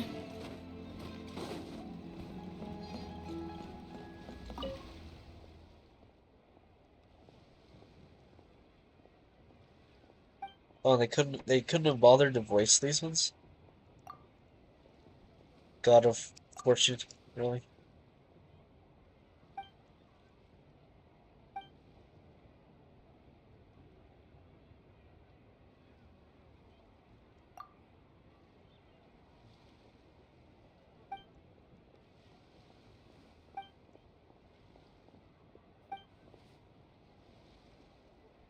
Uh, 21 trees?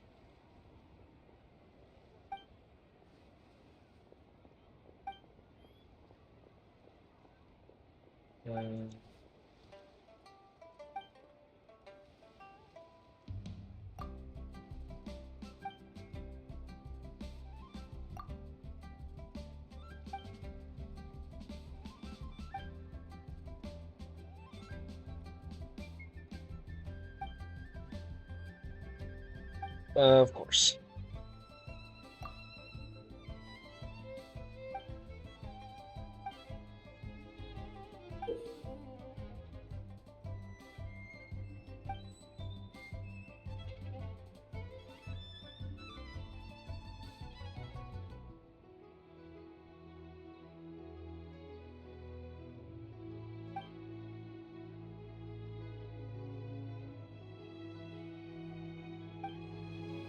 Okay. Check. Oh, it's a shame those expire. Swap them in, though.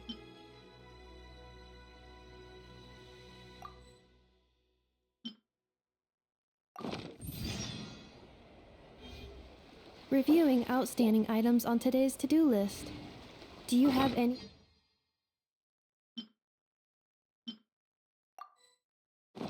additional commands?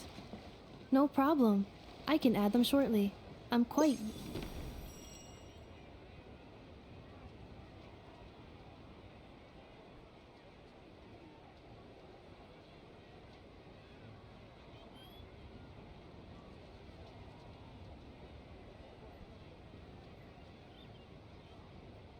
I have a lot of friends. Jesus.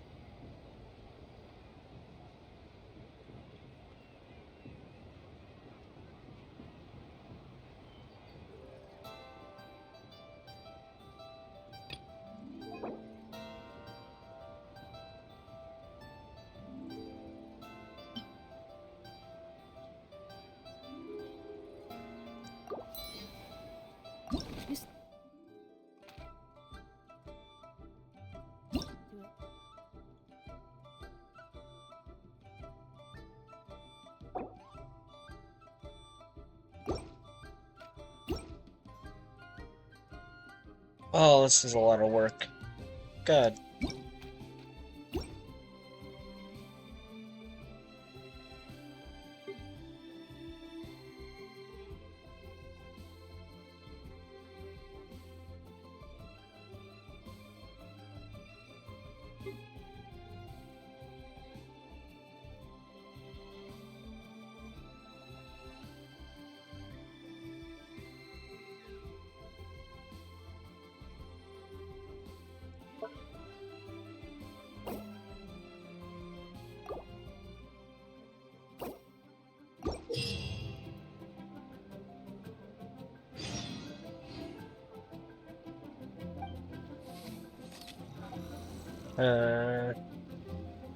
Interesting. Okay, so what are the goals? Festive shop. Oh, I see.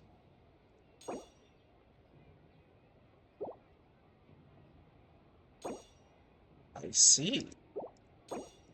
Okay, so we need coins for all this good stuff.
Weird. Okay.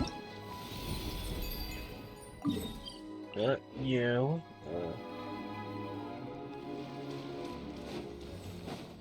Accelerating. Yeah. Yeah.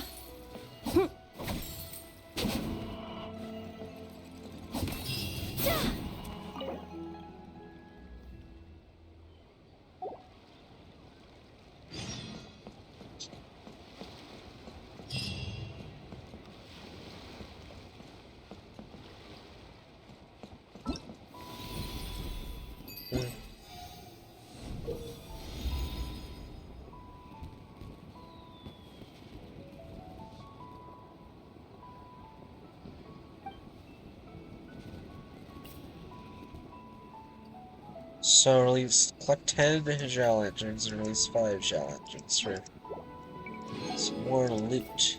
Okay.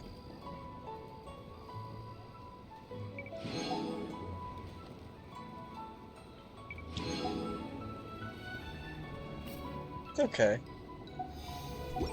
Seems like a pretty simple thing. I'm missing 3 primo gems.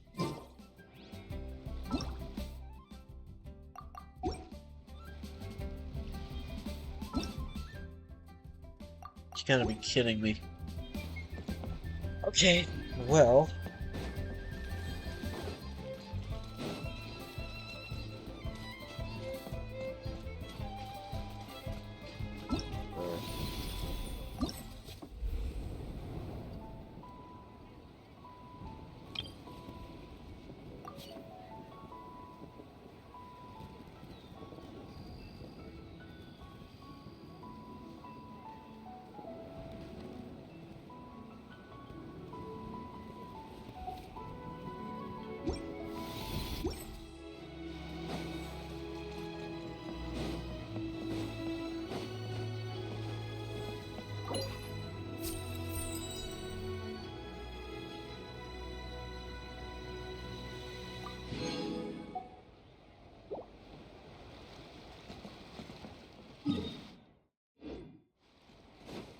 Accelerating.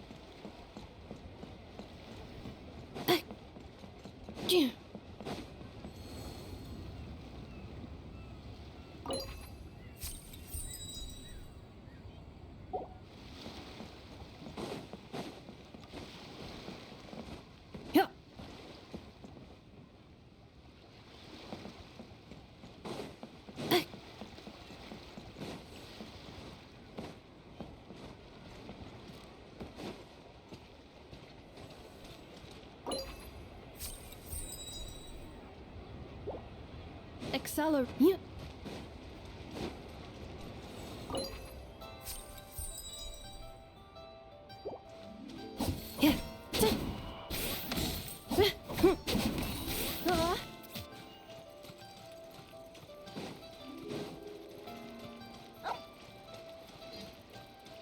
Oh, there's one right here.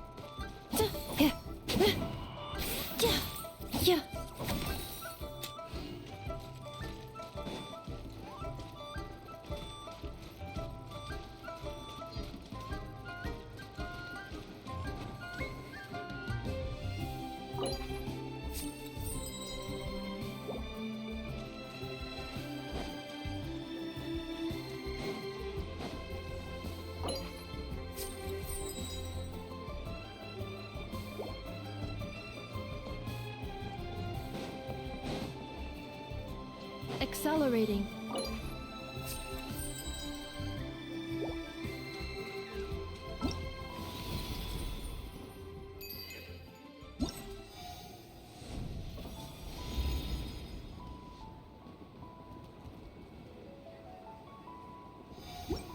Oh, I can release.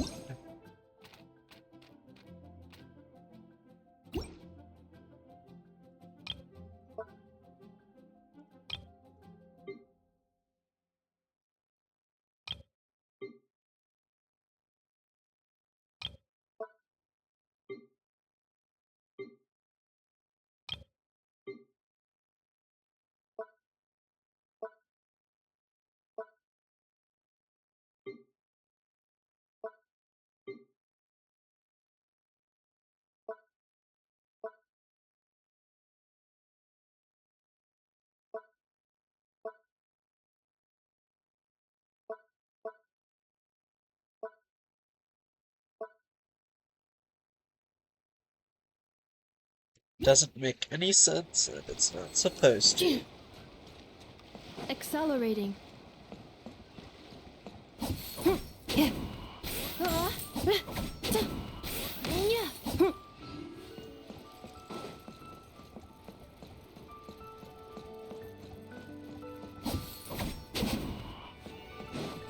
Guess.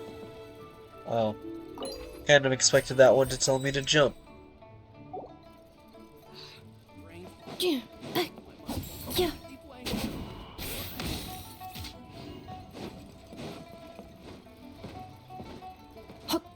Accelerating.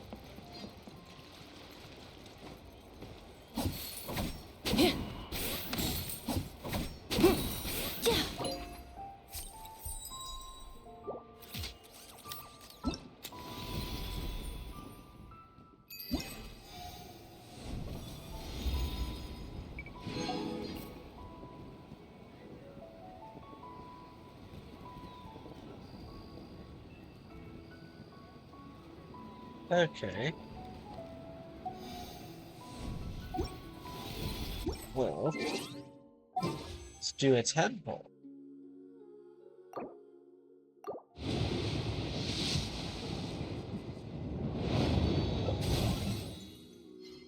Hey, nice.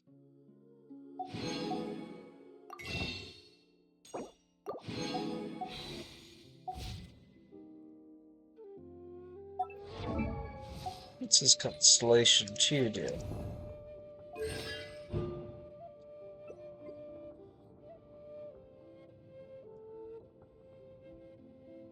Huh, interesting.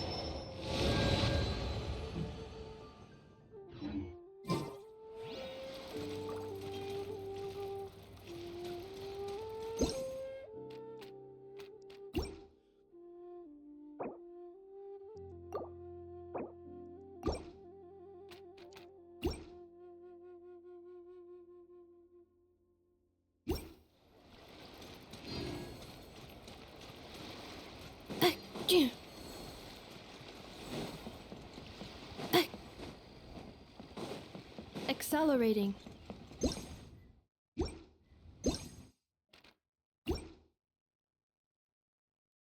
Here, going.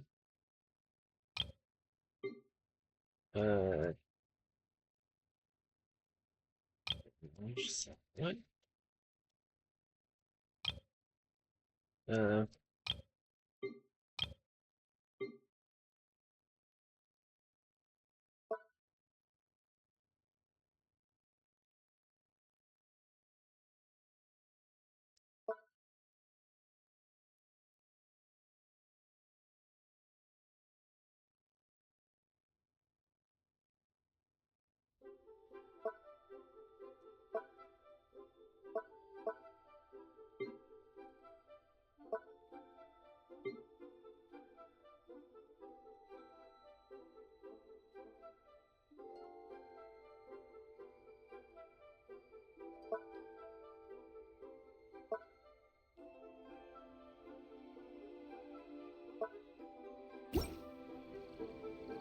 I think that's all I need to release.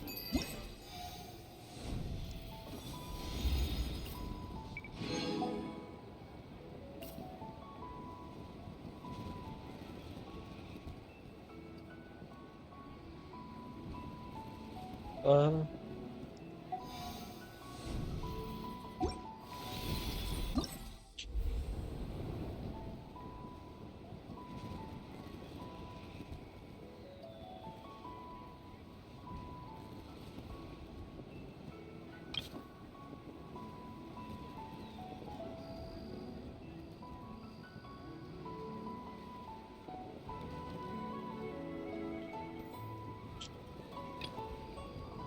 wow, okay.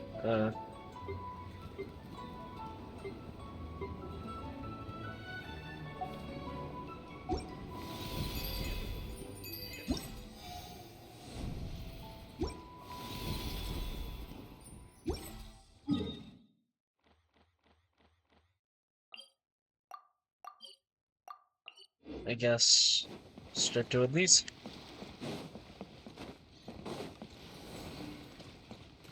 I just like to make people smile. Another one finished. And the paint's all dry. Oh, happy holidays! Are you here for a Shao Lantern too? Yep. You know how Miss Pingshi made a customizable lantern frame? Well, lots of people bought them to tinker with. Oh, Gaoming got one too. I offered to help, but he was adamant about doing it himself. Some of my neighbors had an idea about what to make, but didn't know how to execute their vision, so they came to me for some hands-on help. And after weaving them for everyone else, there's one of these trees I right made here. one for myself too. Now it's just time to release it. Huh. What wish should I write?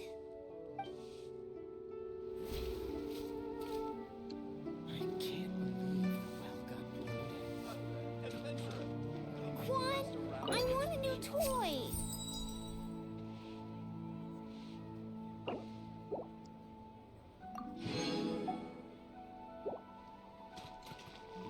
Honey.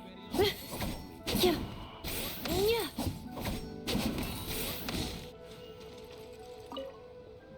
Now I need to deliver the rest of the Shaolan. Happy lantern, right?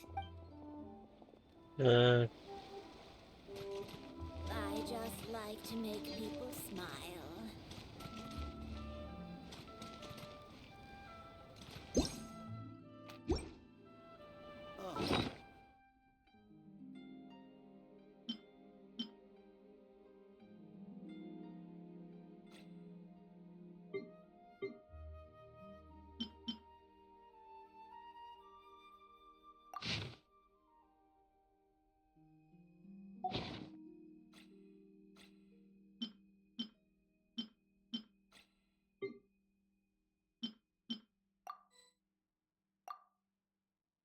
Yeah.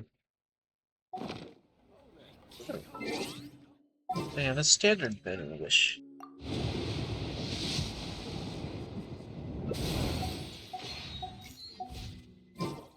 I think it comes with it. That's okay.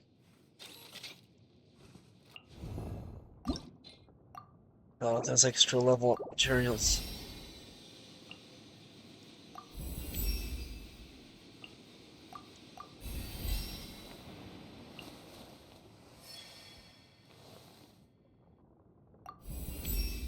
Crit damage is her base stat?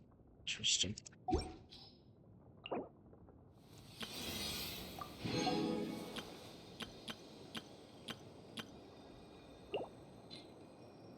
It's interesting.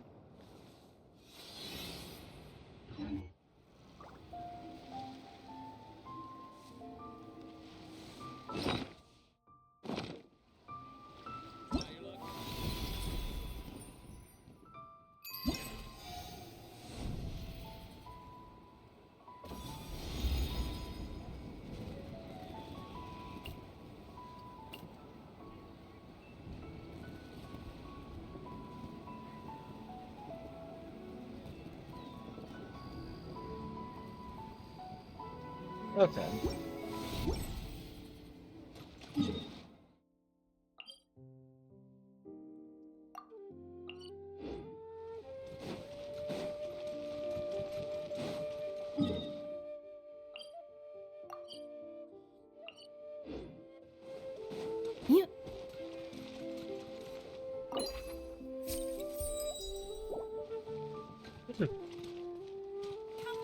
Can't go missing these trees. There we go.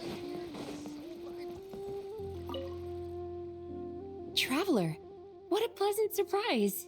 Happy Land. Ah, I did ask Miss Pingshi to help arrange a commemorative photo shoot. You must be the photographer she had in mind then. Wonderful. Looks like I'll be bringing back some lovely photos from this year's lanternrite. Weird. Why is she here? Master photographer. What kind of pose do you think would be the most photogenic?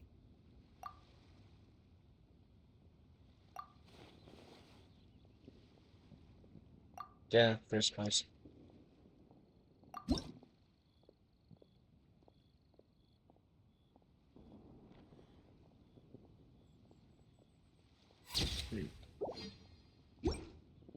Oh, what a lovely picture. Thank you. I'll keep it safe. I think I'll have it framed and put in the shop. And to you. Nobody in Liyue Harbor is sleeping a wink tonight, are they? No, they are nuts.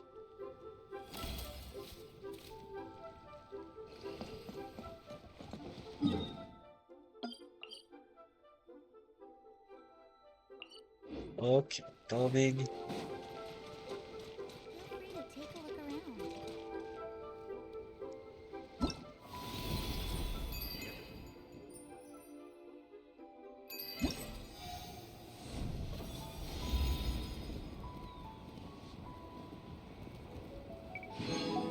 What need more primo gems to the collection? Nice.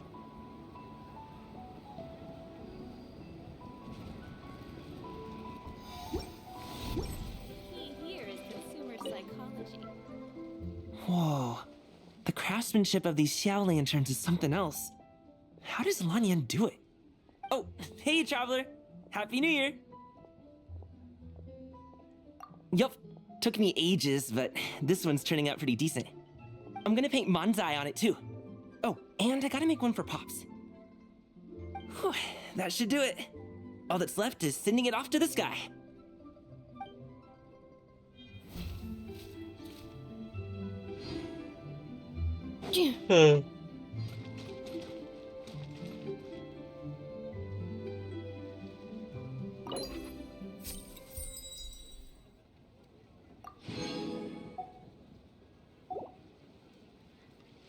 New stock at Sigu Antiques?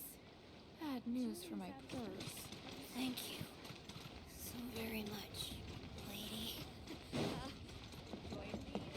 Feel free to take a look around. Wow, it's really up there.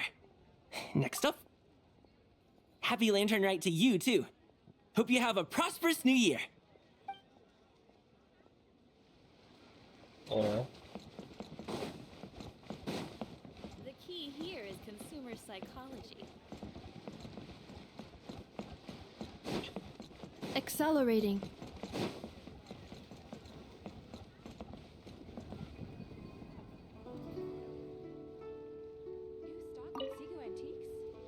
Traveler? Happy holidays! It's been some time since we last spoke. Huh, you could say that. I had already planned to come to Liyue to research floral essences, so when I heard there was a merchant ship heading here, I decided to join them. I had no idea I'd arrive just in time for lanternrite. In deference to the season, I've decided to put all work aside and simply enjoy myself. I even asked a young lady to teach me to craft Zhao lanterns. In fact, I was just about to release it. Thank you. She told me it's tradition to write down a wish before releasing it. Still, I'm not quite sure what to write. Thank you so very much, lady.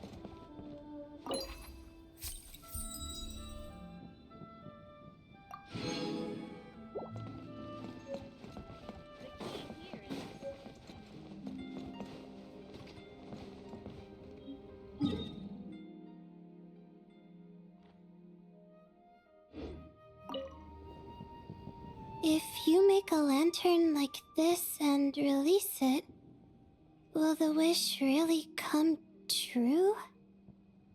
Oh, you're in Liyue too? Happy lanternrite. Yeah, my advisor sent me. She said participating in folk festivals might help spark some inspiration for my research. But I work on star charts. I'm still not sure what that has to do with holidays like this. But she had already bought me a ticket and escorted me onto the boat before I even had a chance to ask. As soon as I got off the boat, a lady stopped and offered me a free Shao lantern frame. She said releasing one would bring good luck for the entire year. I'm not sure I need a whole year of luck, but a little bit when it's time to submit my thesis wouldn't hurt. So I followed her instructions and made one.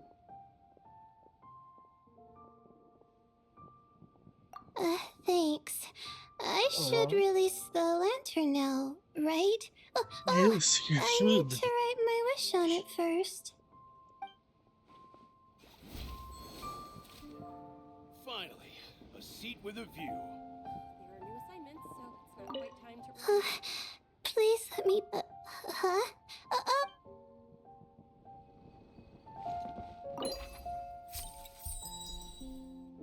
Ooh. That must be your signature dish.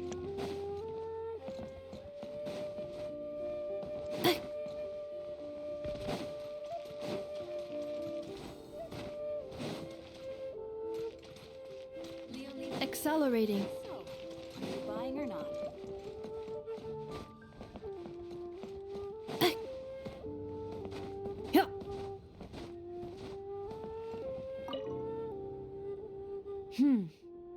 To encounter you here amidst Liyue's celebrations is unsurprising. Happy lanternrite. Indeed, I submitted the request to Miss Pingxi. Evidently, you are the professional photographer she mentioned. Very well.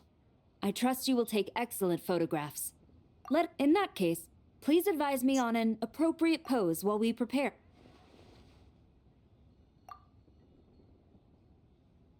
Yeah, this person.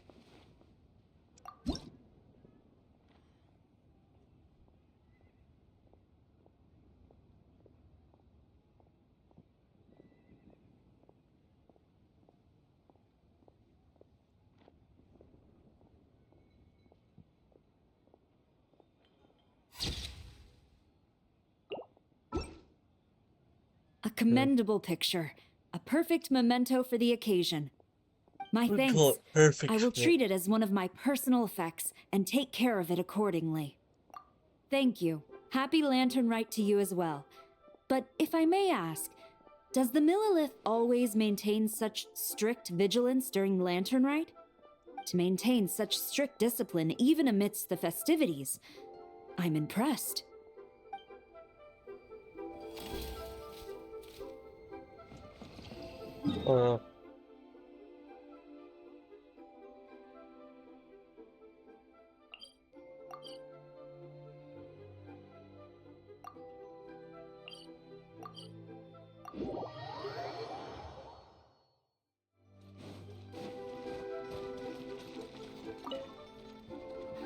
Oh, this is what I get for being impulsive.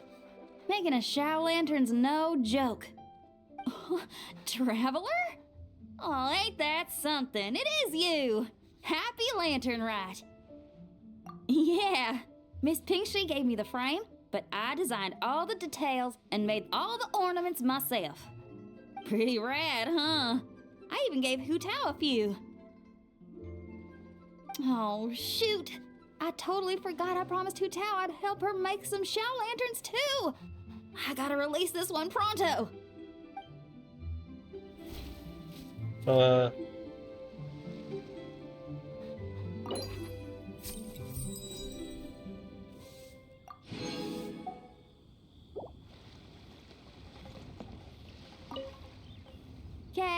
I gotta go find Hu Tao now. First stop, Wangsheng Funeral Parlor. Catch you later! Oh, and happy Lantern Rite to you too! Shame Hu Tao's busy this year. I would have loved to put on another show. I think that would be just you. I can't tell you. Accelerating.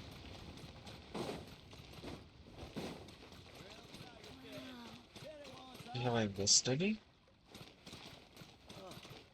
Listen, let me tell you how it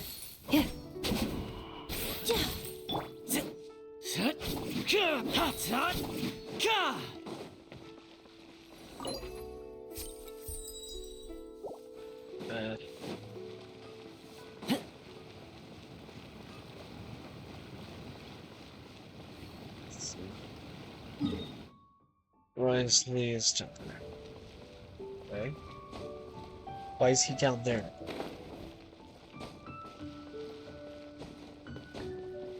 It's a weird place to be, but okay.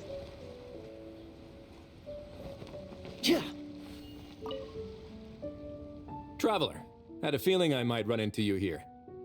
Allow me to extend a traditional Liyue greeting. Happy Lantern Rite. Correct. I requested one from Miss Ping-Shi. Seems she really did secure a professional photographer. Shall we, then? Take a good shot. I plan to stick it up on my office wall when I get back to Fontaine. Sure. Do I need to strike a pose, or... Suggestions are welcome, Traveler.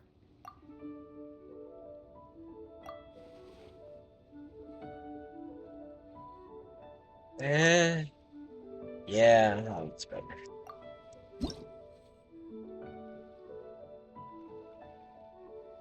Oh, well. It's not what I meant to do, but...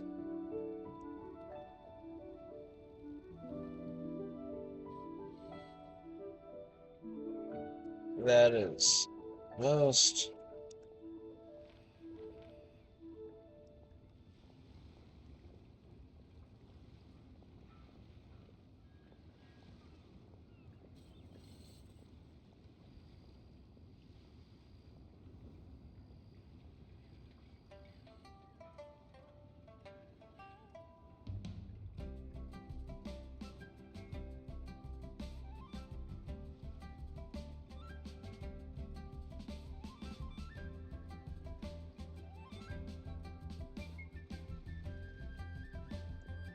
God damn it.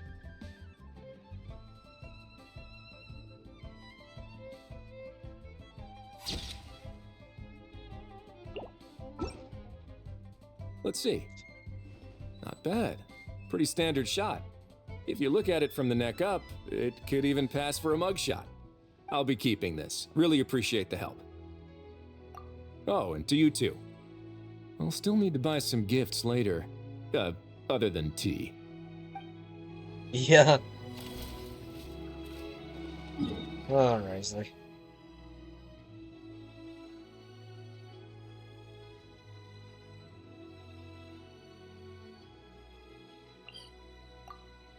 Let's go talk to Zhao.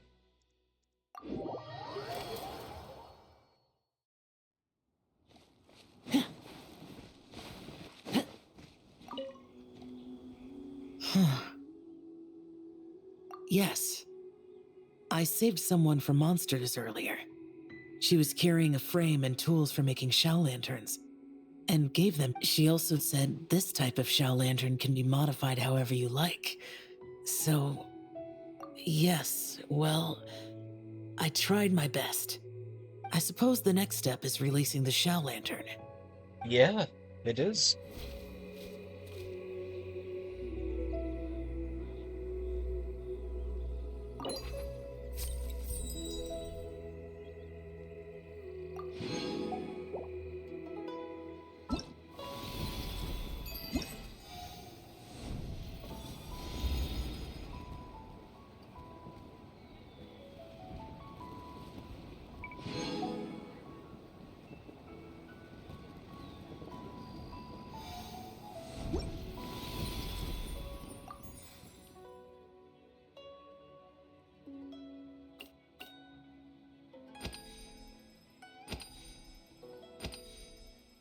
Let's redeem that one.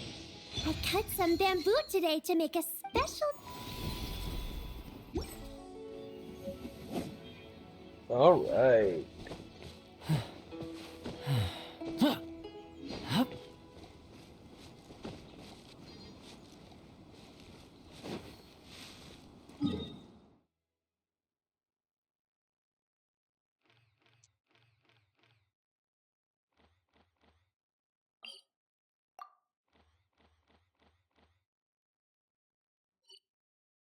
Like sageweed. What's next? I don't know how she ended up here, but...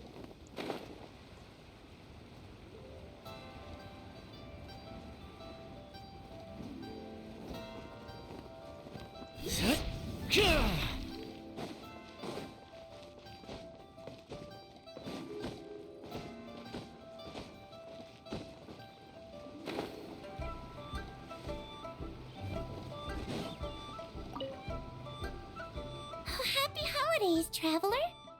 The Duke mentioned we might meet you here, but I didn't expect our paths to cross so soon. Yep. He invited me to experience Liu's lantern rite with him. Why are you in the water? Also, to finally use up all the vacation days I never got around to taking. We met a very kind lady at the harbor who said that if we'd like, she could arrange for a professional photographer to take our picture as a keepsake. Oh, that's perfect! Oh, I'm sure you'll take a really good photo, and then I'll be able to show it to Monsieur Nervillette later. Sure. Take your Well photo. then, as the professional photographer, what pose would you recommend?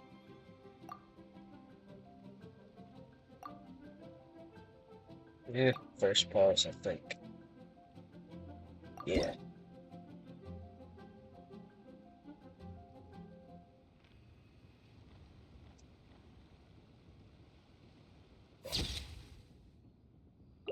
Go. All done? May I look? My expression looks great! Oh, it really is a lovely photo. I'll keep it close and treasure it. Bye! Have a wonderful lantern rite. Yeah, you too. You know. Love to know how you got here. But...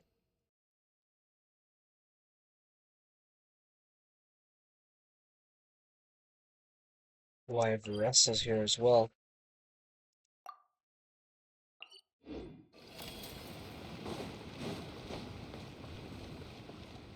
Oh, a tree.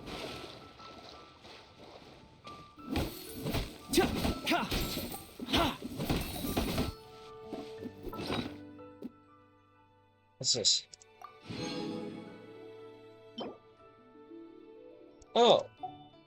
Well. It's furnishings. You.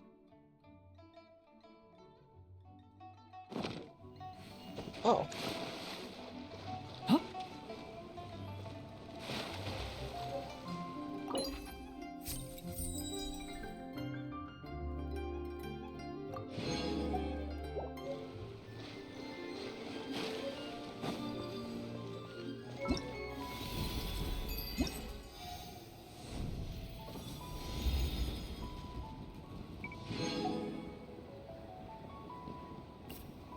It's like we only got 2 more to do.